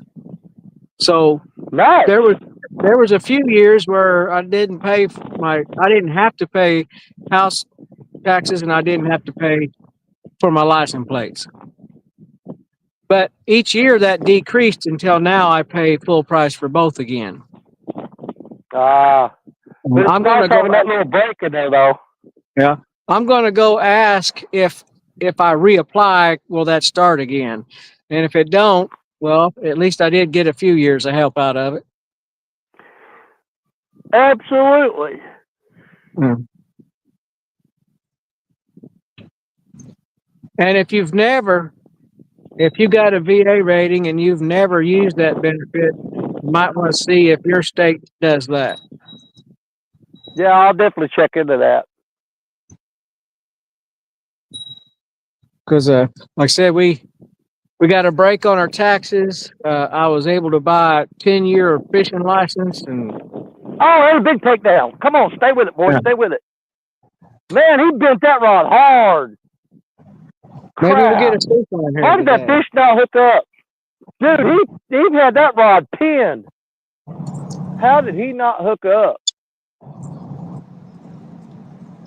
That was good enough to make me jump and run. Man, he flat hit it. I'm betting that was a gar again. Because if that'd be a catfish, there's no way he pulled that rod that hard and didn't get hooked. That had to be a gar.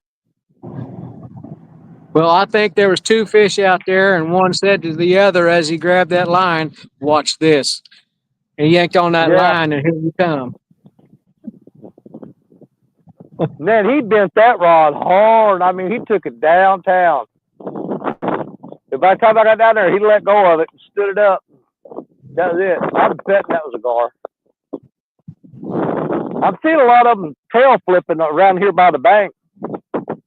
I can't believe they moved up in here this quick this year. I guess a little bit of warm weather, them gar move up in here quick. Now, what I was about to say, tomorrow is my wife Stacia's birthday, and a month after that, she starts drawing her Social Security. So, oh, he's back. He's banging on it. Come on, eat it. That's got to be a gar.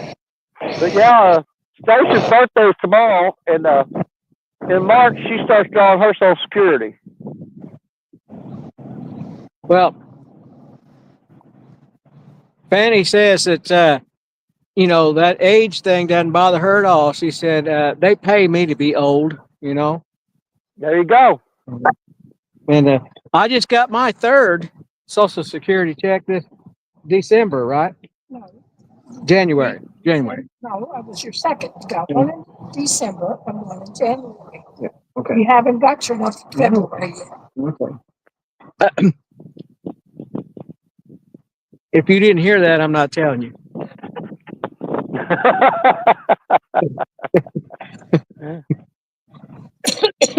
Well, tell Stacia happy birthday for us. I sure will. Yeah, we had the grandkids this weekend, so we basically did her birthday party last night because the grandkids were going home today. So yeah, we did her birthday 2 days early. Well, yeah, but you can still do it again tomorrow too. Yeah, I've still got cake left over. I just put candles in it again.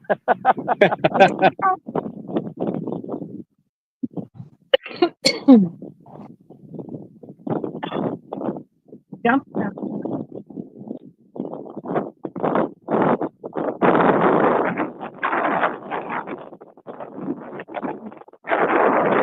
Well, we got about 3 minutes left, guys, and because I got this headache, I can't get rid of it. So that's going to be about my limit anyway. We're going about 3 more minutes, and we're going to get out of here. And I'm pretty sure I've been going fishing with this cut bait.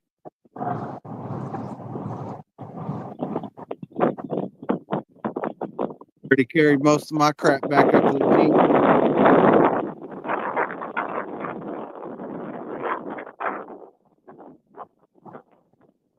Sometime morning.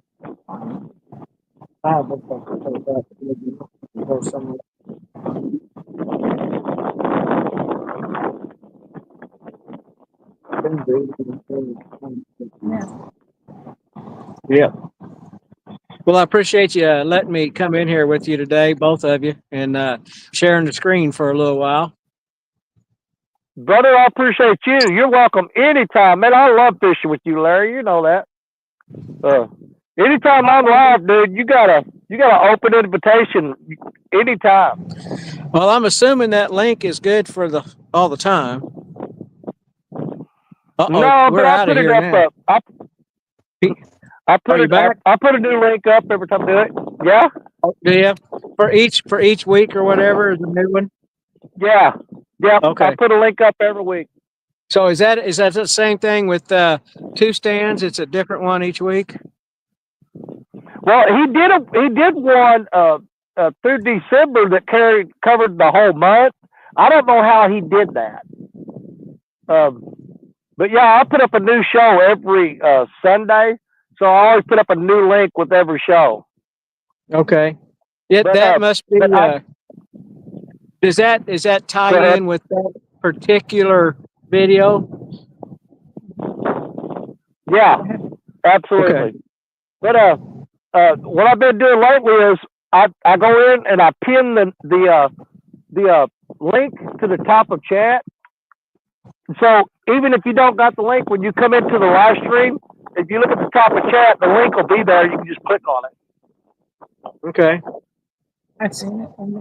Yeah, if you look at the top of chat of this show, the very top up there, it'll have the link posted where anybody can click on it and come in.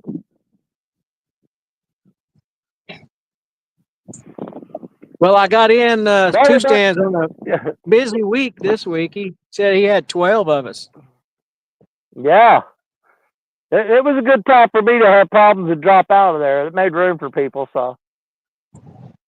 Well, you about ready to go home and get you an aspirin?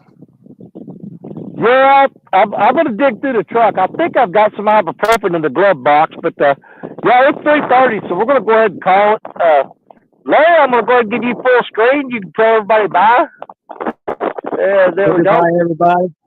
Thanks for hanging in there and, not turning the TV off when I showed up. Appreciate that. Mr. Zebco and Danny, thank you both. Appreciate it. Had fun. And see you all again. All right, Larry, appreciate you. And looking forward to fishing with you in person again real soon, buddy. All right, take care. Thank you for coming up and hanging out with us today. All right, we'll see you. Yeah, nice meeting you, man. All right, Levi, your turn. You're up. Well, my plans didn't go as I had planned originally, but I gave it a shot as usual. I only had one bite the whole time I was here, but what can you do? You can get out there and get on them and try your best, right? Let's see what it looks like. That's right. Man, ain't been able to see his face the whole time, but Yeah, and then also too, we can do this later. About there you go. All right, Levi, I appreciate you, buddy. Yep. It's always a pleasure, Danny. I appreciate it. Let's be sure real soon. Yeah, we'll get together again. Oh, well, there you have it. I'm going home with a headache and 6 channel cats. But There yeah, you I want to go. get home, get this place cleaned up, and get ready to cook them up for supper tonight. So, you know, I need time to do that. Plus, it's starting to chill off here a little bit. The weather's still not too bad. But it's getting cool enough that I have to go get my coat if I want to stay, and I don't want to go get my coat. But I want a special thanks to Larry and Fanny for coming up and hanging out with us, and a special thanks to my buddy Ethan Levi, Mr. Zepco, also known as Snag County Fishing. I appreciate him coming up and hanging out with us today. But most of all, I appreciate each and every one of you guys for hanging out with us today. We had a blast. That fish is pecking that rod again. That just gets on my nerves. I'm just going to reel that up and jerk it away from him. It's got to be a gar. But as always, you're my brothers, you're my sisters, you're my catfish family. God bless each and every one of you, because you know that we love you. And we'll see you again real soon. Next Saturday's tournament. Y'all be watching. Cheer me on, because I'm going to be there. Bye, everybody. Love y'all.